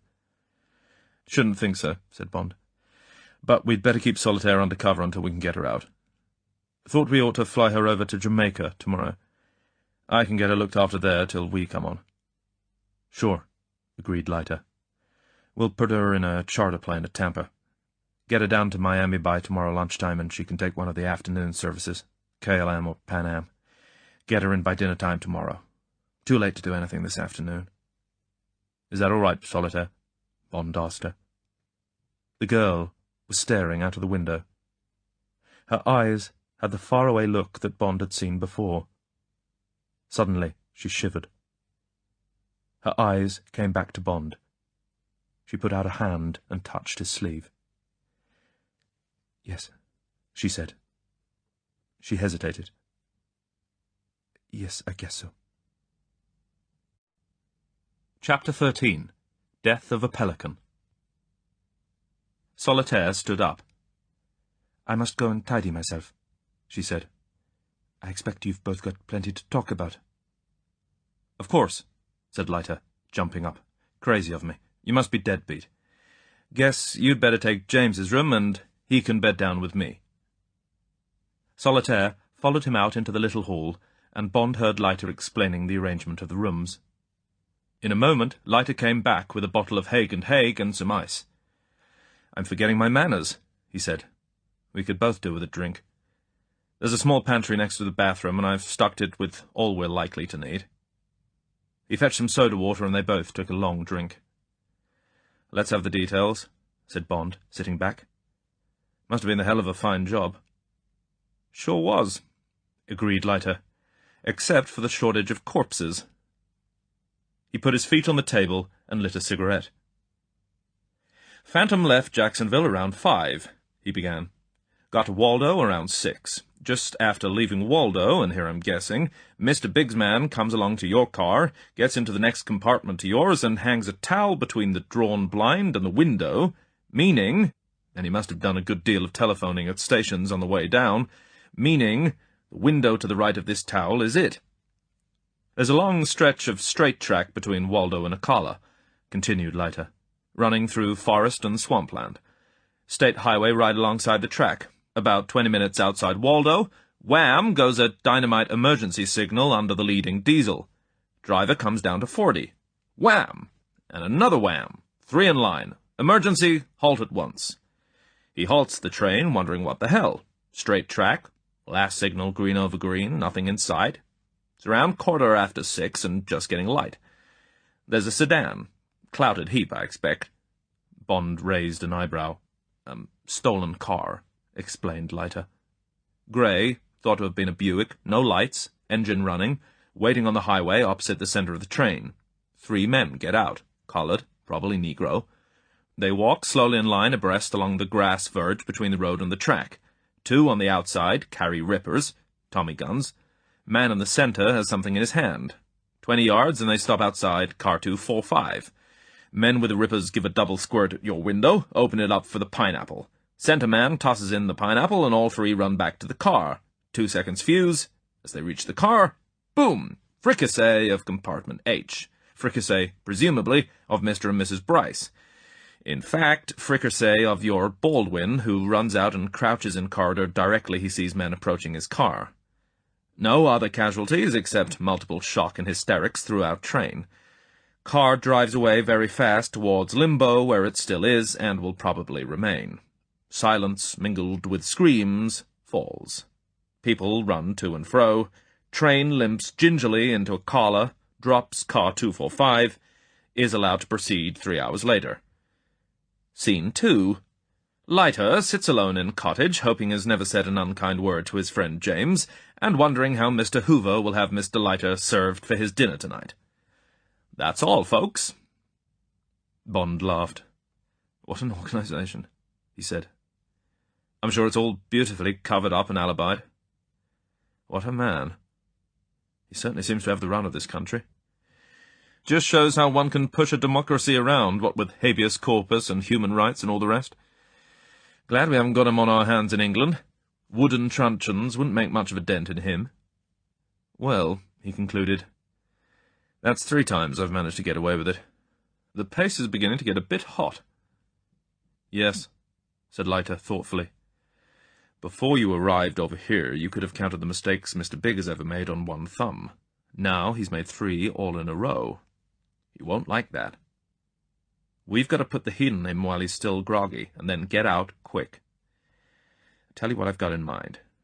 There's no doubt that gold gets into the States through this place. We've tracked the secretary again and again, and she just comes straight over from Jamaica to St. Petersburg and docks at that worm and bait factory, Roberus, or whatever it's called. Roberus, said Bond. The great worm of mythology. Good name for a worm and bait factory. Suddenly, a thought struck him. He hit the glass tabletop with the flat of his hand. Felix! Of course! Ouroboros! The robber! Don't you see? Mr. Big's man down here. It must be the same. Leiter's face lit up. Christ almighty! He exclaimed. Of course it's the same. That Greek who's supposed to own it. The man in Tarpon Springs that figures in the reports that blockhead showed us in New York. Binswanger. Well, he's probably just a figurehead. Probably doesn't even know there's anything phony about it. It's his manager here we've got to get after. The robber. Of course that's who it is. Leiter jumped up. Come on. Let's get going. We'll go right along and look the place over. I was going to suggest it anyway, seeing the secretary always docks at their wharf. She's in Cuba now, by the way, he added. Havana. Cleared from here a week ago. And they searched her good and proper when she came in and when she left. Didn't find a thing, of course. Thought she might have a false keel. Almost tore it off. She had to go into dock before she could sail again. Nix, not a shadow of anything wrong, let alone a stack of gold coins. Anyway, we'll go and smell around, see if we can get a look at our robber friend. I'll just have to talk to Orlando and Washington, tell them all we know. They must catch up quit with the big man's fellow on the train, probably too late by now. You go and see how Solitaire is getting on.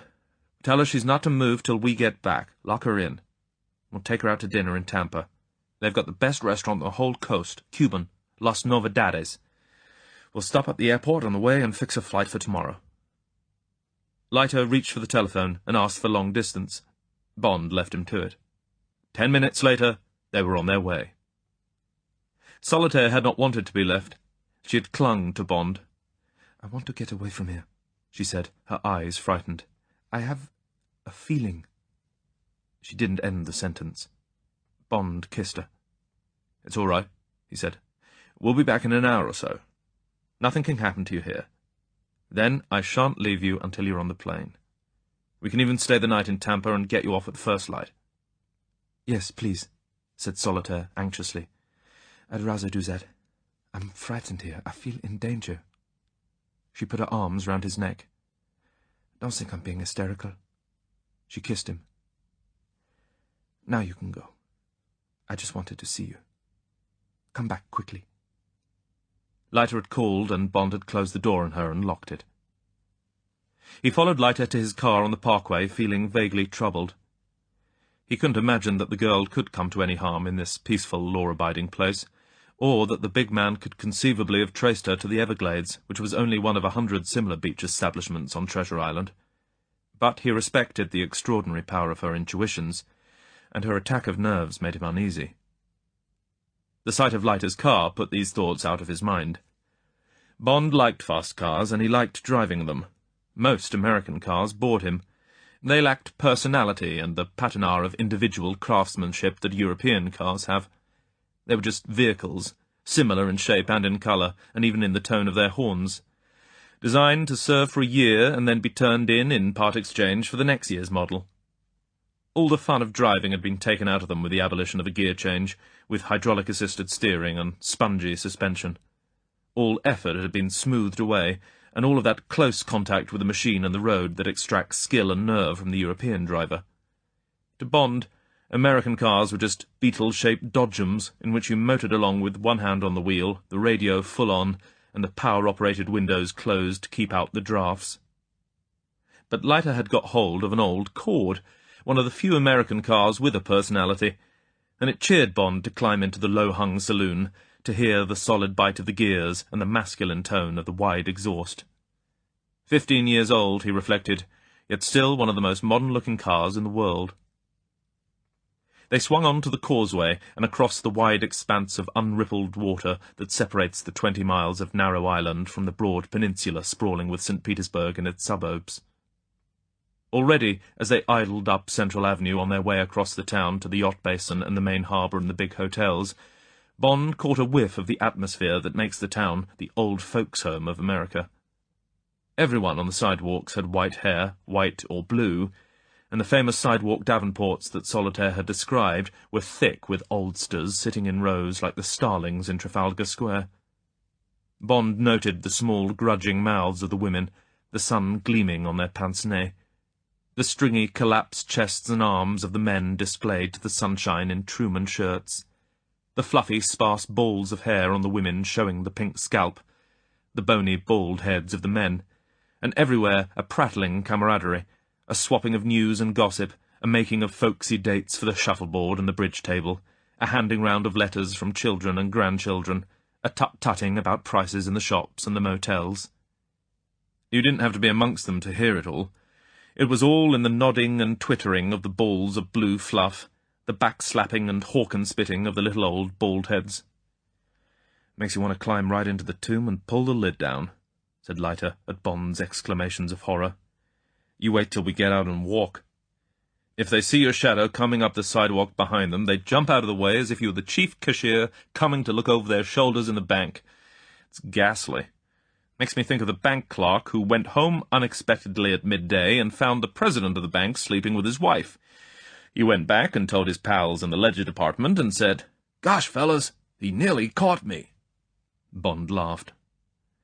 "You can hear all the presentation gold watches ticking in their pockets," said Leiter. "Places full of Undertakers and pawn shops stuffed with gold watches and Masonic rings and bits of jet and lockets full of hair. Makes you shiver to think of it all.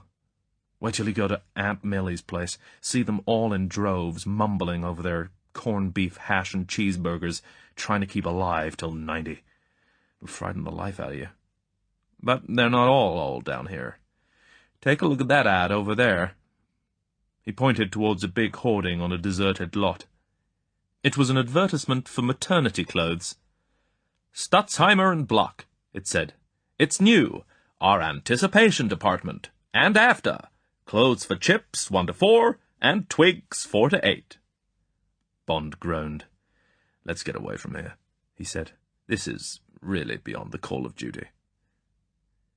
They came down to the waterfront and turned right until they came to the seaplane base and the Coast Guard station.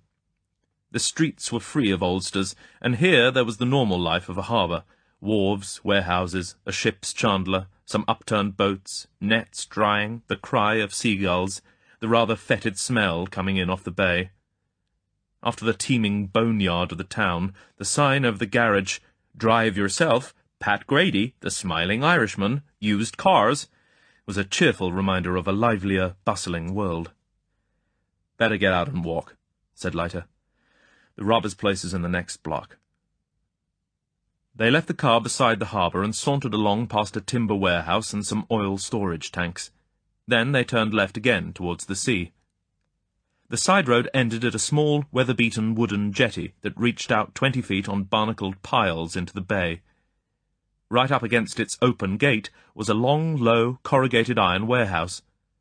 Over its wide double doors was painted, black on white, Ouroboros Incorporated, Live Worm and Bait Merchants, Coral, Shells, Tropical Fish, Wholesale Only.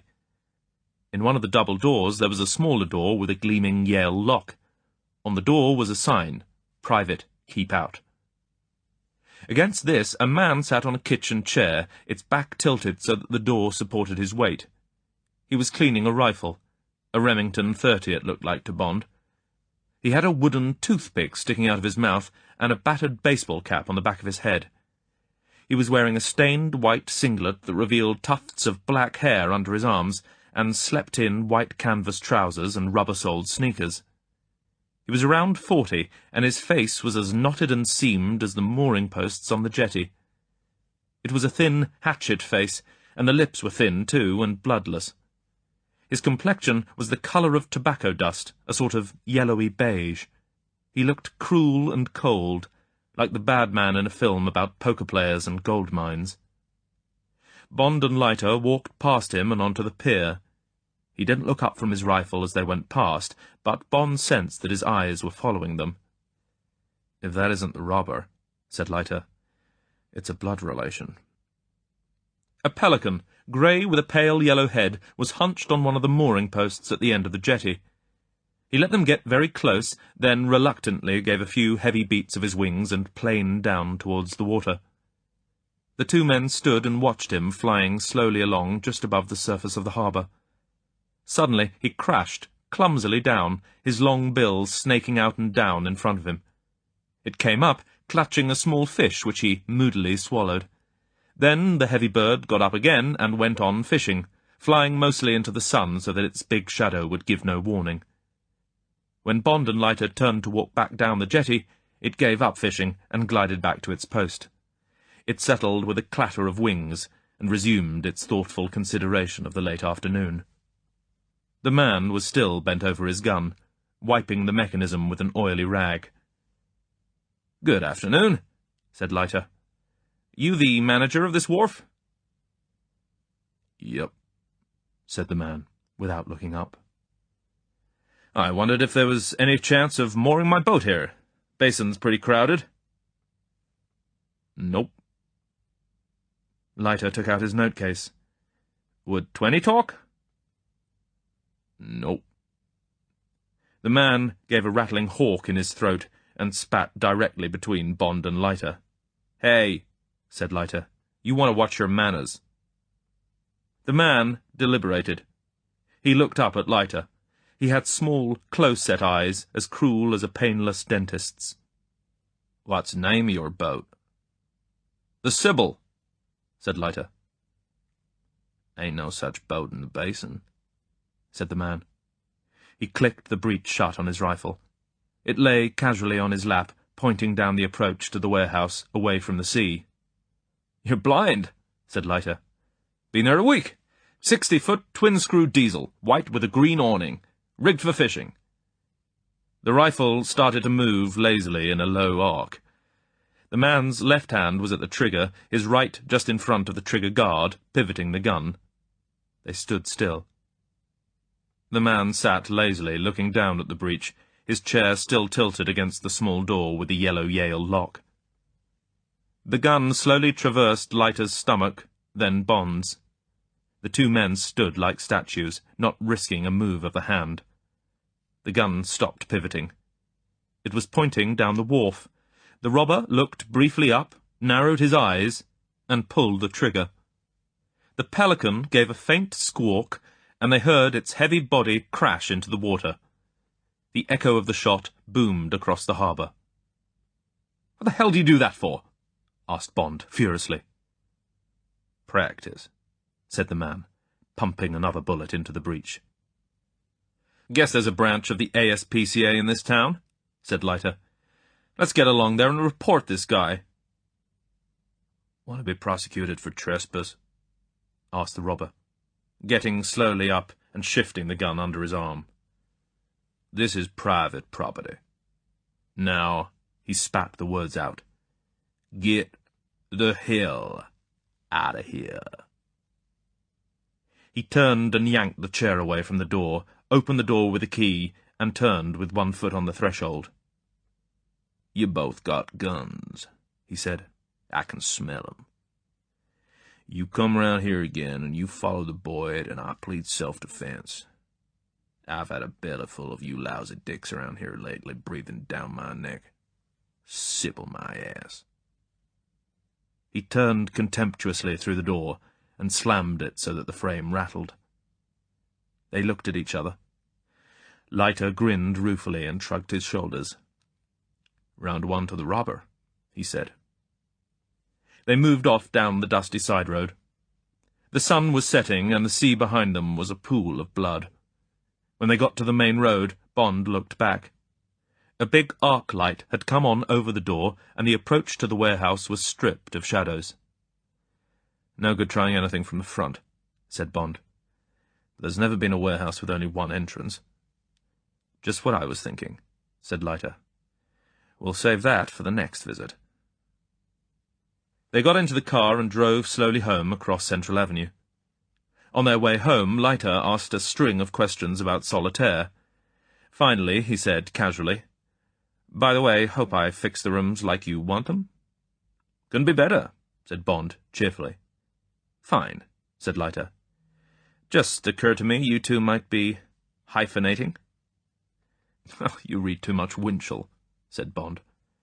"That's just a delicate way of putting it," said Leiter. "Don't forget, the walls of those cottages are pretty thin.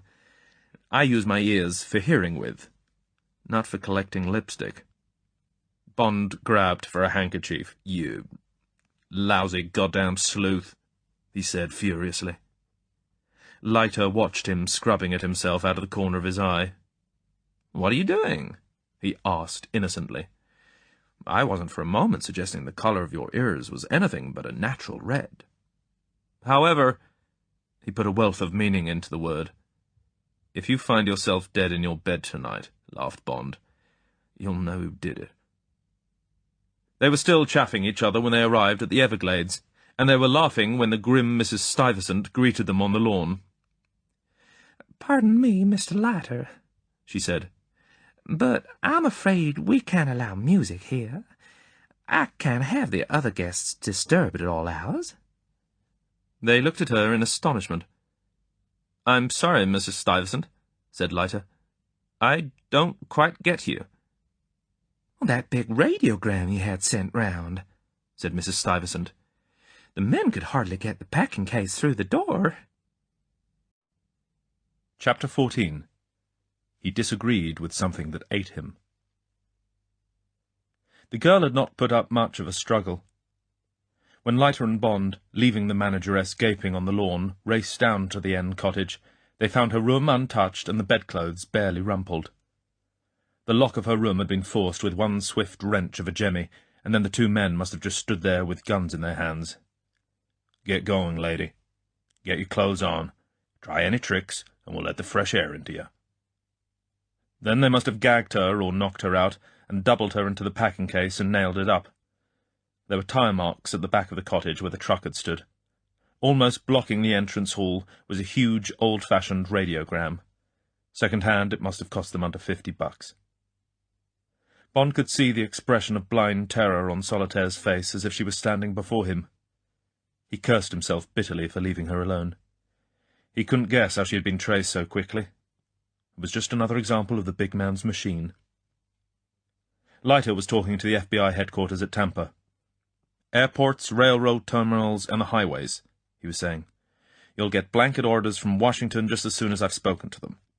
I guarantee they'll give this top priority. Thanks a lot, much appreciated. I'll be around, okay."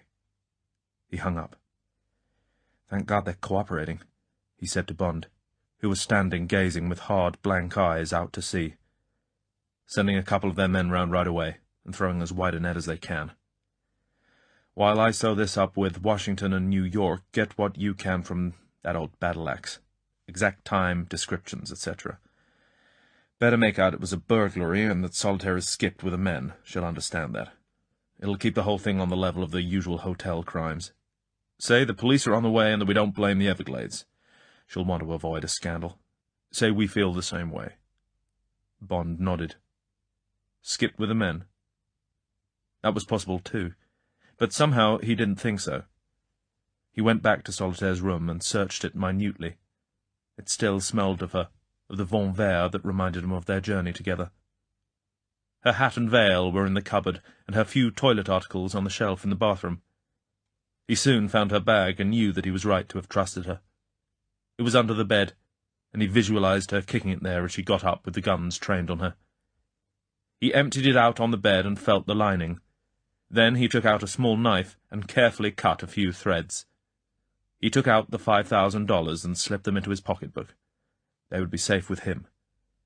If she was killed by Mr. Big, he would spend them on avenging her. He covered up the torn lining as best he could, replaced the other contents of the bag, and kicked it back under the bed. Then he went up to the office. It was 8 o'clock by the time the routine work was finished. They had a stiff drink together, and then went to the central dining room, where the handful of other guests were just finishing their dinner. Everyone looked curiously and rather fearfully at them. What were these two rather dangerous-looking young men doing in this place? Where was the woman who had come with them? Whose wife was she? What had all those goings-on meant that evening? Poor Mrs. Stuyvesant running about looking quite distracted. And didn't they realize that dinner was at 7 o'clock? The kitchen staff would be just going home. Serve them right if their food was quite cold. People must have consideration for others. Mrs. Stuyvesant had said she thought they were government men from Washington. Well, what did that mean? The consensus of opinion was that they were bad news, and no credit to the carefully restricted clientele of the Everglades. Bond and Leiter were shown to a bad table near the service door. The set dinner was a string of inflated English and pidgin French. What it came down to was tomato juice, boiled fish with a white sauce, a strip of frozen turkey with a dab of cranberry, and a wedge of lemon curd surmounted by a haul of stiff cream substitute. They munched it down gloomily while the dining-room emptied of its oldster couples, and the table lights went out one by one. Finger bowls in which floated one hibiscus petal was the final gracious touch to their meal. Bond ate silently, and when they had finished, Leiter made a determined effort to be cheerful. "Come and get drunk," he said. "This is the bad end to a worse day." "Or do you want to play bingo with the oldsters? Says there's a bingo tournament in the romp room this evening." Bond shrugged his shoulders, and they went back to their sitting-room and sat gloomily for a while, drinking and staring out across the sand, bone-white in the light of the moon, towards the endless dark sea. When Bond had drunk enough to drown his thoughts, he said good-night and went off to Solitaire's room, which he had now taken over as his bedroom. He climbed between the sheets where her warm body had lain, and, before he slept, he had made up his mind. He would go after the robber as soon as it was light, and strangle the truth out of him. He'd been too preoccupied to discuss the case with Leiter, but he was certain that the robber must have had a big hand in the kidnapping of Solitaire. He thought of the man's little cruel eyes and the pale, thin lips. Then he thought of the scrawny neck rising like a little turtle's out of the dirty sweatshirt. Under the bedclothes, the muscles of his arms went taut. Then, his mind made up, he relaxed his body into sleep. He slept until 8. When he saw the time on his watch, he cursed. He quickly took a shower, holding his eyes open into the needles of water until they smarted. Then he put a towel round his waist and went into Leiter's room. The slats of the jalousies were still down, but there was light enough to see that neither bed had been slept in. He smiled, thinking that Leiter had probably finished the bottle of whisky and fallen asleep on the couch in the living-room. He walked through. The room was empty. The bottle of whisky, still half full, was on the table, and a pile of cigarette butts overflowed the ashtray. Bond went to the window, pulled up the jalousies, and opened it. He caught a glimpse of a beautiful, clear morning before he turned back into the room. Then he saw the envelope. It was on a chair in front of the door through which he had come. He picked it up.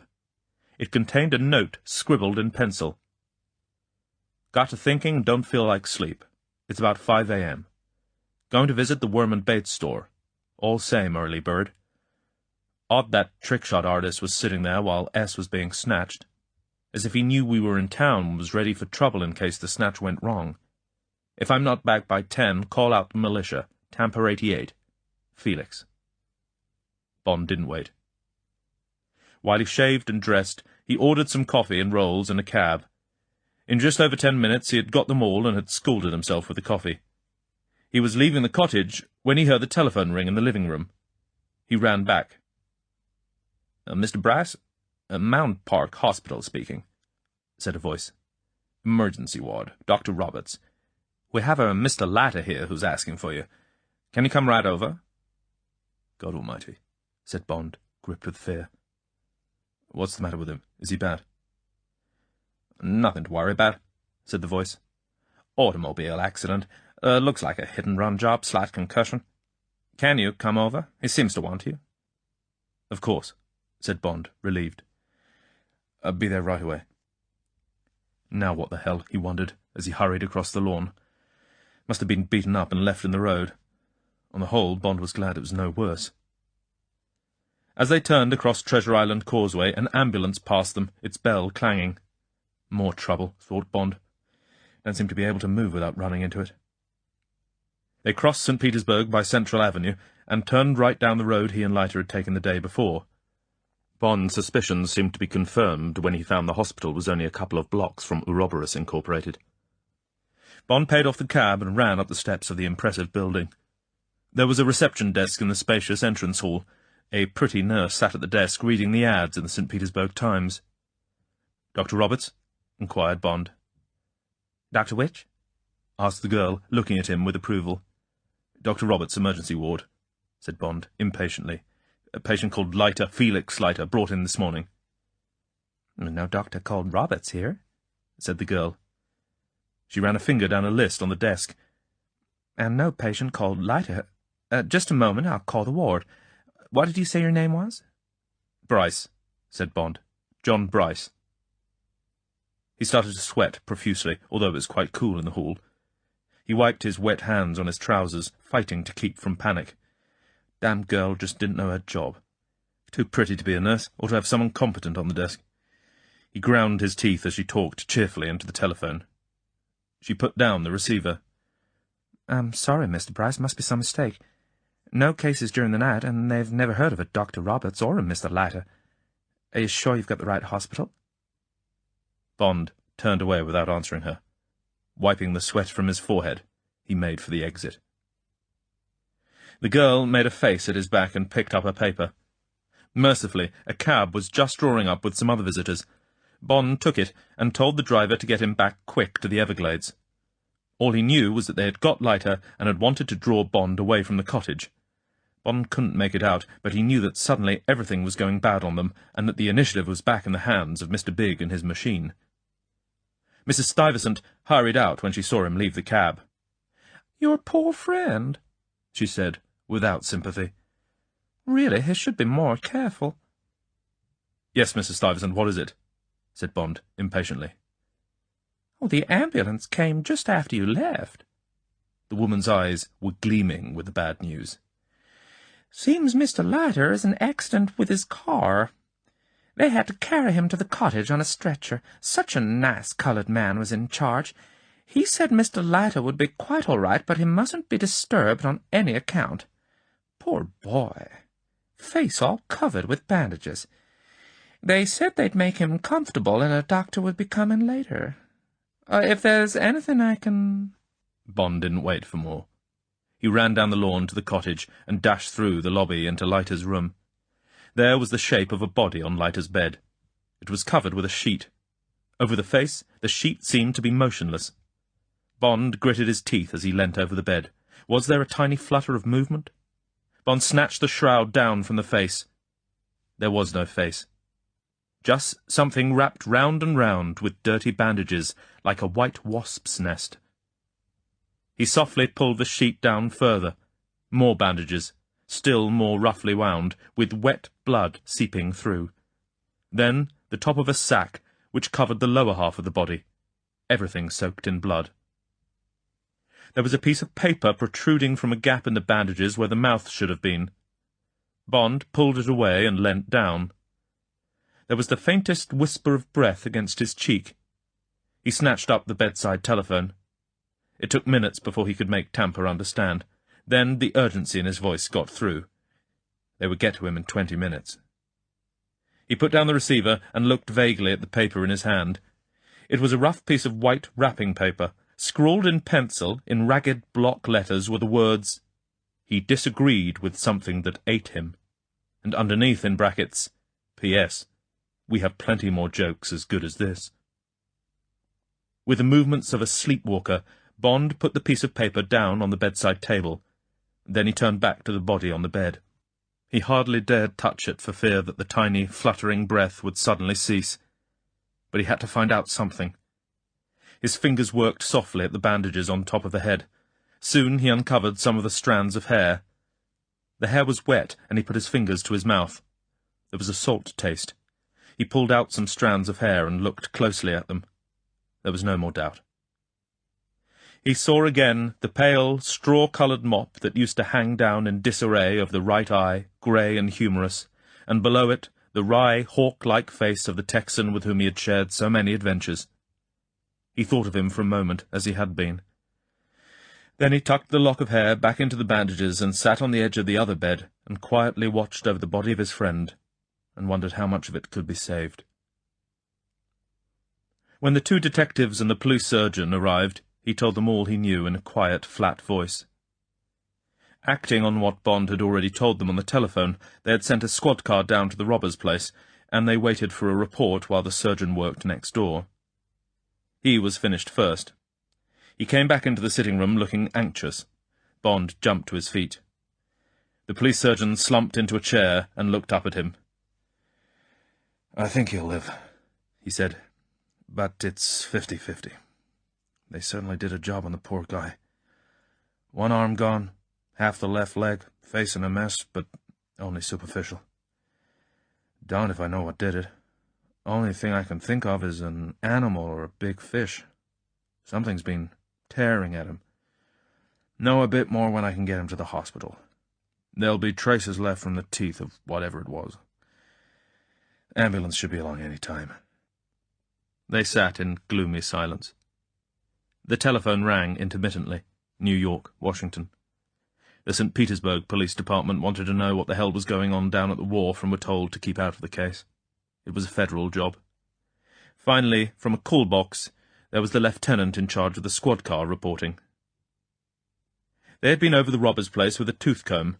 Nothing but tanks of fish and bait and cases of coral and shells. The robber and 2 men who were down there in charge of the pumps and the water heating had been taken in custody and grilled for an hour. Their alibis had been checked and found to be solid as the Empire State. The robber had angrily demanded his mouthpiece, and when the lawyer had finally been allowed to get to them, they had been automatically sprung. No charge, and no evidence to base one on. Dead ends everywhere, except that Leiter's car had been found the other side of the yacht basin, a mile away from the wharf. A mass of fingerprints, but none that fitted the 3 men. Any suggestions? "Keep with it," said the senior man in the cottage, who had introduced himself as Captain Franks. "Be along presently. Washington says we've got to get these men if it's the last thing we do. 2 top operatives flying down tonight. Time to get cooperation from the police. I'll tell them to get their stoolies working in Tampa. This isn't only a St. Petersburg job. Bye now." It was 3 o'clock. The police ambulance came and left again with the surgeon and the body that was so near to death. The 2 men left. They promised to keep in touch. They were anxious to know Bond's plans. Bond was evasive. Said he'd have to talk to Washington. Meanwhile, could he have Leiter's car? Yes, it would be brought round directly records had finished with it. When they had gone, Bond sat lost in thought. They had made sandwiches from the well-stocked pantry, and Bond now finished these and had a stiff drink. The telephone rang, long distance. Bond found himself speaking to the head of Leiter's section of the Central Intelligence Agency. The gist of it was that they'd be very glad if Bond would move on to Jamaica at once, all very polite. They'd spoken to London, who had agreed. When should they tell London that Bond would arrive in Jamaica? Bond knew there was a Trans-Carib plane via Nassau due out next day. He said he'd be taking it. Any other news? Oh, yes, said the CIA. The gentleman from Harlem and his girlfriend had left by plane for Havana, Cuba during the night. Private charter from a little place up the east coast called Vero Beach. Papers were in order, and charter company was such a small one the FBI had not bothered to include them when they put the watch on all airports. Arrival had been reported by the CIA man in Cuba. Yes, too bad. Yes, the secretary was still there. No sailing date. Well, too bad about Leiter. Fine man, hope he makes it out. So Bond would be in Jamaica tomorrow. Okay. Sorry things been so hectic. Bye. Bond thought for a while. Then he picked up the telephone and spoke briefly to a man at the Eastern Garden Aquarium at Miami and consulted him about buying a live shark to keep in an ornamental lagoon. "Only place I ever heard of is right near you now, Mr. Bryce," said the helpful voice. "Ouroboros Worm and Bait. They got sharks, big ones. Do business with foreign zoos and such like. White, tiger, even hammerheads. Well, they'll be glad to help you. It costs a lot to feed 'em. You're welcome. Any time you're passing. Bye." Bond took out his gun and cleaned it, waiting for the night. Chapter 15. Midnight Among the Worms. Around 6, Bond packed his bag and paid the check. Mrs. Stuyvesant was glad to see the last of him. The Everglades hadn't experienced such alarums since the last hurricane. Leiter's car was back on the boulevard, and he drove it over to the town. He visited a hardware store and made various purchases. Then he had the biggest steak, rare, with French fried, he had ever seen. It was a small grill called Pete's, dark and friendly. He drank a quarter of a pint of Old Grandad with the steak, and had 2 cups of very strong coffee. With all this under his belt, he began to feel more sanguine. He spun out the meal and the drinks until 9 o'clock. Then he studied a map of the city, and took the car and made a wide detour that brought him within a block of the Robbers' Wharf from the south. He ran the car down to the sea and got out. It was a bright, moonlit night, and the buildings and warehouses threw great blocks of indigo shadow. The whole section seemed deserted, and there was no sound except the quiet lapping of the small waves against the sea-wall and water gurgling under the empty wharves. The top of the low sea-wall was about 3 feet wide. It was in shadow for the 100 yards or more that separated him from the long black outline of the Ouroboros warehouse. Bond climbed onto it and walked carefully and silently along between the buildings and the sea. As he got nearer, a steady, high-pitched whine became louder, and by the time he dropped down on the wide cement parking space at the back of the building, it was a muted scream. Bond had expected something of the sort. The noise came from the air pumps and heating systems which he knew would be necessary to keep the fish healthy through the chill of the night hours. He had also relied on the fact that most of the roof would certainly be of glass to admit sunlight during the day, also that there would be good ventilation. He was not disappointed. The whole of the south wall of the warehouse, from just above the level of his head, was of plate glass, and through it he could see the moonlight shining down through half an acre of glass roofing. High up above him, and well out of reach, broad windows were open to the night air. There was, as he and Leiter had expected, a small door low down, but it was locked and bolted, and leaded wires near the hinges suggested some form of burglar alarm. Bond was not interested in the door. Following his hunch, he had come equipped for an entry through glass. He cast about for something that would raise him an extra 2 feet. In a land where litter and junk are so much a part of the landscape, he soon found what he wanted. It was a discarded, heavy-gauge tire. He rolled it to the wall of the warehouse away from the door, and took off his shoes. He put bricks against the bottom edges of the tire to hold it steady, and hoisted himself up. The steady scream of the pumps gave him protection, and he at once set to work with a small glass cutter which he had bought, together with a hunk of putty, on his way to dinner. When he had cut down the 2 vertical sides of one of the yard-square panes, he pressed the putty against the centre of the glass and worked it to a protruding knob. He then went to work on the lateral edges of the pane. While he worked, he gazed through into the moonlit vistas of the huge repository.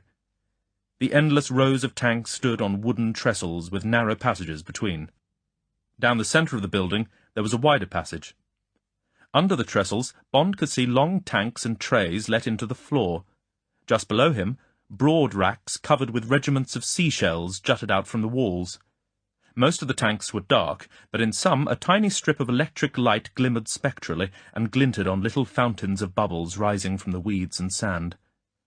There was a light metal runway suspended from the roof over each row of tanks, and Bond guessed that any individual tank could be lifted out and brought to the exit for shipment, or to extract sick fish for quarantine. It was a window into a queer world and into a queer business. It was odd to think of all the worms and eels and fish stirring quietly in the night, the thousands of gills sighing, and the multitude of antennae waving and pointing and transmitting their tiny radar signals to the dozing nerve centres. After a quarter of an hour's meticulous work, there was a slight cracking noise, and the pane came away attached to the putty knob in his hand. He climbed down and put the pane carefully on the ground away from the tyre.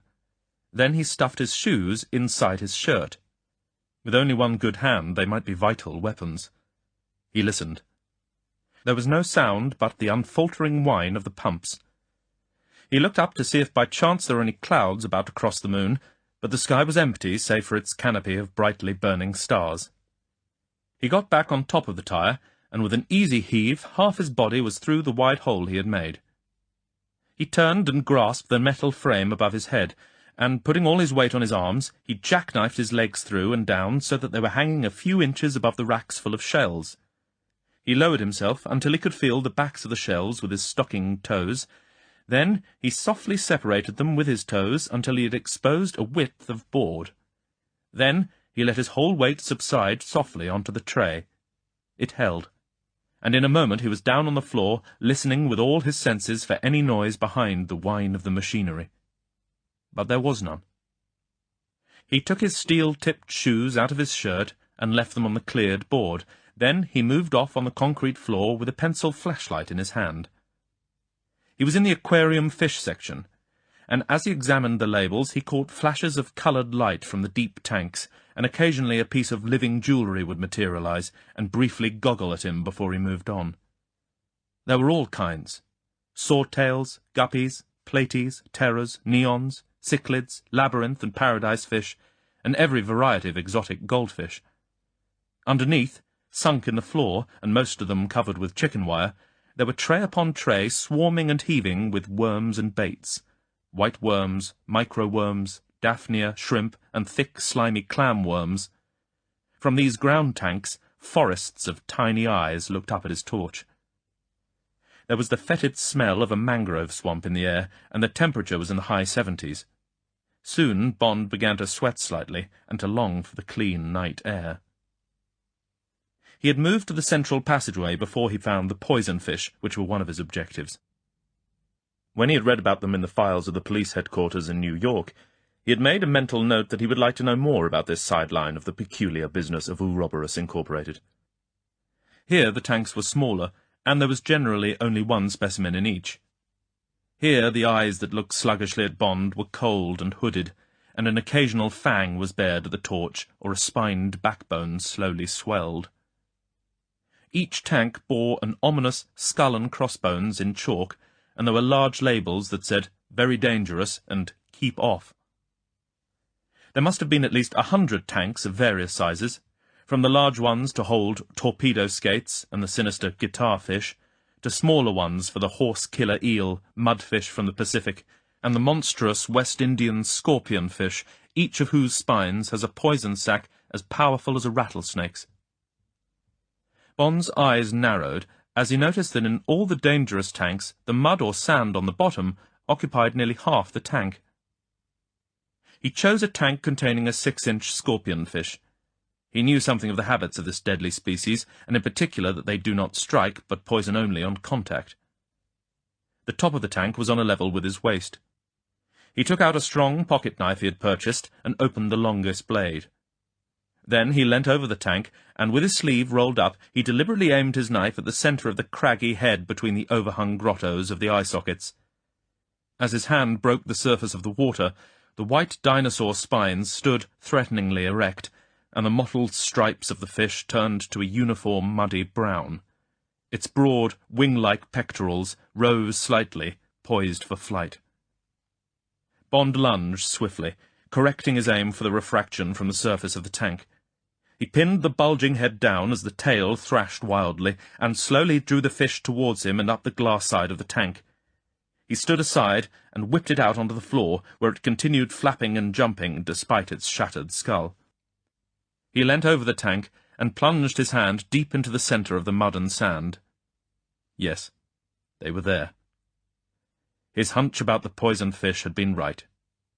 His fingers felt the close rows of coin deep under the mud, like counters in a box. They were in a flat tray. He could feel the wooden partitions. He pulled out a coin, rinsing it and his hand in the cleaner surface water as he did so. He shone his torch on it. It was as big as a modern 5-shilling piece and nearly as thick, and it was gold. It bore the arms of Spain and the head of Philip II. He looked at the tank, measuring it. There must be 1,000 coins in this one tank that no customs officer would think of disturbing. $10,000 to $20,000 worth, guarded by one poison-fanged Cerberus. These must be the cargo brought in by the Secretary on her last trip a week ago. 100 tanks, say $150,000 worth of gold per trip. Soon the trucks would be coming for the tanks, and somewhere down the road men with rubber-coated tongs would extract the deadly fish and throw them back in the sea or burn them. The water and the mud would be emptied out, and the gold coin washed and poured into bags.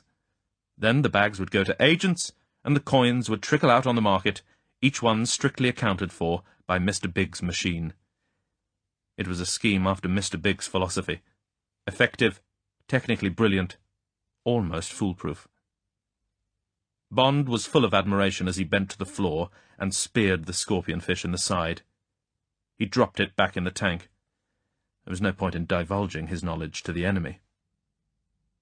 It was as he turned away from the tank that all the lights in the warehouse suddenly blazed on, and a voice of sharp authority said, "Don't move an inch. Stick 'em up." As Bond took a rolling dive under the tank, he caught a glimpse of the lank figure of the robber squinting down the sights of his rifle about 20 yards away, up against the main entrance. As he dived, he prayed that the robber would miss, but also he prayed that the floor tank which was to take his dive would be one of the covered ones. It was. It was covered with chicken wire. Something snapped up at him as he hit the wire and sprawled clear in the next passageway. As he dived, the rifle cracked, and the scorpion fish tank above his head splintered sharply and water gushed down. Bond sprinted fast between the tanks back towards his only means of retreat. Just as he turned the corner, there was a shot, and a tank of angelfish exploded like a bomb just beside his ear. He was now at his end of the warehouse, with the robber at the other, 50 yards away. There was no possible chance of jumping for his window on the other side of the central passageway. He stood for a moment, gaining his breath and thinking. He realized that the lines of tanks would only protect him to the knees, and that between the tanks he would be in full view down the narrow passages. Either way, he could not stand still. He was reminded of the fact as a shot whammed between his legs into a pile of conches, sending splinters of their hard china buzzing round him like wasps. He ran to his right, and another shot came at his legs. It hit the floor and zoomed into a huge carboy of clams that split in half and emptied 100 shellfish over the floor. Bond raced back, taking long, quick strides.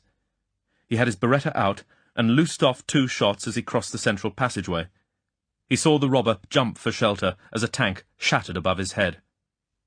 Bond grinned as he heard a shout drowned by the crash of glass and water. He immediately dropped to one knee and fired 2 shots at the robber's legs, but 50 yards for his small-caliber pistol was too much. There was the crash of another tank, but the second shot clanged emptily into the iron entrance gates. Then the robber was shooting again, and Bond could only dodge to and fro behind the cases and wait to be caught in the kneecap. Occasionally he fired a shot in return to make the robber keep his distance, but he knew the battle was lost. The other man seemed to have endless ammunition. Bond had only 2 shots left in his gun and 1 fresh clip in his pocket. As he shuttled to and fro, slipping on the rare fish that flapped wildly on the concrete, he even stooped to snatching up heavy queen conches and helmet shells and hurling them towards the enemy. Often they burst impressively on top of some tank at the robber's end and added to the appalling racket inside the corrugated iron shed, but they were quite ineffective. He thought of shooting out the lights, but there were at least 20 of them in 2 rows. Finally, Bond decided to give up. He had one ruse to fall back on, and any change in the battle was better than exhausting himself at the wrong end of this deadly coconut shy. As he passed a row of cases, of which the one near him was shattered, he pushed it onto the floor. It was still half full of rare Siamese fighting fish, and Bond was pleased with the expensive crash as the remains of the tank burst in fragments on the floor. A wide space was cleared on the trestle table, and after making 2 quick darts to pick up his shoes, he dashed back to the table and jumped up. With no target for the robber to shoot at, there was a moment's silence save for the whine of the pumps, the sound of water dripping out of broken tanks, and the flapping of dying fish. Bond slipped his shoes on and laced them tight. "Hey, Limey," called the robber, patiently. "Come on out, or I start using pineapples. I been expecting you, and I got plenty of ammo." "Guess I gotta give up," answered Bond through cupped hands. "But only because you smashed one of my ankles." "Oh, I'll not shoot," called the robber. "Drop your gun on the floor and come down the central passage with your hands up. We'll have a quiet little talk." "Guess I got no option," said Bond, putting hopelessness into his voice. He dropped his Beretta with a clatter onto the cement floor. He took the gold coin out of his pocket and clenched it in his bandaged left hand. Bond groaned as he put his feet to the floor. He dragged his left leg behind him as he limped heavily up the central passage, his hands held level with his shoulders. He stopped halfway up the passage. The robber came slowly towards him, half crouching, his rifle pointed at Bond's stomach. Bond was glad to see that his shirt was soaked, and that he had a cut over the left eye. The robber walked well to the left of the passageway. When he was about 10 yards away from Bond, he paused with one stockinged foot casually resting on a small obstruction in the cement floor. He gestured with his rifle. "Higher," he said, harshly. Bond groaned, and lifted his hands a few inches so that they were almost across his face, as if in defence. Between the fingers he saw the robber's toes kick something sharply sideways, and there was a faint clang as if a bolt had been drawn. Bond's eyes glinted behind his hands, and his jaw tightened. He knew now what had happened to Leiter. The robber came on, his hard, thin frame obscuring the spot where he had paused. "Christ," said Bond. "I've got to sit down. My leg won't hold me." The robber stopped a few feet away. "Go ahead and stand while I ask you a few questions, Limey." He bared his tobacco-stained teeth. "You'll soon be lying down, and for keeps." The robber stood and looked him over. Bond sagged. Behind the defeat in his face, his brain was measuring in inches. "Nosy bastard," said the robber. At that moment, Bond dropped the gold coin out of his left hand. It clanged on the cement floor and started to roll. In the fraction of a second that the robber's eyes flickered down, Bond's right foot in its steel-capped shoe lashed out to its full length. It kicked the rifle almost out of the robber's hands. At the same moment that the robber pulled the trigger and the bullet crashed harmlessly through the glass ceiling, Bond launched himself in a dive at the man's stomach, his 2 arms flailing. Both hands connected with something soft and brought a grunt of agony. Pain shot through Bond's left hand, and he winced as the rifle crashed down across his back. He bore on into the man, blind to pain, hitting with both hands, his head down between hunched shoulders, forcing the man back and off his balance. As he felt the balance yield, he straightened himself slightly and lashed out again with his steel-capped foot. It connected with the robber's kneecap. There was a scream of agony, and the rifle clattered to the ground as the robber tried to save himself. He was halfway to the floor when Bond's uppercut hit him and projected the body another few feet. The robber fell in the centre of the passage just opposite what Bond could now see was a drawn bolt in the floor. As the body hit the ground, a section of the floor turned swiftly on a central pivot, and the body almost disappeared down the black opening of a wide trapdoor in the concrete. As he felt the floor give under his weight, the robber gave a shrill scream of terror, and his hands scrabbled for a hold. They caught the edge of the floor, and clutched it just as his whole body slid into space, and the 6-foot panel of reinforced concrete revolved smoothly until it rested upright on its pivot, a black rectangle yawning on either side. Bond gasped for air. He put his hands on his hips and got back some of his breath. Then he walked to the edge of the right-hand hole and looked down. The robber's terrified face, the lips drawn back from the teeth and the eyes madly distended, jabbered up at him. Looking beyond him, Bond could see nothing, but he heard the lapping of water against the foundations of the building, and there was a faint luminescence on the seaward side. Bond guessed that there was access to the sea through wire or narrow bars. As the robber's voice died down to a whimper, Bond could hear something stirring down there, awoken by the light. A hammerhead or a tiger shark, he guessed, with their sharper reactions. "Pull me out, friend. Give me a break. Pull me out.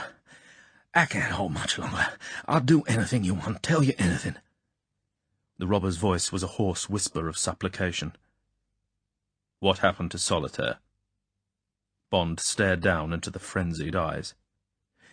"The big man did it. Told me to fix a snatch. 2 men in Tampa. Asked for Butch and the lifer. Pool room behind the Oasis. She came to no harm. Just let me out, pal." And the American, Leiter? The agonized face pleaded. "It was his fault. Called me out early this morning. Said the place was on fire. Seen it passing in his car. Held me up and brought me back in here. Wanted to search the place. Just fell through the trap. Accident, I swear. It was his fault. We pulled him out before he was finished. He'll be okay." Bond looked down coldly at the white fingers desperately clinging to the sharp edge of concrete. He knew that the robber must have got the bolt back and somehow engineered Leiter over the trap. He could hear the man's laugh of triumph as the floor swung open, could see the cruel smile as he penciled the note and stuck it into the bandages when they had fished the half-eaten body out. For a moment, blind rage seized him. He kicked out sharply, twice. One short scream came up out of the depths.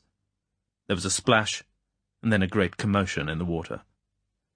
Bond walked to the side of the trapdoor and pushed the upright concrete slab. It revolved easily on its central pivot.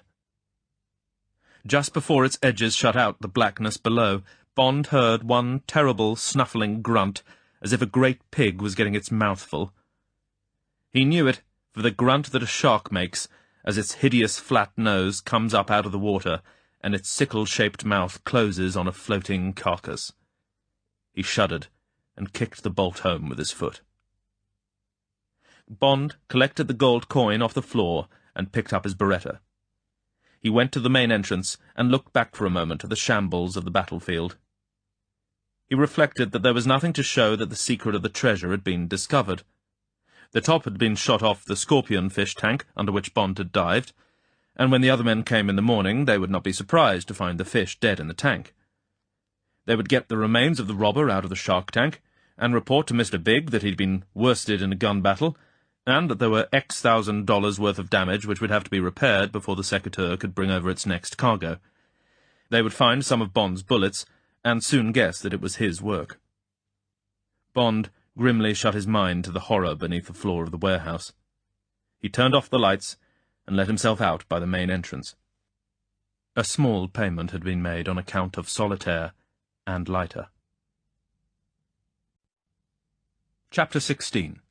The Jamaica version. It was 2 o'clock in the morning. Bond eased his car away from the seawall and moved off through the town onto 4th Street, the highway to Tampa. He dawdled along down the 4-lane concrete highway, through the endless gauntlet of motels, trailer camps, and roadside emporia selling beach furniture, seashells, and concrete gnomes. He stopped at the Gulf Winds Bar and Snacks, and ordered a double Old Grandad on the rocks. While the barman poured it, he went into the washroom and cleaned himself up. The bandages on his left hand were covered with dirt, and the hand throbbed painfully. The splint had broken on the robber's stomach. There was nothing Bond could do about it. His eyes were red with strain and lack of sleep. He went back to the bar, drank down the bourbon, and ordered another one. The barman looked like a college kid spending his holidays the hard way. He wanted to talk, but there was no talk left in Bond. Bond sat and looked into his glass, and thought about Leiter and the robber, and heard the sickening grunt of the feeding shark. He paid and went out and on again over the Gandhi Bridge, and the air of the bay was cool on his face. At the end of the bridge, he turned left towards the airport and stopped at the first motel that looked awake. The middle-aged couple that owned the place were listening to late rumba music from Cuba with a bottle of rye between them. Bond told a story of a blowout on his way from Sarasota to Silver Springs. They weren't interested. They were just glad to take his $10. He drove his car up to the door of room 5, and the man unlocked the door and turned on the light. There was a double bed and a shower and a chest of drawers and 2 chairs. The motif was white and blue. It looked clean, and Bond put his bag down thankfully and said good night. He stripped and threw his clothes unfolded onto a chair. Then he took a quick shower, cleaned his teeth, and gargled with a sharp mouthwash, and climbed into bed. He plunged at once into a calm, untroubled sleep. It was the first night since he had arrived in America that did not threaten a fresh battle with his stars on the morrow. He woke at midday and walked down the road to a cafeteria where the short-order cook fixed him a delicious 3-decker Western sandwich and coffee. Then he came back to his room and wrote a detailed report to the FBI at Tampa. He omitted all reference to the gold in the poison tanks for fear that the big man would close down his operations in Jamaica. The nature of these had still to be discovered. Bond knew that the damage he had done to the machine in America had no bearing on the heart of his assignment, the discovery of the source of the gold, its seizure, and the destruction, if possible, of Mr. Big himself. He drove to the airport and caught the silver 4-engine plane with a few minutes to spare. He left Leiter's car in the parking space as in his report he had told the FBI he would. He guessed that he need not have mentioned it to the FBI when he saw a man in an unnecessary raincoat hanging round the souvenir shop, buying nothing. Raincoats seemed almost the badge of office of the FBI. Bond was certain they wanted to see he caught the plane. They would be glad to see the last of him. Wherever he had gone in America, he had left dead bodies. Before he boarded the plane, he called the hospital in St. Petersburg. He wished he hadn't. Leiter was still unconscious, and there was no news. Yes, they would cable him when they had something definite. It was 5 in the evening when they circled over Tampa Bay and headed east. The sun was low on the horizon. A big jet from Pensacola swept by, well to port, leaving 4 trails of vapour that hung almost motionless in the still air. Soon it would complete its training circuit and go into land, back to the Gulf Coast packed with oldsters in Truman shirts. Bond was glad to be on his way to the soft green flanks of Jamaica, and to be leaving behind the great hard continent of El Dorado. The plane swept on across the waste of Florida, across the acres of jungle and swamp without sign of human habitation, its wing lights blinking green and red in the gathering dark. Soon they were over Miami, and the monster chump traps of the eastern seaboard, their arteries ablaze with neon. Away to port, State Highway No. 1 disappeared up the coast in a golden ribbon of motels, gas stations, and fruit juice stands, up through Palm Beach and Daytona to Jacksonville, 300 miles away. Bond thought of the breakfast he had had at Jacksonville not 3 days before, and of all that had happened since. Soon, after a short stop at Nassau, he would be flying over Cuba, perhaps over the hideout where Mr. Big had put her away. She would hear the noise of the plane, and perhaps her instincts would make her look up towards the sky and feel that for a moment he was nearby. Bond wondered if they would ever meet again and finish what they had begun. But that would have to come later, when his work was over, the prize at the end of the dangerous road that had started 3 weeks before in the fog of London. After a cocktail and an early dinner, they came into Nassau and spent half an hour on the richest island in the world, the sandy patch where 1,000 million pounds of frightened sterling lies buried beneath the canaster tables, and where bungalows surrounded by a thin scurf of screw pine and casuarina change hands at £50,000 apiece. They left the platinum whistle-stop behind, and were soon crossing the twinkling mother-of-pearl lights of Havana, so different in their pastel modesty from the harsh primary colours of American cities at night. They were flying at 15,000 feet when, just after crossing Cuba, they ran into one of those violent tropical storms that suddenly turn aircraft from comfortable drawing rooms into bucketing death traps. The great plane staggered and plunged, its screws now roaring in vacuum and now biting harshly into walls of solid air. The thin tube shuddered and swung. Crockery crashed in the pantry, and huge rain hammered on the perspex windows. Bond gripped the arms of his chair so that his left hand hurt, and cursed softly to himself. He looked at the racks of magazines and thought, they won't help much when the steel tires at 15,000 feet. Nor will the eau de cologne in the washroom, nor the personalized meals, the free razor, the orchid for your lady now trembling in the icebox. Least of all the safety belts and the life jackets with a whistle that the steward demonstrates will really blow. Nor the cute little rescue lamp that glows red. No, when the stresses are too great for the tired metal, when the ground mechanic who checks the de-icing equipment is crossed in love and skimps his job way back in London, Idlewild, Gander, Montreal, when those or many things happen, then the little warm room with propellers in front falls straight down out of the sky into the sea or onto the land, heavier than air, fallible, vain. And the 40 little heavier-than-air people, fallible within the plane's fallibility, vain within its larger vanity, fall down with it, and make little holes in the land or little splashes in the sea. Which is anyway their destiny, so why worry?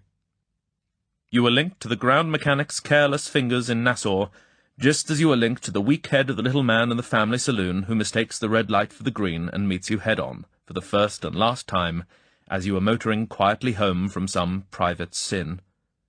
There's nothing to do about it. You start to die the moment you are born. The whole of life is cutting through the pack with death. So take it easy, light a cigarette, and be grateful you're still alive as you suck the smoke deep into your lungs. Your stars have already let you come quite a long way since you left your mother's womb and whimpered at the cold air of the world. Perhaps they'll even let you get to Jamaica tonight. Can't you hear those cheerful voices in the control tower that have said quietly all day long, "Come in, BOAC, come in, Pan Am, come in, KLM"? Can't you hear them calling you down, too? Come in, Trans-Carib, come in, Trans-Carib. Don't lose faith in your stars. Remember that hot stitch of time when you faced death from the robber's gun last night? You're still alive, aren't you? There. We're out of it already.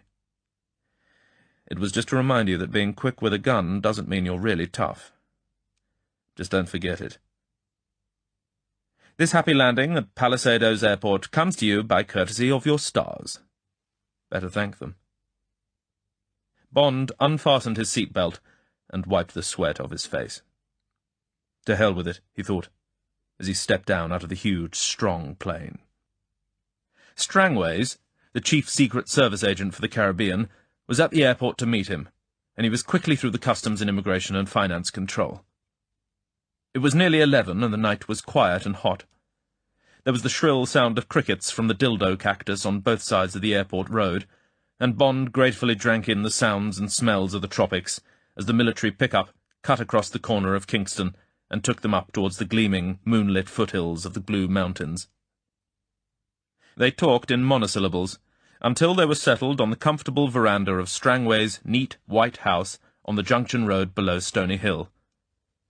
Strangways poured a strong whisky and soda for both of them, and then gave a concise account of the whole of the Jamaica end of the case. He was a lean, humorous man of about 35, a former lieutenant commander in the special branch of the RNVR. He had a black patch over one eye, and the sort of aquiline good looks that are associated with the bridges of destroyers. But his face was heavily lined under its tan, and Bond sensed from his quick gestures and clipped sentences that he was nervous and highly strung. He was certainly efficient, and he had a sense of humour, and he showed no signs of jealousy at someone from headquarters butting in on his territory. Bond felt that they would get on well together, and he looked forward to the partnership. This was the story that Strangways had to tell. It had always been rumoured that there was treasure on the Isle of Surprise, and everything that was known about Bloody Morgan supported the rumour. The tiny island lay in the exact centre of Shark Bay, a small harbour that lies at the end of the junction road that runs across the thin waste of Jamaica from Kingston to the north coast. The great buccaneer had made Shark Bay his headquarters. He liked to have the whole width of the island between himself and the governor at Port Royal so that he could slip in and out of Jamaican waters in complete secrecy. The governor also liked the arrangement. The Crown wished a blind eye to be turned on Morgan's piracy until the Spaniards had been cleared out of the Caribbean. When this was accomplished, Morgan was rewarded with a knighthood and the governorship of Jamaica. Till then, his actions had to be disavowed to avoid a European war with Spain. So, for the long period before the poacher-turned-gamekeeper, Morgan used Shark Bay as his sally-port. He built 3 houses on the neighbouring estate, christened Llanrumney after his birthplace in Wales. These houses were called Morgan's, the Doctor's, and the Lady's. Buckles and coins are still turned up in the ruins of them.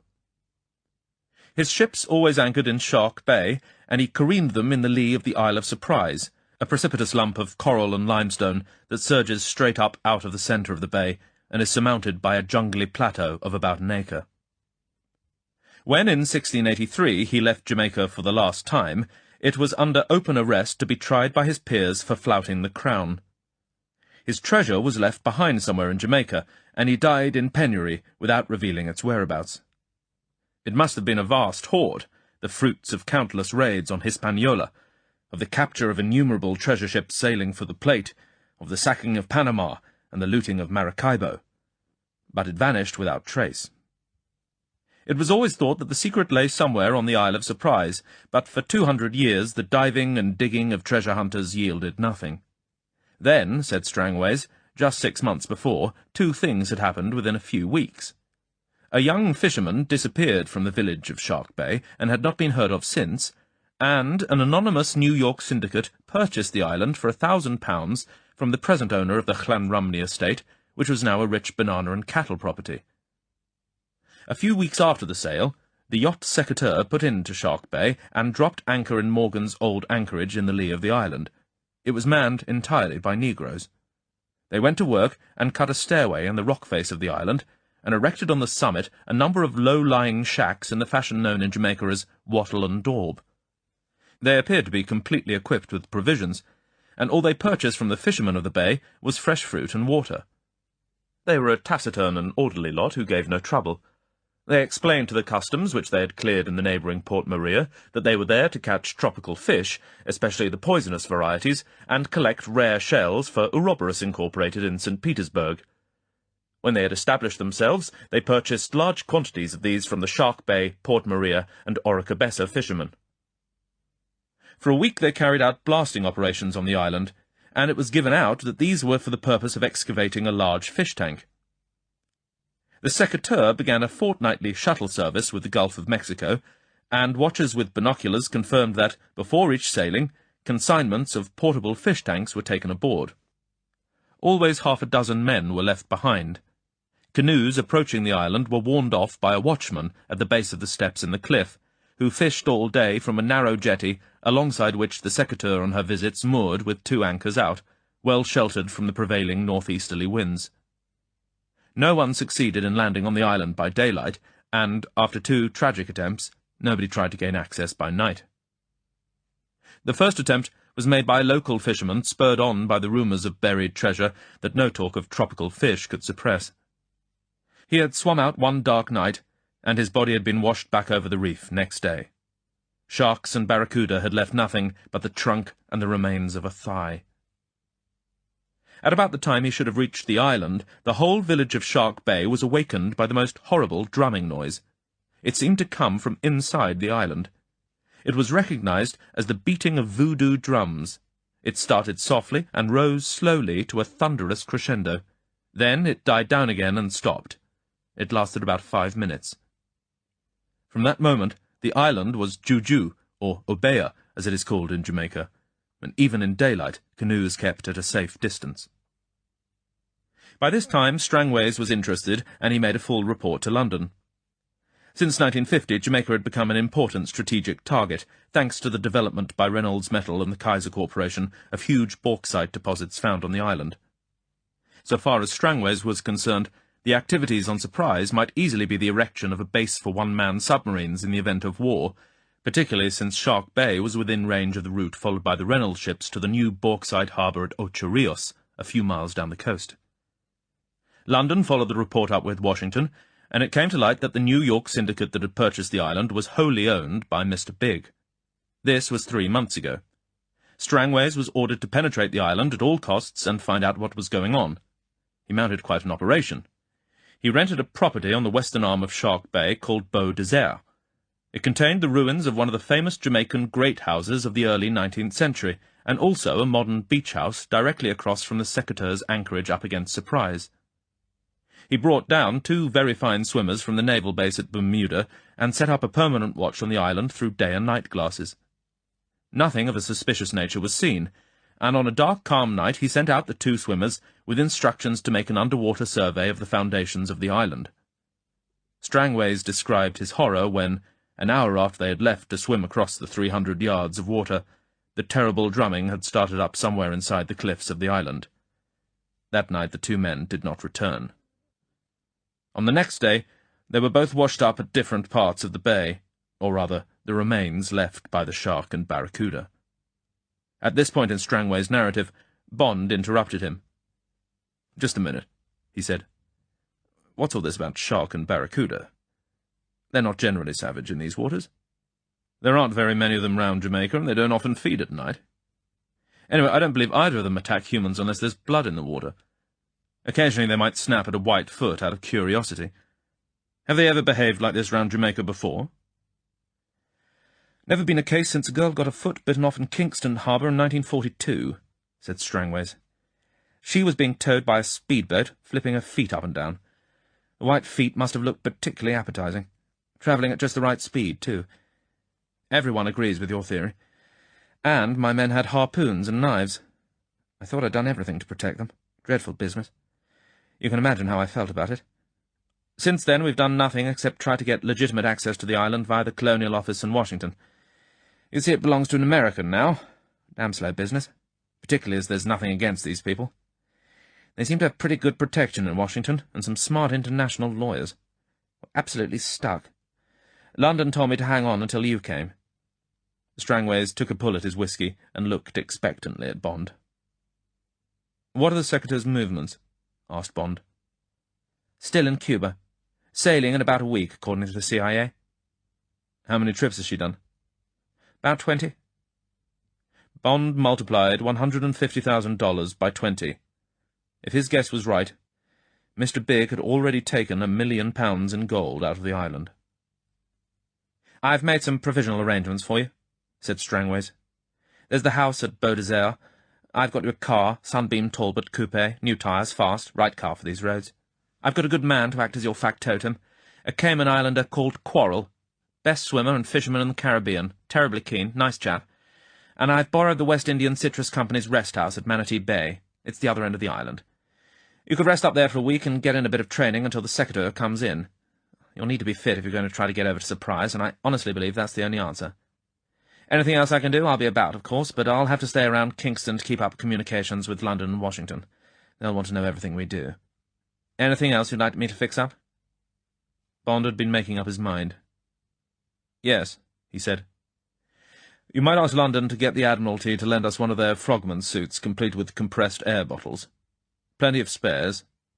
And a couple of good underwater harpoon guns. The French one's called Champion are the best. Good underwater torch, a commando dagger, all the dope they can get from the Natural History Museum on barracuda and shark, and some of that shark-repellent stuff the Americans used in the Pacific. Ask BOAC to fly it all out on their direct service." Bond paused. "Oh, yes," he said. "And one of those things our saboteurs used against ships in the war. Limpet mine, with assorted fuses." Chapter 17. The Undertaker's Wind. Paw with a slice of green lime, a dish piled with red bananas, purple star apples and tangerines, scrambled eggs and bacon, Blue Mountain coffee, the most delicious in the world, Jamaican marmalade, almost black, and guava jelly. As Bond, wearing shorts and sandals, had his breakfast on the veranda and gazed down on the sunlit panorama of Kingston and Port Royal, he thought how lucky he was, and what wonderful moments of consolation there were for the darkness and danger of his profession. Bond knew Jamaica well. He had been there on a long assignment just after the war, when the communist headquarters in Cuba was trying to infiltrate the Jamaican labour unions. It had been an untidy and inconclusive job, but he had grown to love the great green island and its staunch, humorous people. Now he was glad to be back and to have a whole week of respite before the grim work began again. After breakfast, Strangways appeared on the veranda with a tall, brown-skinned man in a faded blue shirt and old brown twill trousers. This was Quarrel, the Cayman Islander, and Bond liked him immediately. There was the blood of Cromwellian soldiers and buccaneers in him, and his face was strong and angular, and his mouth was almost severe. His eyes were grey. It was only the spatulate nose and the pale palms of his hands that were negroid. Bond shook him by the hand. "Good morning, Captain," said Quarrel. Coming from the most famous race of seamen in the world, this was the highest title he knew. But there was no desire to please or humility in his voice. He was speaking as mate of the ship, and his manner was straightforward and candid. That moment defined their relationship. It remained that of a Scots laird with his head stalker. Authority was unspoken, and there was no room for civility. After discussing their plans, Bond took the wheel of the little car Quarrel had brought up from Kingston, and they started on up the Junction Road, leaving Strangways to busy himself with Bond's requirements. They had got off before 9, and it was still cool as they crossed the mountains that run along Jamaica's back like the central ridges of a crocodile's armour. The road wound down towards the northern plains through some of the most beautiful scenery in the world, the tropical vegetation changing with the altitude. The green flanks of the uplands, all feathered with bamboo interspersed with the dark, glinting green of breadfruit, and the sudden Bengal fire of flame of the forest, gave way to the lower forests of ebony, mahogany, maho, and logwood. And when they reached the plains of Agualta Vale, the green sea of sugar-cane and bananas stretched away to where the distant fringe of glittering shrapnel bursts marked the palm groves along the north coast. Quarrel was a good companion on the drive and a wonderful guide. He talked about the trapdoor spiders as they passed through the famous palm gardens of Castleton. He told about a fight he had witnessed between a giant centipede and a scorpion, and he explained the difference between the male and female pawpaw. He described the poisons of the forest and the healing properties of tropical herbs, the pressure the palm kernel develops to break open its coconut, the length of a hummingbird's tongue, and how crocodiles carry their young in their mouths laid lengthways like sardines in a tin. He spoke exactly, but without expertise, using Jamaican language in which plants strive or quail, moths are bats, and love is used instead of like. As he talked, he would raise his hand in greeting to the people on the road, and they would wave back and shout his name. "You seem to know a lot of people," said Bond, as the driver of a bulging bus with "Romance" in large letters over the windshield gave him a couple of welcoming blasts on his windhorn. "Well, I've been watching Surprise for 3 months, Captain," answered Quarrel, "and I've been travelling this road twice a week. Everyone soon know you in Jamaica. They got good eyes." By 10:30 they had passed through Port Maria and branched off along the little parochial road that runs down to Shark Bay. Round a turning, they suddenly came on it below them, and Bond stopped the car and they got out. The bay was crescent-shaped, perhaps 3/4 of a mile wide at its arms. Its blue surface was ruffled by a light breeze blowing from the northeast, the edge of the trade winds that are born 500 miles away in the Gulf of Mexico, and then go on their long journey round the world. A mile from where they stood, a long line of breakers showed the reef just outside the bay, and the narrow, untroubled waters of the passage which was the only entrance to the anchorage. In the centre of the crescent, the Isle of Surprise rose 100 feet sheer out of the water, small waves creaming against its easterly base, calm waters in its lee. It was nearly round, and it looked like a tall grey cake topped with green icing on a blue china plate. They had stopped about 100 feet above the little cluster of fishermen's huts behind the palm-fringed beach of the bay, and they were level with the flat green top of the island 1/2 a mile away. Quarrel pointed out the thatched roofs of the wattle and daub shanties among the trees in the centre of the island. Bond examined them through Quarrel's binoculars. There was no sign of life, except a thin wisp of smoke blowing away with the breeze.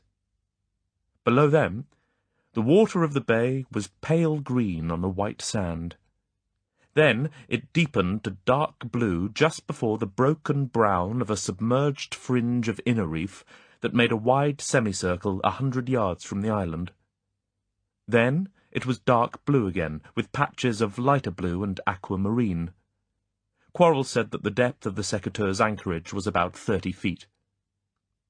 To their left, in the middle of the western arm of the bay, deep among the trees behind a tiny white sand beach, was their base of operations, Beau Desert. Quarrel described its layout, and Bond stood for 10 minutes examining the 300-yard stretch of sea between it and the Secateurs' anchorage up against the island. In all, Bond spent an hour reconnoitring the place. Then, without going near their house or the village, they turned the car and got back on the main coast road. They drove on through the beautiful little banana port of Oricabessa and Ocho Rios with its huge new bauxite plant, along the north shore to Montego Bay, 2 hours away. It was now February, and the season was in full swing.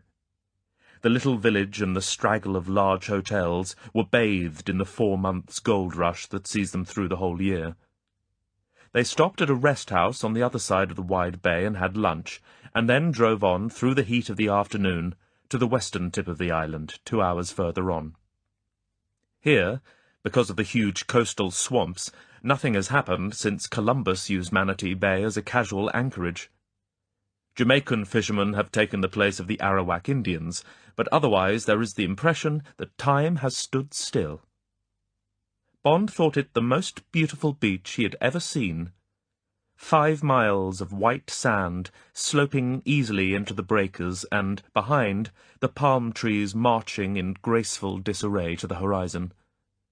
Under them, the grey canoes were pulled up beside pink mounds of discarded conch shells, and among them smoke rose from the palm thatch cabins of the fishermen in the shade between the swamplands and the sea.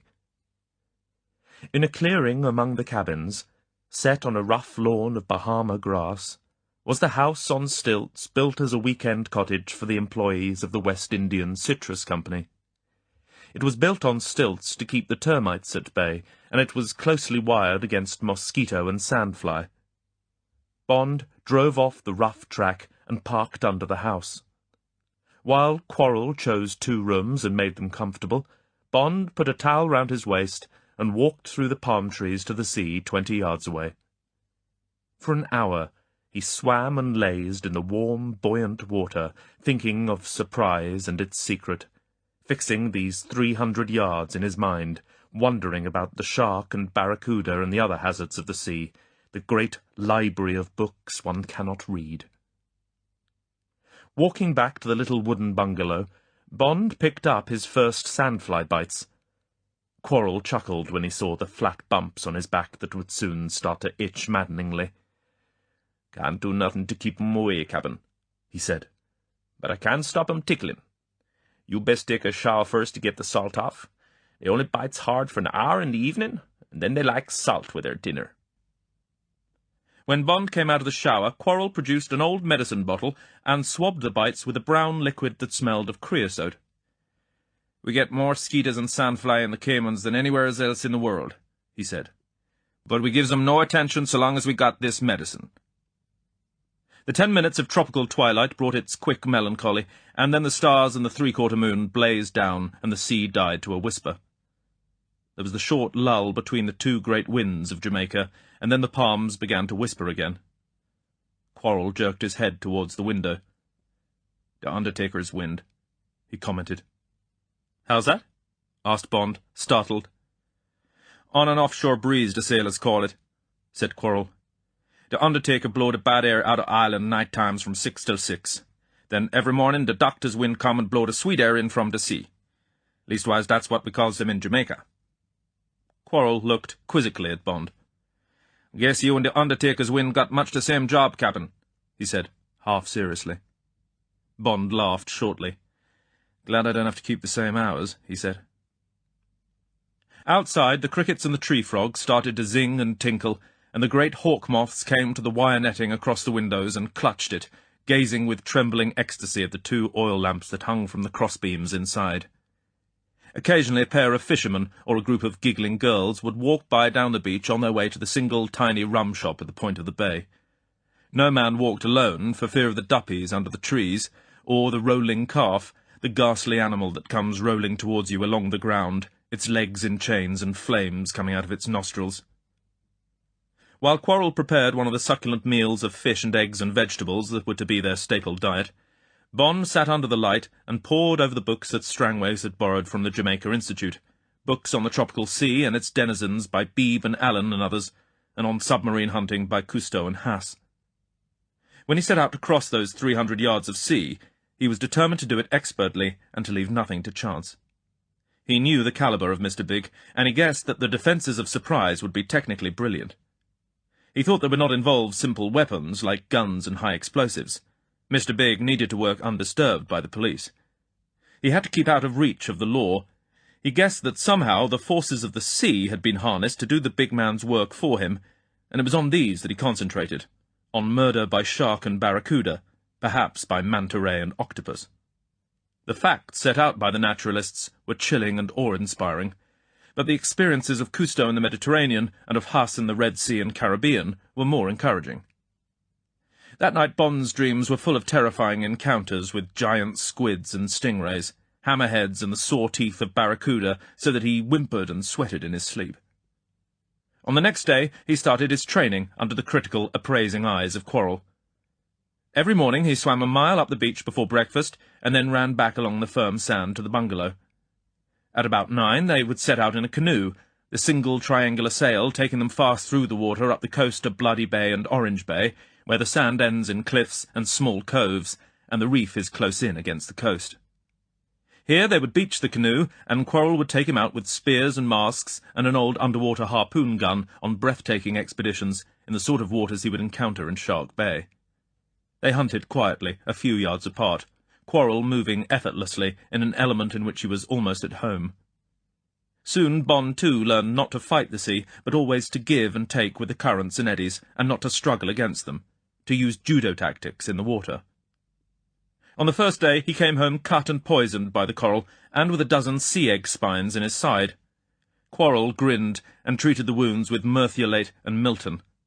Then, as every evening, he massaged Bond for half an hour with palm oil, talking quietly the while about the fish they had seen that day, explaining the habits of the carnivores and the ground feeders, the camouflage of fish, and their machinery for changing colour through the bloodstream. He also had never known fish to attack a man except in desperation or because there was blood in the water. He explained that fish are rarely hungry in tropical waters, and that most of their weapons are for defence and not for attack. The only exception, he admitted, was the barracuda. Mean fish, he called them. Fearless, since they knew no enemy except disease, capable of 50 miles an hour over short distances, and with the worst battery of teeth of any fish in the sea.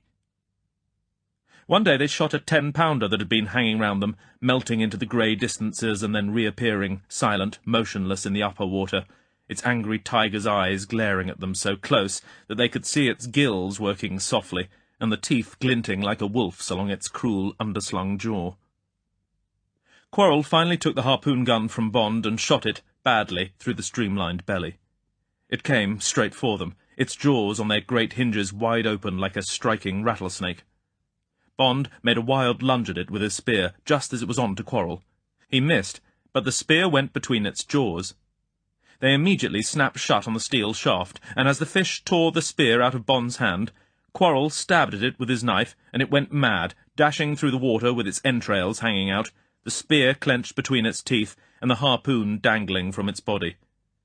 Quarrel could scarcely hold the line as the fish tried to tear the wide barb through the walls of its stomach, but he moved with it towards a piece of submerged reef, and climbed onto it, and slowly pulled the fish in. When Quarrel had cut its throat, and they twisted the spear out of its jaws, they found bright, deep scratches in the steel. They took the fish ashore, and Quarrel cut its head off, and opened the jaws with a piece of wood. The upper jaw rose in an enormous gape, almost at right angles to the lower, and revealed a fantastic battery of razor-sharp teeth, so crowded that they overlapped like shingles on a roof. Even the tongue had several runs of small, pointed, recurved teeth, and, in front, there were 2 huge fangs that projected forward like a snake's. Although it only weighed just over 10 pounds, it was over 4 feet long, a nickel bullet of muscle and hard flesh. "We shoot no more kudas," said Quarrel. "But for you, I've been in hospital for a month, and maybe lost my face. It was foolish of me. If we swim towards it, it gone away. They always do. They cowards like all fish. Don't you worry about those." He pointed at the teeth. "You never see them again." "I hope not," said Bond. "I haven't got a face to spare." By the end of the week, Bond was sunburned and hard. He had cut his cigarettes down to 10 a day and had not had a single drink. He could swim 2 miles without tiring, his hand was completely healed, and all the scales of big city life had fallen from him. Quarrel was pleased. "You ready for a surprise, Captain?" he said. "And I not like be the fish what tries to eat you." Towards nightfall on the 8th day, they came back to the rest house to find Strangways waiting for them. "I've got some good news for you," he said. "Your friend Felix Leiter's going to be all right. At all events, he's not going to die. They've had to amputate the remains of an arm and a leg. Now the plastic surgery chaps have started building up his face. They called me up from St. Petersburg yesterday. Apparently he insisted on getting a message to you. First thing he thought of when he could think at all. Says he's sorry not to be with you, and to tell you not to get your feet wet. Or at any rate not as wet as he did." Bond's heart was full. He looked out of the window. "Tell him to get well quickly," he said abruptly. "Tell him I miss him." He looked back into the room. "Now, what about the gear? Everything okay?" "I've got it all," said Strangways. "And the Secretary sails tomorrow for Surprise. After clearing at Port Maria, they should anchor before nightfall. Mr. Biggs on board. Only the second time he's been down here. Oh, and they've got a woman with them, girl called Solitaire, according to the CIA. Know anything about her?" "Not much," said Bond. "But I'd like to get her away from him. She's not one of his team." "Sort of damsel in distress," said the romantic Strangways. "Good show. According to the CIA, she's a corker." But Bond had gone out on the veranda and was gazing up at his stars. Never before in his life had there been so much to play for. The secret of the treasure, the defeat of a great criminal, the smashing of a communist spy ring, and the destruction of a tentacle of Smersh, the cruel machine that was his own private target. And now Solitaire, the ultimate personal prize. The stars winked down their cryptic Morse, and he had no key to their cipher. Chapter 18. Beau Desert. Strangways went back alone after dinner, and Bond agreed that they would follow at first light. Strangways left him a fresh pile of books and pamphlets on shark and barracuda, and Bond went through them with rapt attention. They added little to the practical lore he had picked up from Quarrel. They were all by scientists, and much of the data on attacks was from the beaches of the Pacific, where a flashing body in the thick surf would excite any inquisitive fish. But there seemed to be general agreement that the danger to underwater swimmers with breathing equipment was far less than to surface swimmers. They might be attacked by almost any of the shark family, particularly when the shark was stimulated and excited by blood in the water, by the smell of a swimmer, or by the sensory vibration set up by an injured person in the water. But they could sometimes be frightened off, he read, by loud noises in the water, even by shouting below the surface, and they would often flee if a swimmer chased them. The most successful form of shark repellent, according to U.S. Naval Research Laboratory tests, was a combination of copper acetate and a dark nigrosine dye, and cakes of this mixture were apparently now attached to the Mae Wests of all the U.S. armed forces. Bond called in Quarrel. The Cayman Islander was scornful, until Bond read out to him what the Navy Department had to say about their researches at the end of the war among packs of sharks stimulated by what was described as extreme mob behaviour conditions. "Sharks were attracted to the back of the shrimp boat with trash fish," read out Bond. "Sharks appeared as a slashing, splashing shoal. We prepared a tub of fresh fish, and another tub of fish mixed with repellent powder. We got up to the shoal of sharks, and the photographer started his camera. I shovelled over the plain fish for 30 seconds while the sharks, with much splashing, ate them. Then I started on the repellent fish, and shovelled for 30 seconds, repeating the procedure 3 times. On the first trial, the sharks were quite ferocious in feeding on plain fish right at the stern of the boat. They cut fish for only about 5 seconds after the repellent mixture was thrown over. A few came back when the plain fish were put out immediately following the repellent. On a second trial, 30 minutes later, a ferocious school fed for the 30 seconds that plain fish were supplied, but left as soon as the repellent struck the water. There were no attacks on fish while the repellent was in the water. On the third trial, we could not get the sharks nearer than 20 yards of the stern of the boat. "What do you make of that?" asked Bond.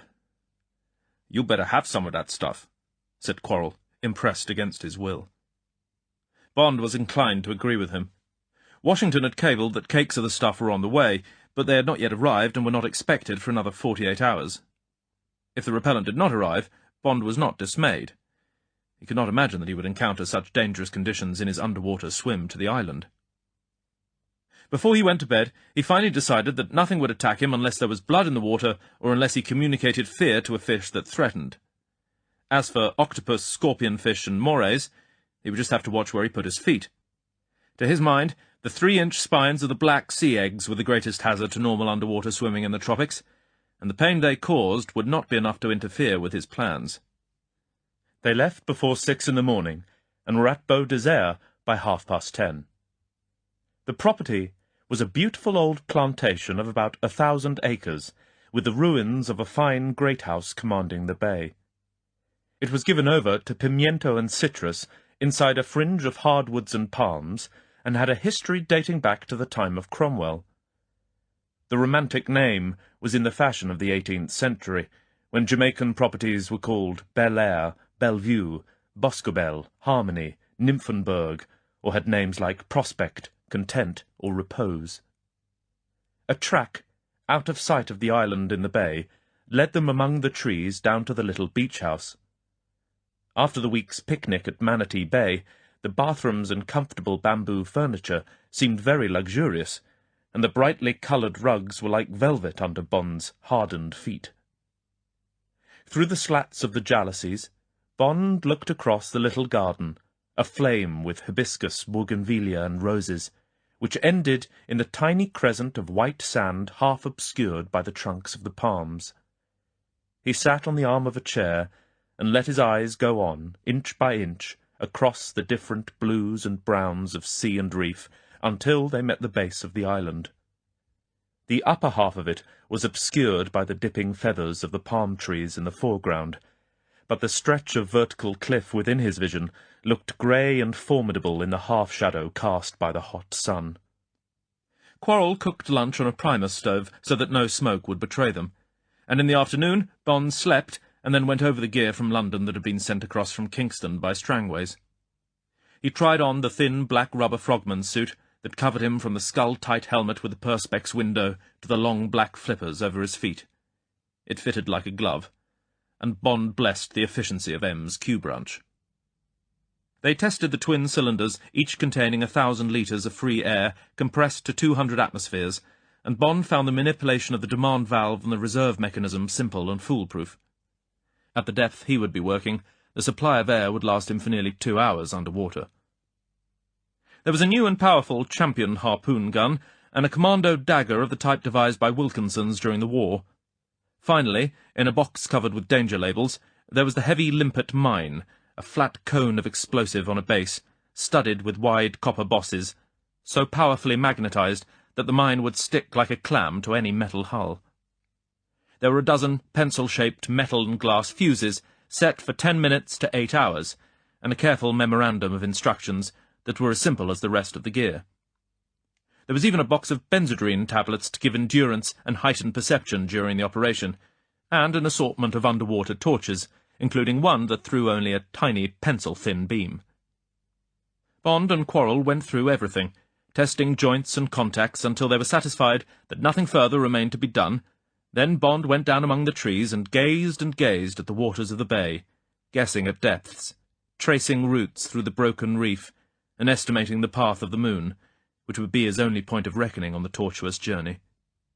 At 5 o'clock, Strangways arrived with news of the secateurs. "They've cleared Port Maria," he said. "They'll be here in 10 minutes at the outside. Mr. Big had a passport in the name of Gallia, and the girl in the name of Simone Lattrell. She was in her cabin, prostrate with what the Negro captain of the Secretary described as seasickness. It may have been. Scores of empty fish tanks on board, more than 100. Otherwise, nothing suspicious, and they were given a clean bill. I wanted to go on board as one of the customs team, but I thought it best that the show should be absolutely normal. Mr. Big stuck to his cabin. He was reading when they went to see his papers. How's the gear? Perfect, said Bond. Guess we'll operate tomorrow night. Hope there's a bit of a wind. If the air bubbles are spotted, we shall be in a mess. Quarrel came in. She's coming through the reef now, Captain. They went down as close to the shore as they dared and put their glasses on her. She was a handsome craft, black with a grey superstructure, 70 foot long and built for speed. At least 20 knots, Bond guessed. He knew her history, built for a millionaire in 1947 and powered with twin General Motors diesels, steel hull and all the latest wireless gadgets, including ship-to-shore telephone and Decca navigator. She was wearing the red ensign at her crosstrees and the stars and stripes aft, and she was making about 3 knots through the 20-foot opening of the reef. She turned sharply inside the reef and came down to seaward of the island. When she was below it, she put her helm hard over and came up with the island to port. At the same time, 3 Negroes in white ducks came running down the cliff steps to the narrow jetty and stood by to catch lines. There was a minimum of backing and filling before she was made fast, just opposite to the watchers ashore, and the 2 anchors roared down among the rocks, and coral scattered round the island's foundations in the sand. She lay well secured, even against a norther. Bond estimated there would be about 20 feet of water below her keel. As they watched, the huge figure of Mr. Big appeared on deck. He stepped onto the jetty and started slowly to climb the steep cliff steps. He paused often, and Bond thought of the diseased heart pumping laboriously in the great grey-black body. He was followed by 2 Negro members of the crew hauling up a light stretcher on which a body was strapped. Through his glasses, Bond could see Solitaire's black hair. Bond was worried and puzzled, and he felt a tightening of the heart at her nearness. He prayed the stretcher was only a precaution to prevent Solitaire from being recognized from the shore. Then a chain of 12 men was established up the steps, and the fish tanks were handed up one by one. Quarrel counted 120 of them. Then some stores went up by the same method. "Not taking much up this time," commented Strangways when the operation ceased. "Only half a dozen cases gone up. Generally about 50. Can't be staying long." He had hardly finished speaking before a fish tank, which their glasses showed was half full of water and sand, was being gingerly passed back to the ship down the human ladder of hands. Then another, and another, at about 5-minute intervals. "My God," said Strangways. "They're loading her up already. That means they'll be sailing in the morning. Wonder if it means they've decided to clean the place out and that this is the last cargo." Bond watched carefully for a while, and then they walked quietly up through the trees, leaving Quarrel to report developments. They sat down in the living room, and while Strangways mixed himself a whisky and soda, Bond gazed out of the window and marshalled his thoughts. It was 6 o'clock, and the fireflies were beginning to show in the shadows. The pale primrose moon was already high up in the eastern sky, and the day was dying swiftly at their backs. A light breeze was ruffling the bay, and the scrolls of small waves were unfurling on the white beach across the lawn. A few small clouds, pink and orange in the sunset, were meandering by overhead, and the palm trees clashed softly in the cool Undertaker's wind. Undertaker's wind, thought Bond, and smiled wryly. So it would have to be tonight. The only chance, and the conditions were so nearly perfect. Except that the shock-repellent stuff would not arrive in time, and that was only a refinement. There was no excuse. This is what he had travelled 2,000 miles and 5 deaths to do. And yet he shivered at the prospect of the dark adventure under the sea that he had already put off in his mind until tomorrow. Suddenly he loathed and feared the sea and everything in it. The millions of tiny antennae that would stir and point as he went by that night. The eyes that would wake and watch him, the pulses that would miss for the 100th of a second and then go beating quietly on. The jelly tendrils that would grope and reach for him, as blind in the light as in the dark.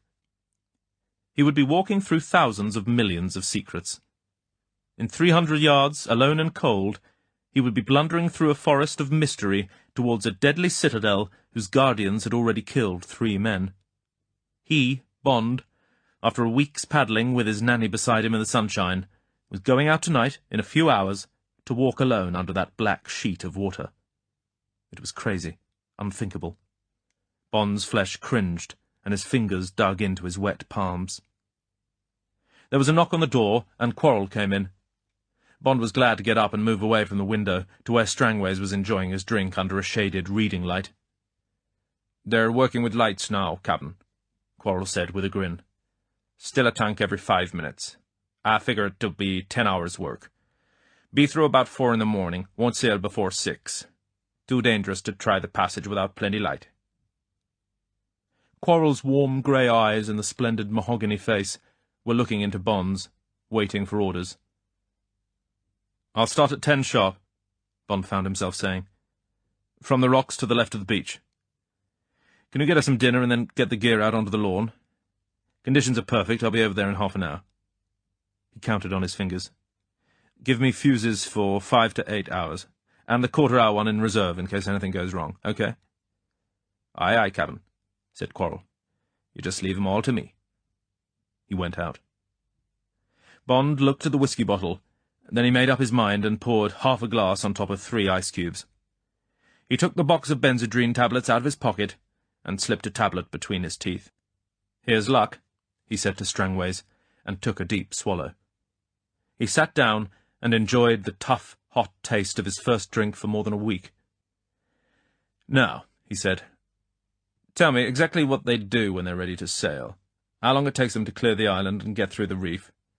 It's the last time, don't forget that we're taking off an extra 6 men and some stores. Let's try to work it out as closely as we can." In a moment, Bond was immersed in a sea of practical details, and the shadow of fear had fled back to the dark pools under the palm trees. Exactly at 10 o'clock, with nothing but anticipation and excitement in him, the shimmering black bat-like figure slipped off the rocks into 10 feet of water and vanished under the sea. "Go safely," said Quarrel, to the spot where Bond had disappeared. He crossed himself.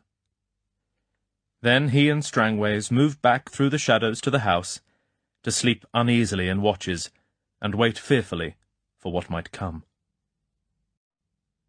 Chapter 19. Valley of Shadows. Bond was carried straight to the bottom by the weight of the limpet mine that he had secured to his chest with tapes, and by the leaded belt which he wore round his waist to correct the buoyancy of the compressed air cylinders. He didn't pause for an instant, but immediately streaked across the first 50 yards of open sand in a fast crawl, his face just above the sand. The long webbed feet would almost have doubled his normal speed if he had not been hampered by the weight he was carrying, and by the light harpoon gun in his left hand. But he travelled fast, and in under a minute he came to rest in the shadow of a mass of sprawling coral. He paused and examined his sensations. He was warm in the rubber suit, warmer than he would have been swimming in the sunshine. He found his movements very easy, and breathing perfectly simple so long as his breath was even and relaxed. He watched the telltale bubbles streaming up against the coral in a fountain of silver pearls, and prayed that the small waves were hiding them. In the open he'd been able to see perfectly. The light was soft and milky, but not strong enough to melt the mackerel shadows of the surface waves that checkered the sand. Now, up against the reef, there was no reflection from the bottom, and the shadows under the rocks were black and impenetrable. He risked a quick glance with his pencil torch, and immediately the underbelly of the mass of brown tree coral came alive. Anemones with crimson centres waved their velvet tentacles at him. A colony of black sea eggs moved their Toledo steel spines in sudden alarm, and a hairy sea centipede halted in its 100 strides and questioned with its eyeless head. In the sand at the base of the tree, a toadfish softly drew its hideous, warty head back into its funnel, and a number of flower-like sea worms whisked out of sight down their gelatinous tubes.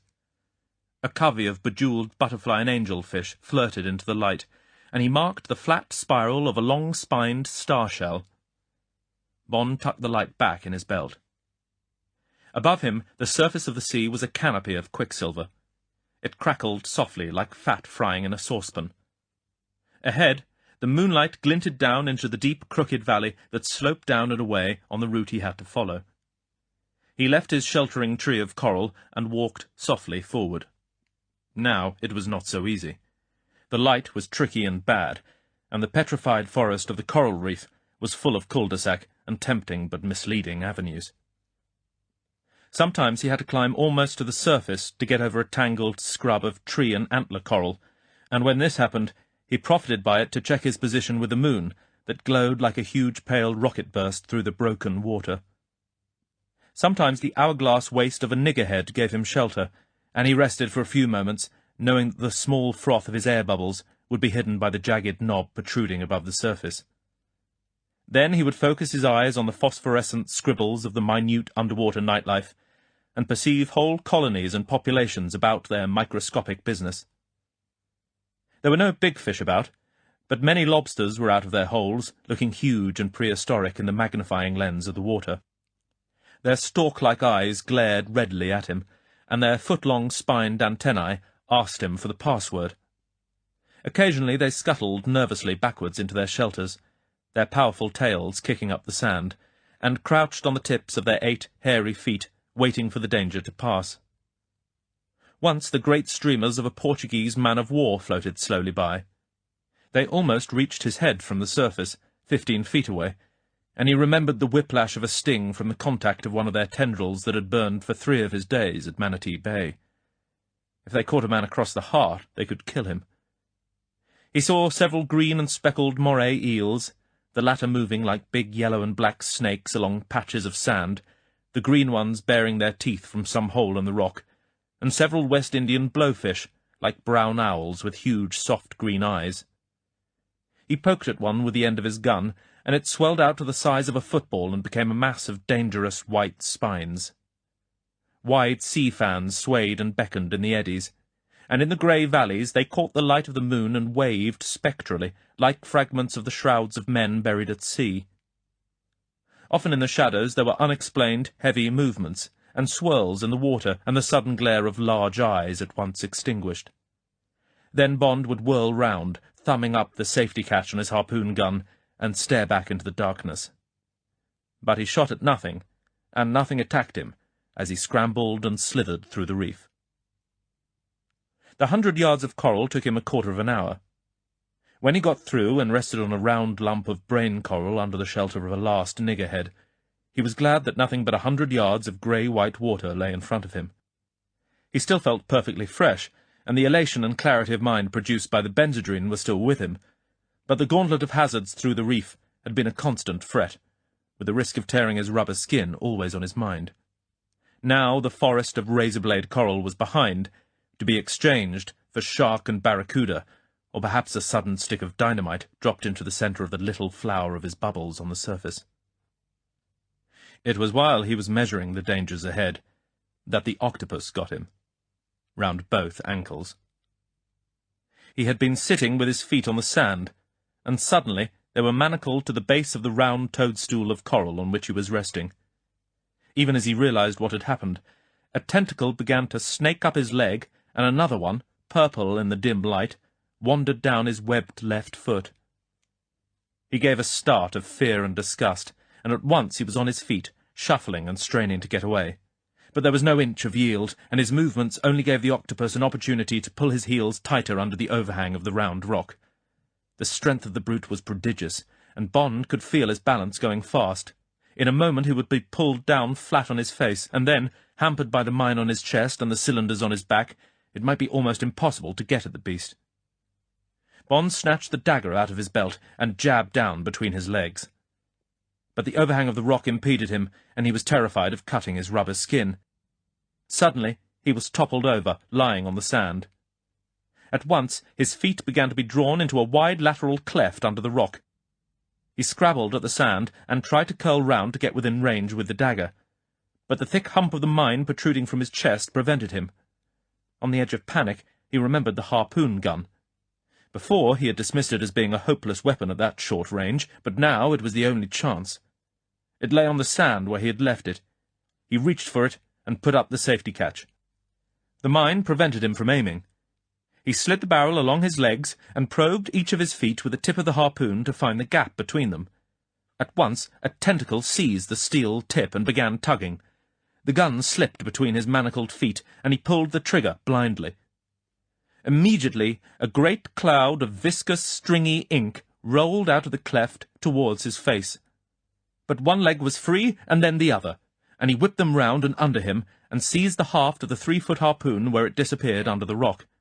He pulled and strained until, with a rending of flesh, it came away from the black fog that hung over the hole. Panting, he got up and stood away from the rock, the sweat pouring down his face under the mask. Above him, the telltale stream of silver bubbles rose straight to the surface, and he cursed the wounded puss-feller in its lair. But there was no time to worry further with it, and he reloaded his gun and struck out with the moon over his right shoulder. Now he made good going through the misty grey water, and he concentrated only on keeping his face a few inches above the sand and his head well down to streamline his body. Once, out of the corner of his eye, he saw a stingray as big as a ping-pong table shuffle out of his path, the tip of its great speckled wings beating like a bird's, its long horned tail streaming out behind it. But he paid it no attention, remembering that Quarrel had said that rays never attack except in self-defence. He reflected that it had probably come in over the outer reef to lay its eggs, or mermaids' purses as the fishermen call them because they're shaped like a pillow with a stiff black string at each corner, on the sheltered sandy bottom. Many shadows of big fish lazed across the moonlit sand, some as long as himself. When one followed beside him for at least a minute, he looked up to see the white belly of a shark 10 feet above him like a glaucous tapering airship. Its blunt nose was buried inquisitively in a stream of air bubbles. The wide sickle slit of its mouth looked like a puckered scar. It leant sideways and glanced down at him out of one hard, pink, naked eye. Then it wobbled its great scythe-shaped tail and moved slowly into the wall of grey mist. He frightened a family of squids, ranging from about 6 pounds down to an infant of 6 ounces, frail and luminous in the half-light, hanging almost vertical in a diminishing chorus line. They righted themselves and shot off with streamlined jet propulsion. Bond rested for a moment about halfway, and then went on. Now there were barracuda about, big ones of up to 20 pounds. They looked just as deadly as he'd remembered them. They glided above him like silver submarines, looking down out of their angry tiger's eyes. They were curious about him and about his bubbles, and they followed him, around and above him, like a pack of silent wolves. By the time Bond met the first bit of coral that meant he was coming up with the island, there must have been 20 of them moving quietly, watchfully in and out of the opaque wall that enclosed him. Bond's skin cringed under the black rubber, but he could do nothing about them, and he concentrated on his objective. Suddenly, there was a long, metallic shape hanging in the water above him. Behind it, there was a jumble of broken rock leading steeply upwards. It was the keel of the Secateur, and Bond's heart thumped in his chest. He looked at the Rolex watch on his wrist. It was 3 minutes past 11 o'clock. He selected the 7-hour fuse from the handful he extracted from a zipped side pocket, and inserted it in the fuse pocket of the mine, and pushed it home. The rest of the fuses he buried in the sand, so that if he was captured the mine would not be betrayed. As he swam up, carrying the mine between his hands, bottom upwards, he was aware of a commotion in the water behind him. A barracuda flashed by, its jaws half open, almost hitting him, its eyes fixed on something at his back. But Bond was intent only on the centre of the ship's keel, and on a point about 3 feet above it. The mine almost dragged him the last few feet, its huge magnets straining for the metallic kiss with the hull. Bond had to pull hard against it to prevent the clang of contact.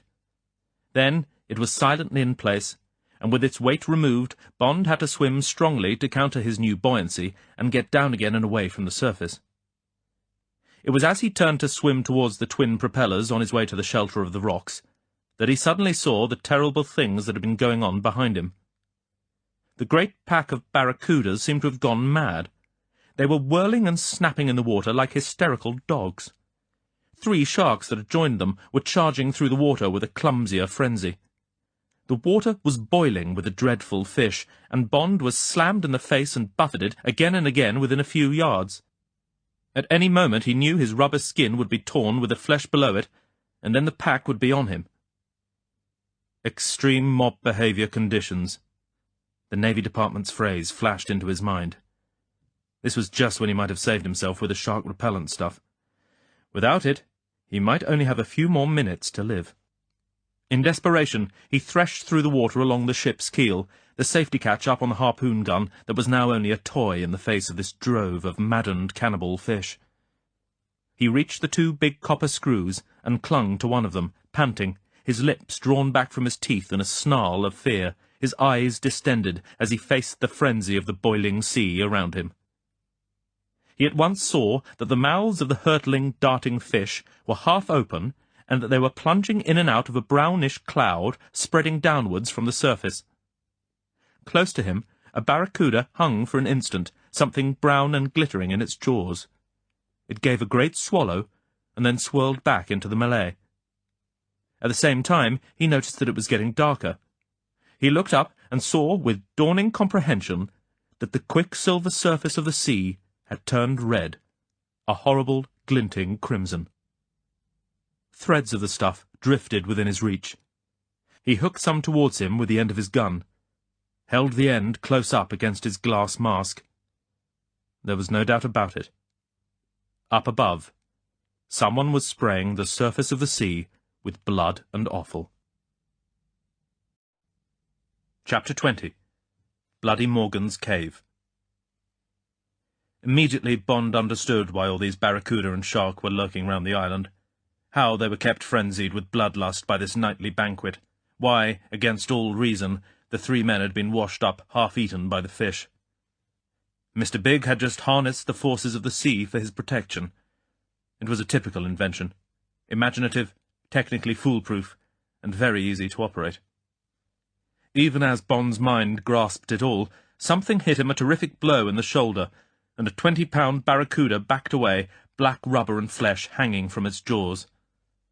Bond felt no pain as he let go of the bronze propeller and threshed wildly for the rocks, only a horrible sickness in the pit of his stomach at the thought of part of himself between those 100 razor-sharp teeth. Water started to ooze between the close-fitting rubber and his skin. It would not be long before it penetrated up his neck and into the mask. He was just going to give up and shoot the 20 feet to the surface when he saw a wide fissure in the rocks in front of him. Beside it, a great boulder lay on its side, and somehow he got behind it. He turned from the partial shelter it gave just in time to see the same barracuda coming at him again, its upper jaw held at right angles to the lower for its infamous gaping strike. Bond fired almost blind with the harpoon gun. The rubber thongs whammed down the barrel, and the barbed harpoon caught the big fish in the centre of its raised upper jaw, pierced it, and stuck with half the shaft and the line still free. The barracuda stopped dead in its tracks, 3 feet from Bond's stomach. It tried to get its jaws together, and then gave a mighty shake of its long reptile's head. Then it shot away, zigzagging madly, the gun and line jerked from Bond's hand, streaming behind it. Bond knew that the other fish would be onto it, tearing it to bits, before it had gone 100 yards. Bond thanked God for the diversion. His shoulder was now surrounded by a cloud of blood. In a matter of seconds, the other fish would catch the scent. He slipped round the boulder with the thought that he would scramble up under the shelter of the jetty and somehow hide himself above the level of the sea until he had made a fresh plan. Then he saw the cave that the boulder had hidden. It was really almost a door into the base of the island.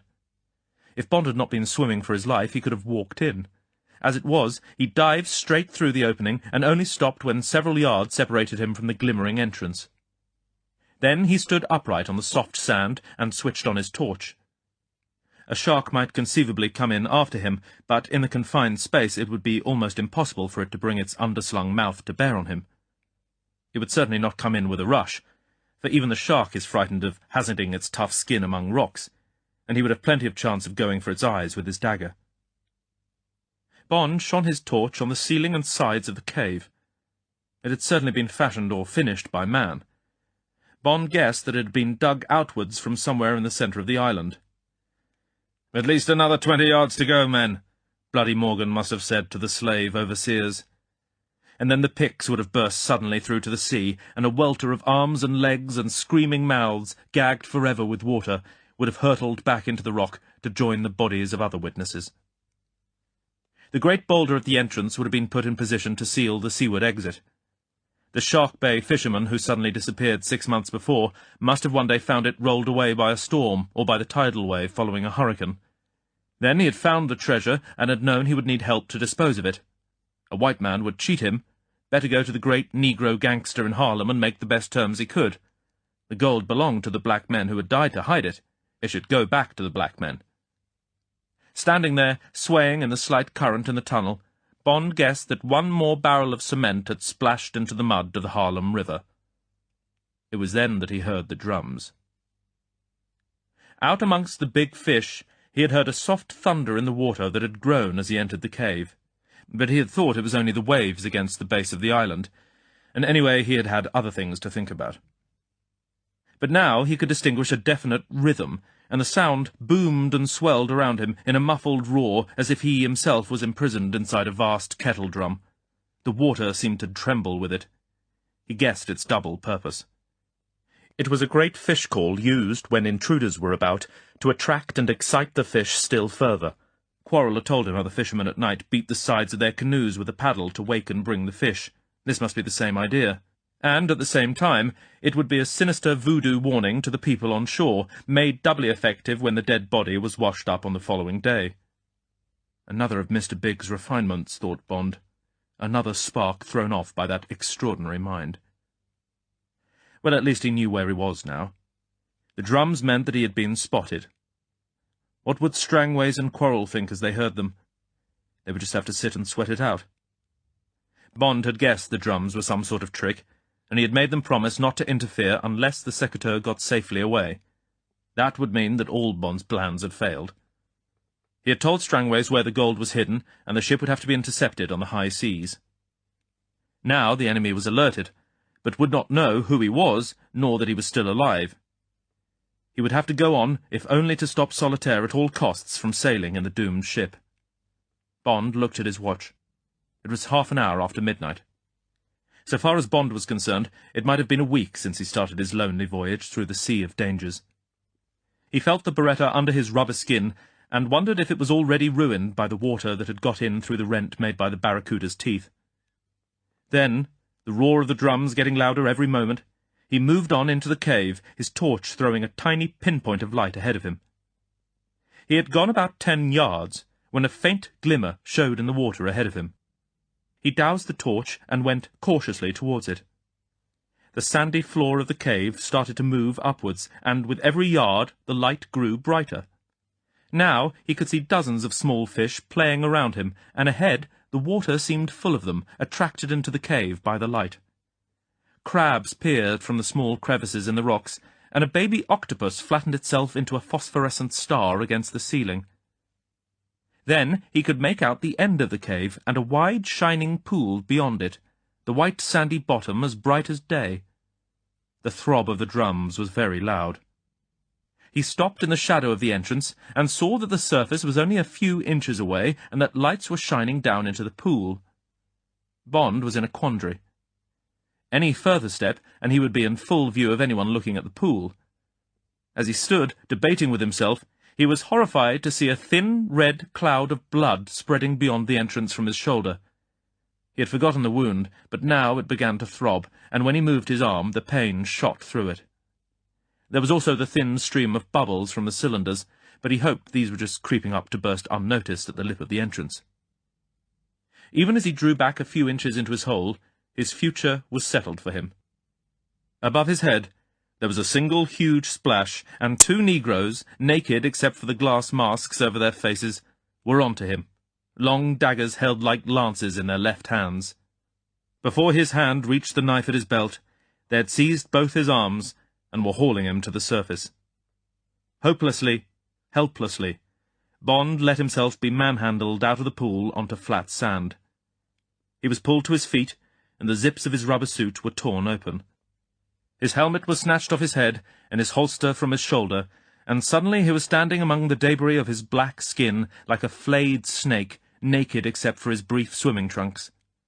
Blood oozed down from the jagged hole in his left shoulder. When his helmet came off, Bond was almost deafened by the shattering boom and stutter of the drums. The noise was in him and all around him. The hastening, syncopated rhythm galloped and throbbed in his blood. It seemed enough to wake all Jamaica. Bond grimaced and clenched his senses against the buffeting tempest of noise. Then his guards turned him round, and he was faced with a scene so extraordinary that the sound of the drums receded and all his consciousness was focused through his eyes. In the foreground, at a green baize card table, littered with papers, in a folding chair, sat Mr. Big, a pen in his hand, looking incuriously at him. And Mr. Big in a well-cut fawn tropical suit, with a white shirt and black knitted silk tie.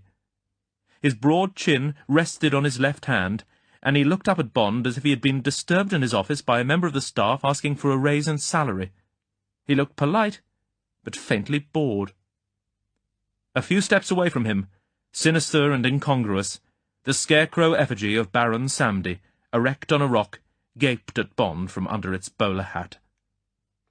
Mr. Big took his hand off his chin, and his great golden eyes looked Bond over from top to toe. "Good morning, Mr. James Bond," he said at last, throwing his flat voice against the dying crescendo of the drums. "The fly has indeed been a long time coming to the spider. Or perhaps I should say, the minnow to the whale. You left a pretty wake of bubbles after the reef." He leant back in his chair and was silent. The drums softly thudded and boomed. So it was the fight with the octopus that had betrayed him. Bond's mind automatically registered the fact as his eyes moved on past the man at the table. He was in a rock chamber as big as a church. Half the floor was taken up with a clear white pool from which he had come, and which verged into aquamarine and then blue near the black hole of the underwater entrance. Then there was the narrow strip of sand on which he was standing, and the rest of the floor was smooth, flat rock dotted with a few grey and white stalagmites. Some way behind Mr. Big, steep steps mounted towards a vaulted ceiling from which short limestone stalactites hung down. From their white nipples, water dripped intermittently into the pool or onto the points of the young stalagmites that rose towards them from the floor. A dozen bright arc lights were fixed high up on the walls, and reflected golden highlights from the naked chests of a group of negroes standing to his left on the stone floor, rolling their eyes and watching Bond, their teeth showing in delighted, cruel grins. Round their black and pink feet, in a debris of broken timber and rusty iron hoops, mildewed strips of leather and disintegrating canvas, was a blazing sea of gold coin. Yards, piles, cascades of round golden specie, from which the black legs rose as if they had been halted in the middle of a walk through flame. Beside them were piled row upon row of shallow wooden trays. There were some on the floor partly filled with gold coin, and at the bottom of the steps a single negro had stopped on his way up, and he was holding one of the trays in his hands, and it was full of gold coin, 4 cylindrical rows of it, held out as if for sale between his hands. Further to the left, in a corner of the chamber, 2 negroes stood by a bellying iron cauldron suspended over 3 hissing blow lamps, its base glowing red. They held iron skimmers in their hands, and these were splashed with gold halfway up the long handles. Beside them was a towering jumble of gold objects, plate, altarpieces, drinking vessels, crosses, and a stack of gold ingots of various sizes. Along the wall near them were ranged rows of metal cooling trays, their segmented surfaces gleaming yellow, and there was an empty tray on the floor near the cauldron and a long gold-spattered ladle, its handle bound with cloth. Squatting on the floor not far from Mr. Big, a single negro had a knife in one hand and a jewelled goblet in the other. Beside him, on a tin plate, was a pile of gems that winked dully, red and blue and green, in the glare of the arcs. It was warm and airless in the great rock chamber, and yet Bond shivered as his eyes took in the whole splendid scene, the blazing violet-white lights, the shimmering bronze of the sweating bodies, the bright glare of the gold, the rainbow pool of jewels, and the milk and aquamarine of the pool. He shivered at the beauty of it all, at this fabulous, petrified ballet in the great treasure-house of Bloody Morgan. His eyes came back to the square of green baize and the great zombie face, and he looked at the face and into the wide yellow eyes with awe, almost with reverence. "Stop the drums," said the big man to no one in particular. They had died almost to a whisper, a lisping beat right on the pulse of the blood. One of the negroes took 2 softly clanging steps amongst the gold coin and bent down. There was a portable phonograph on the floor, and a powerful amplifier leant beside it against the rock wall. There was a click, and the drums stopped. The negro shut the lid of the machine and went back to his place. "Get on with the work," said Mr. Big. And at once all the figures started moving as if a penny had been put in a slot. The cauldron was stirred, the gold was picked up and clicked into the boxes, the man picked busily at his jewelled goblet, and the negro with a tray of gold moved on up the stairs. Bond stood and dripped sweat and blood. The big man bent over the lists on his table and wrote 1 or 2 figures with his pen. Bond stirred and felt the prick of a dagger over his kidneys. The big man put down his pen and got slowly to his feet. He moved away from the table. "Take over," he said to one of Bond's guards, and the naked man walked round the table and sat down in Mr. Big's chair and picked up the pen. "Bring him up." Mr. Big walked over to the steps in the rock and started to climb them slowly. Bond felt a prick in his side. He stepped out of the debris of his black skin and followed the slowly climbing figure. No one looked up from his work. No one would slacken when Mr. Big was out of sight. No one would put a jewel or a coin in his mouth. Baron Samedi was left in charge. Only his zombie had gone from the cave. Chapter 21. Good night to you both. They climbed slowly up, past an open door near the ceiling, for about 40 feet, and then paused on a wide landing in the rock. Here a single negro, with an acetylene light beside him, was fitting trays full of gold coin into the centre of the fish tanks, scores of which were stacked against the wall. As they waited, 2 negroes came down the steps from the surface, picked up one of the prepared tanks, and went back up the steps with it. Bond guessed the tanks were stocked with sand and weed and fish somewhere up above, and then passed to the human chain that stretched down the cliff face. Bond noticed that some of the waiting tanks had gold ingots fitted in the centre, and others a gravel of jewels, and he revised his estimate of the treasure, quadrupling it to around 4 million sterling. Mr. Big stood for a few moments with his eyes on the stone floor. His breathing was deep but controlled. Then they went on up. 20 steps higher there was another landing, smaller and with a door leading off it. The door had a new chain and padlock on it. The door itself was made of plaited iron slats, brown and corroded with rust. Mr. Big paused again, and they stood side by side on the small platform of rock. For a moment Bond thought of escape, but, as if reading his mind, the negro guard crowded him up against the stone wall away from the big man. And Bond knew his first duty was to stay alive and get to Solitaire, and somehow keep her away from the doomed ship where the acid was slowly eating through the copper of the time fuse. From above, a strong draught of cold air was coming down the shaft, and Bond felt the sweat drying on him. He put his right hand up to the wound in his shoulder, undeterred by the prick of the guard's dagger in his side. The blood was dry and caked, and most of the arm was numb. It ached viciously. Mr. Big spoke. "That wind, Mr. Bond," he pointed up the shaft, "is known in Jamaica as the Undertaker's wind." Bond shrugged his right shoulder and saved his breath. Mr. Big turned to the iron door, took a key from his pocket, and unlocked it. He went through, and Bond and his guard followed. It was a long, narrow passage of a room, with rusty shackles low down in the walls at less than yard intervals. At the far end, where a hurricane light hung from the stone roof, there was a motionless figure under a blanket on the floor. There was one more hurricane light over their heads near the door, otherwise nothing but a smell of damp rock and ancient torture and death. "Solitaire," said Mr. Big, softly. Bond's heart leapt, and he started forward. At once, a huge hand grasped him by the arm.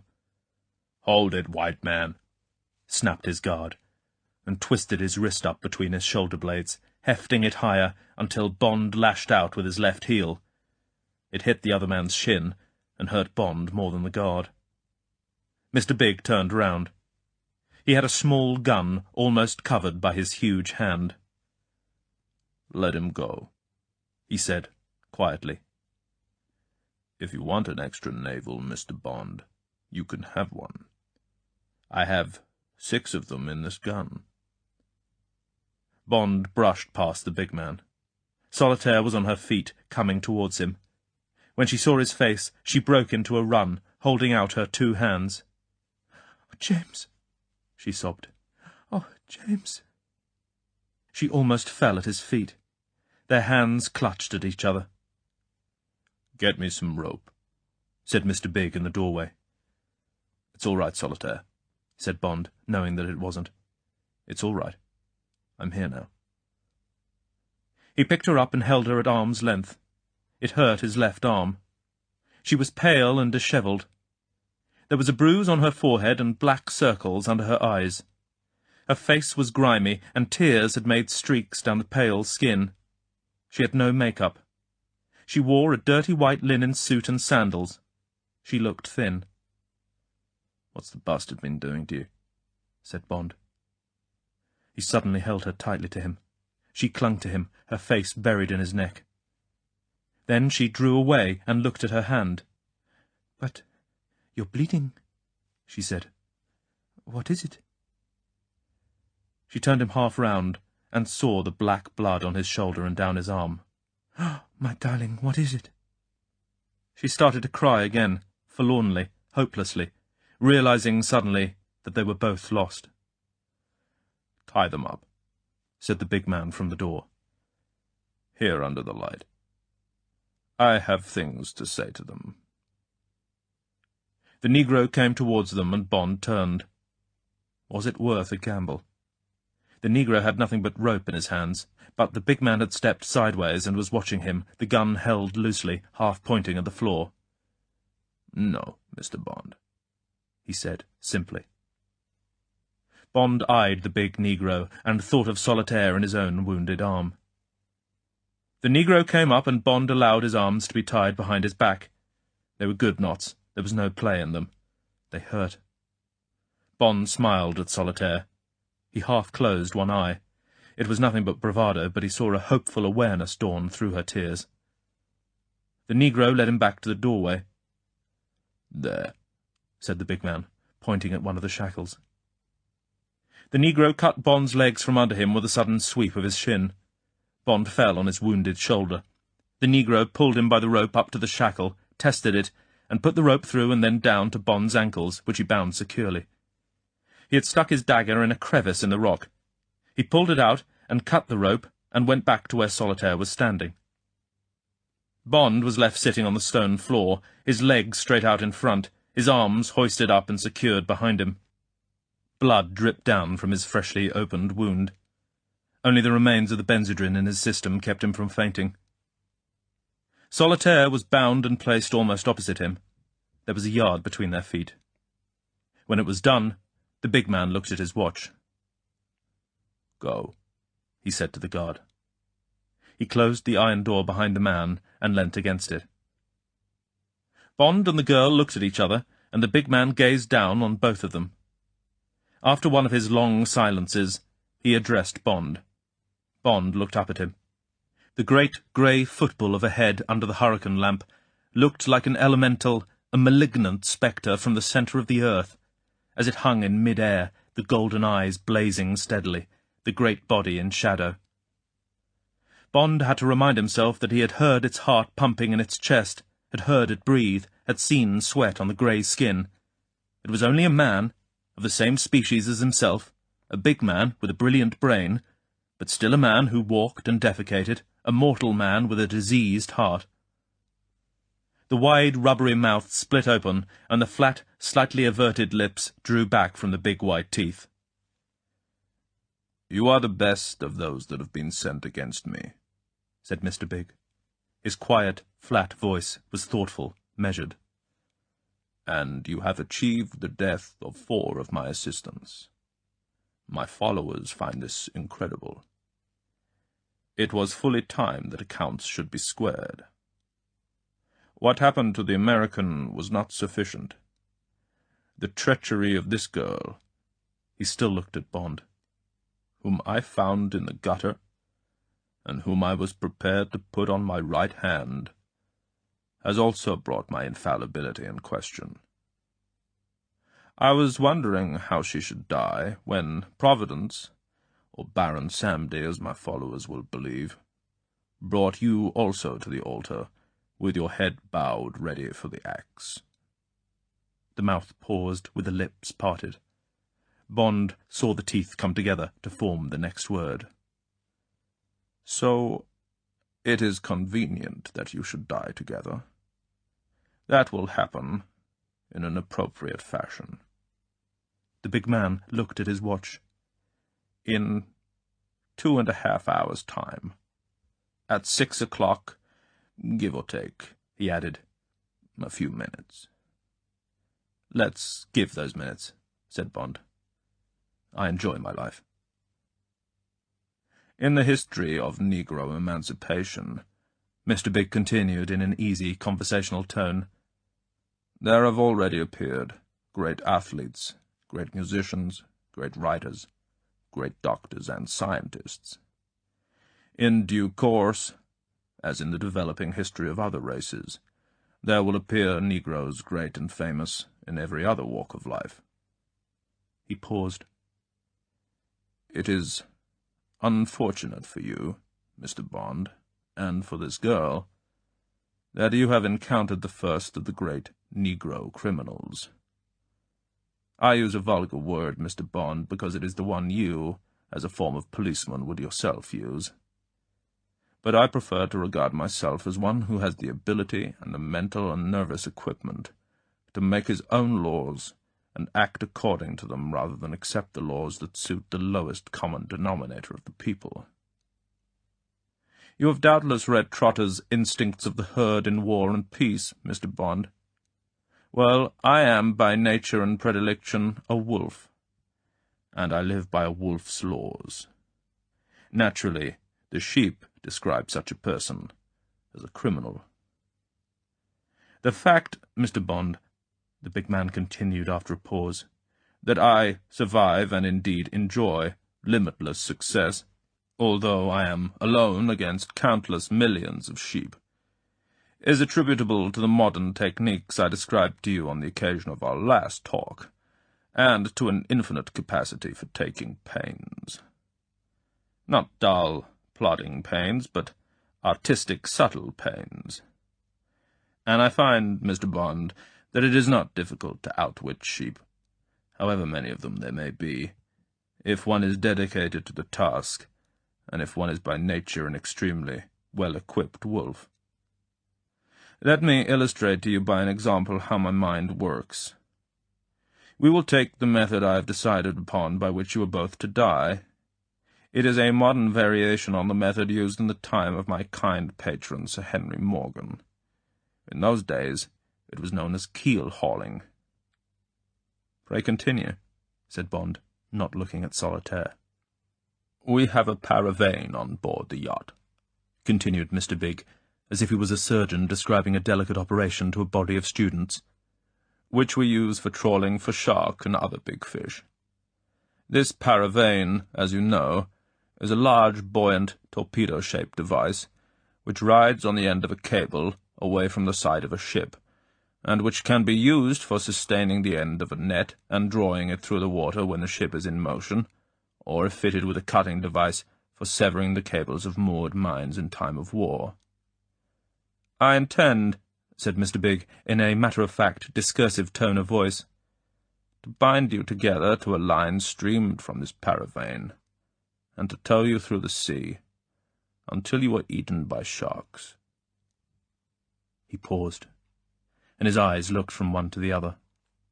Solitaire was gazing wide-eyed at Bond, and Bond was thinking hard, his eyes blank, and his mind boring into the future.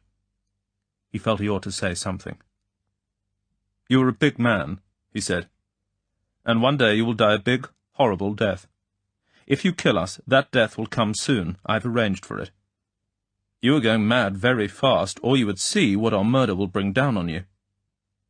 Even as he spoke, Bond's mind was working fast, counting hours and minutes, knowing that the big man's own death was creeping, with the acid in the fuse, round the minute hand towards his personal hour of final rendezvous. But would he and Solitaire be dead before that hour struck? There would not be more than minutes, perhaps seconds in it. The sweat poured off his face onto his chest. He smiled across at Solitaire. She looked back at him opaquely, her eyes not seeing him. Suddenly, she gave an agonized cry that made Bond's nerves jerk. "I don't know," she cried. "I can't see. It's so near, so close. There is much death, but—" "Solitaire!" shouted Bond, terrified that whatever strange things she saw in the future might give a warning to the big man. "Pull yourself together." There was an angry bite in his voice. Her eyes cleared. She looked dumbly at him, without comprehension. The big man spoke again. "I'm not going mad, Mr. Bond," he said evenly, "and nothing you have arranged will affect me. You will die beyond the reef, and there will be no evidence. I shall tow the remains of your bodies until there is nothing left. That is part of the dexterity of my intentions. You may also know that shark and barracuda play a role in voodooism. They will have their sacrifice, and Baron Samedi will be appeased. That will satisfy my followers. I wish also to continue my experiments with carnivorous fish. I believe they only attack when there is blood in the water. So your bodies will be towed from the island. The paravane will take them over the reef. I believe you will not be harmed inside the reef. The blood and offal that is thrown into these waters every night will have dispersed or been consumed. But when your bodies have been dragged over the reef, then I'm afraid you will bleed. Your bodies will be very raw. And then we will see if my theories are correct." The big man put his hand behind him and pulled the door open. "I will leave you now," he said, "to reflect on the excellence of the method I've invented for your death together. 2 necessary deaths are achieved. No evidence is left behind. Superstition is satisfied. My followers pleased. The bodies are used for scientific research. That is what I meant, Mr. James Bond, by an infinite capacity for taking artistic pains." He stood in the doorway and looked at them. "A short, but very good night to you both." Chapter 22. Terror by Sea. It was not yet light when their guards came for them. Their leg ropes were cut, and with their arms still pinioned, they were led up the remaining stone stairs to the surface. They stood amongst the sparse trees, and Bond sniffed the cool morning air. He gazed through the trees towards the east, and saw that there the stars were paler, and the horizon luminous with a breaking dawn. The night song of the crickets was almost done, and somewhere on the island a mockingbird bubbled its first notes. He guessed that it was either side of 5:30. They stood there for several minutes. Negroes brushed past them, carrying bundles and yipper-yapper holdalls, talking in cheerful whispers. The doors of the handful of thatched huts among the trees had been left swinging open. The men filed to the edge of the cliff to the right of where Bond and Solitaire were standing, and disappeared over the edge. They didn't come back. It was evacuation. The whole garrison of the island was decamping. Bond rubbed his naked shoulder against Solitaire, and she pressed against him. It was cold after the stuffy dungeon, and Bond shivered. But it was better to be on the move than for the suspense down below to be prolonged. They both knew what had to be done, the nature of the gamble. When the big man had left them, Bond had wasted no time. In a whisper, he had told the girl of the limpet mine against the side of the ship, timed to explode a few minutes after 6 o'clock, and he had explained the factors that would decide who would die that morning. First, he gambled on Mr. Big's mania for exactitude and efficiency. The secretary must sail on the dot of 6 o'clock. Then there must be no cloud, or visibility in the half-light of dawn would not be sufficient for the ship to make the passage through the reef, and Mr. Big would postpone the sailing. If Bond and Solitaire were on the jetty alongside the ship, they would then be killed with Mr. Big. Supposing the ship sailed dead on time, how far behind and to one side of her would their bodies be towed? It would have to be on the port side for the Paravane to clear the island. Bond guessed the cable to the Paravane would be 50 yards, and that they would be towed 20 or 30 yards behind the Paravane. If he was right, they would be hauled over the outer reef about 50 yards after the secretary had cleared the passage. She would probably approach the passage at about 3 knots and then put on speed to 10 or even 20. At first, their bodies would be swept away from the island in a slow arc, twisting and turning at the end of the tow rope. Then the Paravane would straighten out, and when the ship had got through the reef, they would still be approaching it. The Paravane would then cross the reef when the ship was about 40 yards outside it, and they would follow. Bond shuddered to think of the mauling their bodies would suffer, being dragged at any speed over the razor-sharp 10 yards of coral rocks and trees. The skin on their backs and legs would be flayed off. Once over the reef, they would be just a huge, bleeding bait, and it would be only a matter of minutes before the first shark or barracuda was onto them. And Mr. Big would sit comfortably in the stern sheets, watching the bloody show, perhaps with glasses, and ticking off the seconds and minutes as the living bait got smaller and smaller, and finally the fish snapped at the blood-stained rope, until there was nothing left. Then the Paravane would be hoisted inboard, and the yacht would plough gracefully on towards the distant Florida Keys, Cape Sable, and the sun-soaked wharf in St. Petersburg Harbour. And if the mine exploded while they were still in the water, only 50 yards away from the ship, what would be the effect of the shockwave on their bodies? It might not be deadly. The hull of the ship should absorb most of it. The reef might protect them. Bond could only guess and hope. Above all, they must stay alive to the last possible second. They must keep breathing as they were hauled, a living bundle, through the sea. Much depended on how they would be bound together. Mr. Big would want them to stay alive. He would not be interested in dead bait. If they were still alive when the first shark's fin showed on the surface behind them, Bond had coldly decided to drown Solitaire. Drown her by twisting her body under his and holding her there. Then he would try and drown himself by twisting her dead body back over his to keep him under. There was nightmare at every turn of his thoughts, sickening horror in every grisly aspect of the monstrous torture and death this man had invented for them. But Bond knew he must remain cold and absolutely resolved to fight for their lives to the end. There was at least warmth in the knowledge that Mr. Big and most of his men would also die. And there was a glimmer of hope that he and Solitaire would survive. Unless the mine failed, there was no such hope for the enemy. All this and 100 other details and plans went through Bond's mind in the last hour before they were brought up the shaft to the surface. He shared all his hopes with Solitaire, none of his fears.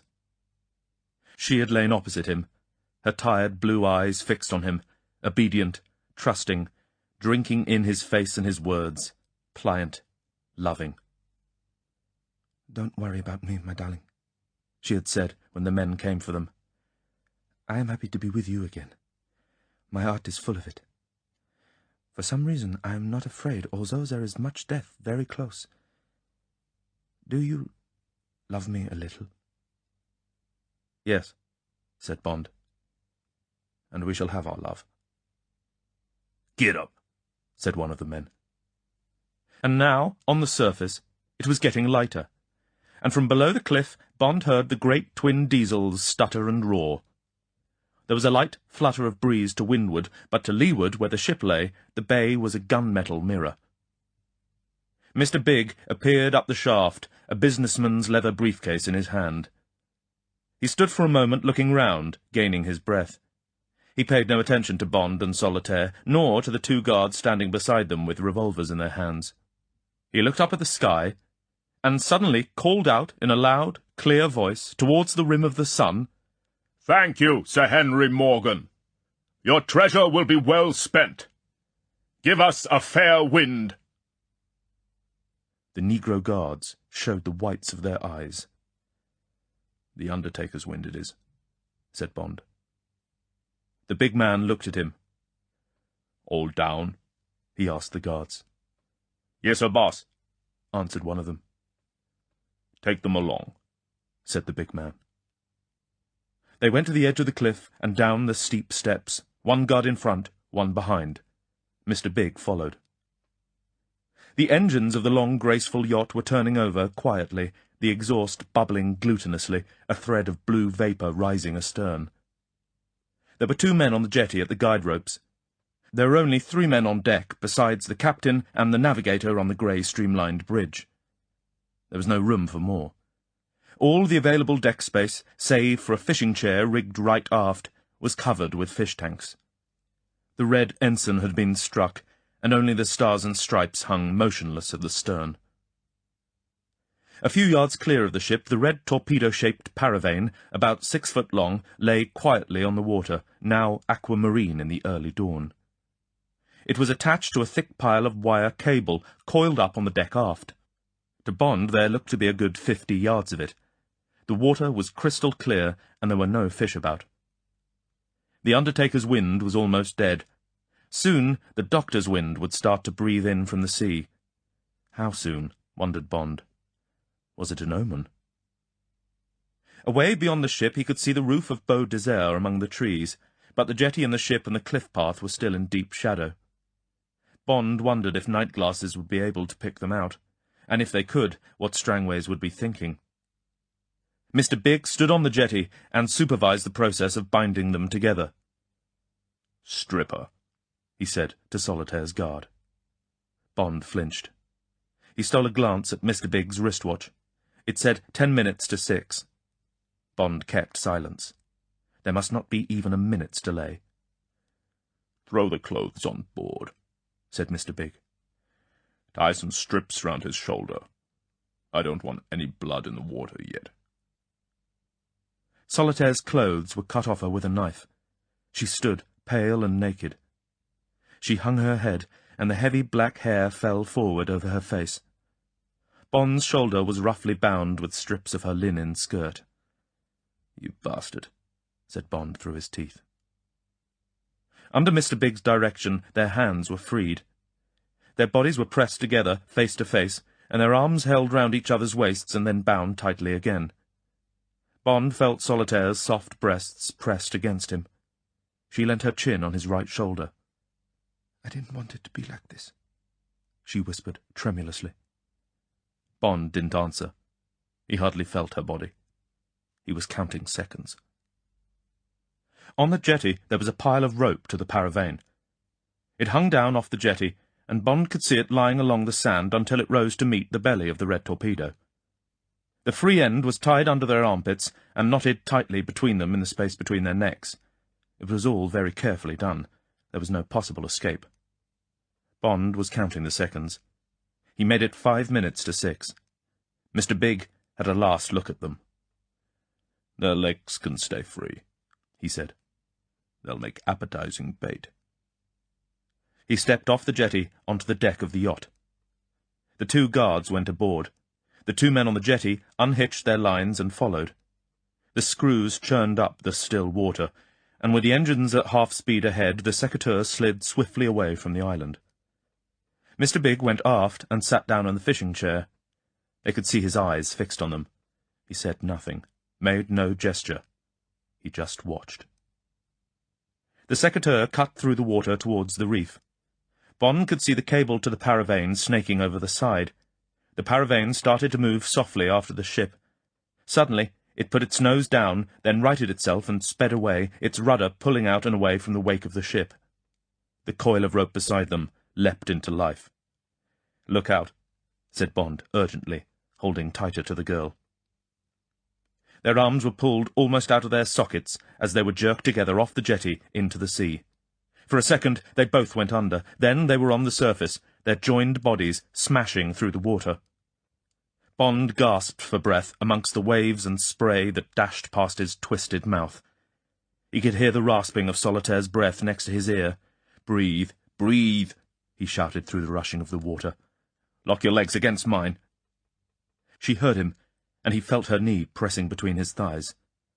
She had a paroxysm of coughing, then her breath became more even against his ear, and the thumping of her heart eased against his breast.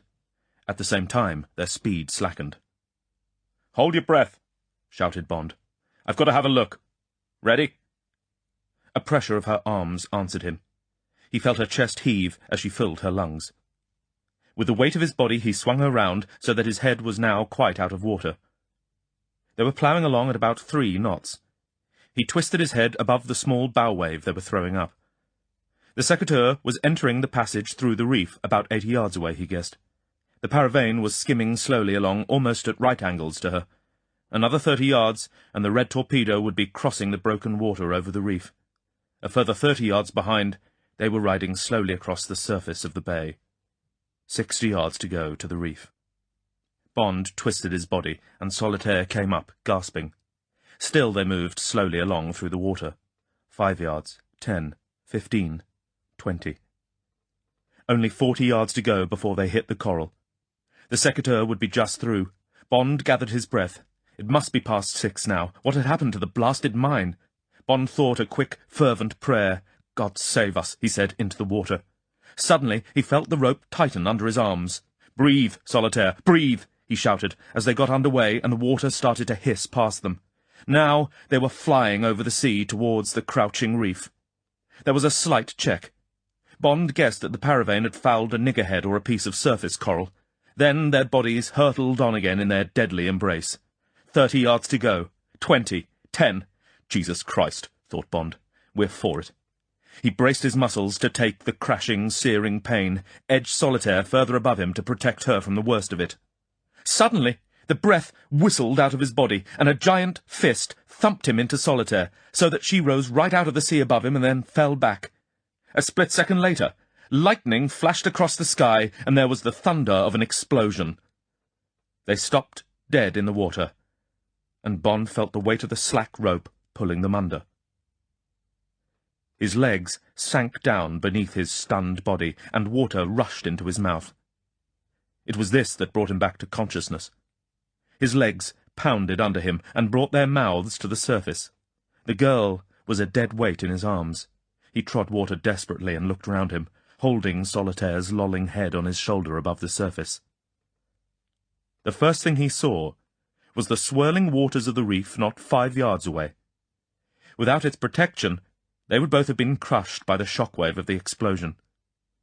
He felt the tug and eddy of its currents round his legs. He backed desperately towards it, catching gulps of air when he could. His chest was bursting with a strain, and he saw the sky through a red film. The rope dragged him down, and the girl's hair filled his mouth and tried to choke him. Suddenly he felt the sharp scrape of the coral against the back of his legs. He kicked, and felt frantically with his feet for a foothold, flaying the skin off with every movement. He hardly felt the pain. Now his back was being scraped, and his arms. He floundered clumsily, his lungs burning in his chest. Then there was a bed of needles under his feet. He put all his weight on it, leaning back against the strong eddies that tried to dislodge him. His feet held, and there was rock at his back. He leant back, panting, blood streaming up around him in the water, holding the girl's cold, scarcely breathing body against him. For a minute he rested, blessedly, his eyes shut, and the blood pounding through his limbs, coughing painfully, waiting for his senses to focus again. His first thought was for the blood in the water around him, but he guessed the big fish would not venture into the reef. Anyway, there was nothing he could do about it.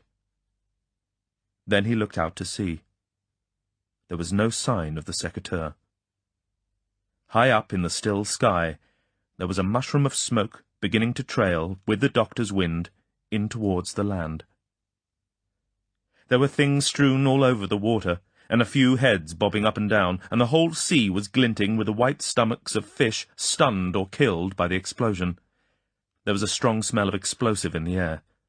On the fringe of the debris, the red paravane lay quietly, hull down, anchored by the cable whose other end must lie somewhere on the bottom. Fountains of bubbles were erupting on the glassy surface of the sea. On the edge of the circle of bobbing heads and dead fish, a few triangular fins were cutting fast through the water. More appeared as Bond watched. Once he saw a great snout come out of the water and smash down on something. The fins threw up spray as they flashed among the tidbits.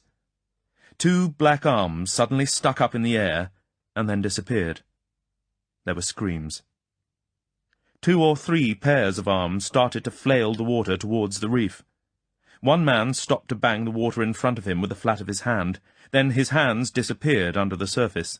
Then he too began to scream, and his body jerked to and fro in the water. "Barracuda hitting into him," said Bond's dazed mind. But one of the heads was getting nearer, making for the bit of reef where Bond stood, the small waves breaking under his armpits, the girl's black hair hanging down his back. It was a large head, and a veil of blood streamed down over the face from a wound in the great bald skull. Bond watched it come on. The big man was executing a blundering breaststroke, making enough flurry in the water to attract any fish that wasn't already occupied. Bond wondered whether he would make it. Bond's eyes narrowed, and his breath became calmer as he watched the cruel sea for its decision. The surging head came nearer. Bond could see the teeth showing in a rictus of agony and frenzied endeavour. Blood half-veiled the eyes that Bond knew would be bulging in their sockets.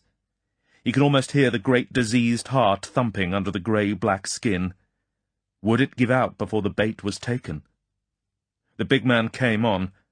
His shoulders were naked, his clothes stripped off him by the explosion, Bond supposed, but the black silk tie had remained, and it showed round the thick neck and streamed behind the head like a Chinaman's pigtail. A splash of water cleared some blood away from the eyes. They were wide open, staring madly towards Bond. They held no appeal for help, only a fixed glare of physical exertion. Even as Bond looked into them, now only 10 yards away, they suddenly shut, and the great face contorted in a grimace of pain. Said the distorted mouth. Both arms stopped flailing the water, and the head went under and came up again. A cloud of blood welled up and darkened the sea. 2 6-foot, thin brown shadows backed out of the cloud, and then dashed back into it. The body in the water jerked sideways. Half of the big man's left arm came out of the water. It had no hand, no wrist watch. But the great turnip head, the drawn-back mouth full of white teeth almost splitting it in half, was still alive. And now it was screaming, a long, gurgling scream that only broke each time a barracuda hit into the dangling body. There was a distant shout from the bay behind Bond. He paid no attention. All his senses were focused on the horror in the water in front of him. A fin split the surface a few yards away and stopped.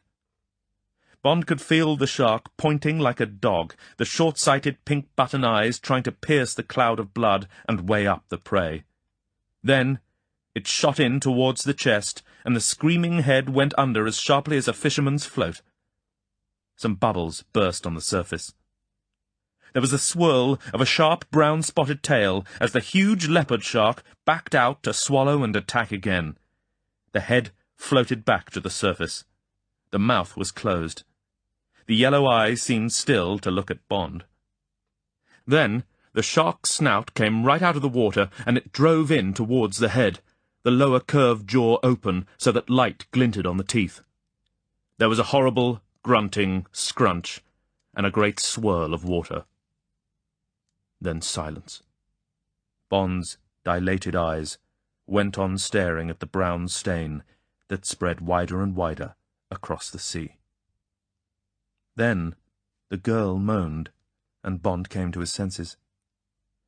There was another shout from behind him, and he turned his head towards the bay. It was Quarrel. His brown, gleaming chest towering above the slim hull of a canoe, his arms flailing at the paddle, and, a long way behind him, all the other canoes of Shark Bay, skimming like water-boatmen across the small waves that had started to ripple the surface. The fresh northeast trade winds had started to blow, and the sun was shining down on the blue water and the soft green flanks of Jamaica. The first tears since his childhood came into James Bond's blue-grey eyes, and ran down his drawn cheeks into the blood-stained sea. Chapter 23. Passionate Leave. Like dangling emerald pendants, the two hummingbirds were making their last rounds of the hibiscus, and a mockingbird had started on its evening song, sweeter than a nightingale's, from the summit of a bush of night-scented jasmine. The jagged shadow of a man-of-war bird floated across the green Bahama grass of the lawn as it sailed on the air currents up the coast to some distant colony, and a slate-blue kingfisher chattered angrily as it saw the man sitting in the chair in the garden. It changed its flight and swerved off across the sea to the island. A brimstone butterfly flirted among the purple shadows under the palms. The graded blue waters of the bay were quite still. The cliffs of the island were a deep rose in the light of the setting sun behind the house. There was a smell of evening and of coolness after a hot day, and a slight scent of peat smoke that came from cassava being roasted in one of the fishermen's huts in the village away to the right. Solitaire came out of the house and walked on naked feet across the lawn. She was carrying a tray with a cocktail shaker and 2 glasses. She put it down on a bamboo table beside Bond's chair. "I hope I've made it right," she said. 6 to 1 sounds terribly strong. I've never had vodka martinis before." Bond looked up at her. She was wearing a pair of his white silk pyjamas. They were far too large for her. She looked absurdly childish. She laughed. "How do you like my Port Maria lipstick?" she asked. "And eyebrows made up with an HB pencil? I couldn't do anything with the rest of me except wash it." "You look wonderful," said Bond. "You're far the prettiest girl in the whole of Shark Bay. If I had some legs and arms, I'd get up and kiss you." Solitaire bent down and kissed him long on the lips, one arm tightly round his neck. She stood up and smoothed back the comma of black hair that had fallen down over his forehead. They looked at each other for a moment. Then she turned to the table and poured him out a cocktail. She poured half a glass for herself, and sat down on the warm grass and put her head against his knee. He played with her hair with his right hand, and they sat for a while looking out between the trunks of the palm trees at the sea and the light fading on the island. The day had been given over to licking wounds and cleaning up the remains of the mess. When Quarrel had landed them on the little beach at Beau Desert, Bond had half-carried Solitaire across the lawn and into the bathroom. He had filled the bath full of warm water. Without her knowing what was happening, he had soaped and washed her whole body and her hair. When he had cleaned away all the salt and coral slime, he helped her out, dried her, and put merthiolate on the coral cuts that striped her back and thighs. Then he gave her a sleeping draught and put her naked between the sheets in his own bed. He kissed her. Before he had finished closing the jalousies, she was asleep. Then he got into the bath, and Strangway soaped him down and almost bathed his body in merthiolate. He was raw and bleeding in 100 places, and his left arm was numb from the barracuda bite. He had lost a mouthful of muscle at the shoulder. The sting of the merthiolate made him grind his teeth. He put on a dressing gown, and Quarrel drove him to the hospital at Port Maria. Before he left, he had a Lucullian breakfast and a blessed first cigarette. He fell asleep in the car, and he slept on the operating table and in the cot where they finally put him, a mass of bandages and surgical tape. Quarrel brought him back in the early afternoon. By that time, Strangways had acted on the information Bond had given him. There was a police detachment on the Isle of Surprise. The wreck of the Secateur, lying in about 20 fathoms, was buoyed, and the position being patrolled by the customs launch from Port Maria. The salvage tug and divers were on their way from Kingston. Reporters from the local press had been given a brief statement, and there was a police guard on the entrance to Beau Desert, prepared to repel the flood of newspapermen who would arrive in Jamaica when the full story got out to the world. Meanwhile, a detailed report had gone to M and to Washington, so that the big man's team in Harlem and St. Petersburg could be rounded up and provisionally held on a blanket gold-smuggling charge. There were no survivors from the Secateur, but the local fishermen had brought in nearly a ton of dead fish that morning. Jamaica was aflame with rumours. There were serried ranks of cars on the cliffs above the bay and along the beach below. Word had got out about Bloody Morgan's treasure, but also about the packs of shark and barracuda that had defended it, and because of them there was not a swimmer who was planning to get out to the scene of the wreck under cover of darkness. A doctor had been to visit Solitaire, but had found her chiefly concerned about getting some clothes and the right shade of lipstick. Strangways had arranged for a selection to be sent over from Kingston next day. For the time being, she was experimenting with the contents of Bond's suitcase and a bowl of hibiscus. Strangways got back from Kingston shortly after Bond's return from hospital. He had a signal for Bond from M. It read, "Presume you have filed claim to treasure in your name behalf Universal Export. Stop. Proceed immediately with salvage. Stop. Have engaged counsel to press our rights with Treasury and Colonial Office. Stop. Meanwhile, very well done. Stop. Fortnight's passionate leave granted. End it." "I suppose he means compassionate," said Bond. Strangways looked solemn. "Expect so," he said. "I made a full report of the damage to you, and to the girl," he added. Said Bond. "M's cypherines don't often pick a wrong group. However—" Strangways looked carefully out of the window with his one eye. "So like the old devil to think of the gold first," said Bond. "Suppose he thinks he can get away with it and somehow dodge a reduction in the secret fund when the next parliamentary estimates come round. I expect half his life is taken up with arguing with the Treasury, but still he's been pretty quick off the mark." "I filed your claim at Government House directly I got the signal," said Strangways. "But it's going to be tricky. The Crown will be after it, and America will come in somewhere, as he was an American citizen. It'll be a long business." They had talked some more, and then Strangways had left, and Bond had walked painfully out into the garden to sit for a while in the sunshine with his thoughts. In his mind, he ran once more the gauntlet of dangers he had entered on his long chase after the big man and the fabulous treasure, and he lived again through the searing flashes of time when he had looked various deaths in the face. And now it was over, and he sat in the sunshine among the flowers, with the prize at his feet, and his hand in her long black hair. He clasped the moment to him, and thought of the 14 tomorrows that would be theirs between them. There was a crash of broken crockery from the kitchen at the back of the house, and the sound of Quarrel's voice thundering at someone. "Poor Quarrel," said Solitaire. "He's borrowed the best cook in the village and ransacked the markets for surprises for us. He's even found some black crabs, the first of the season. Then he's roasting a pitiful little sucking pig, and making an avocado pear salad, and we're to finish up with guavas and coconut cream. And Commander Strangways has left a case of the best champagne in Jamaica. My mouth's watering already. But don't forget, it's supposed to be a secret. I wandered into the kitchen and found he had almost reduced the cook to tears." "He's coming with us on our passionate holiday," said Bond. He told her of M's cable. "We're going to a house on stilts with palm trees and 5 miles of golden sand. And you'll have to look after me very well, because I shan't be able to make love with only one arm." There was open sensuality in Solitaire's eyes as she looked up at him. She smiled innocently. "What about my back?" she said. Live and Let Die by Ian Fleming was read by Rory Kinnear.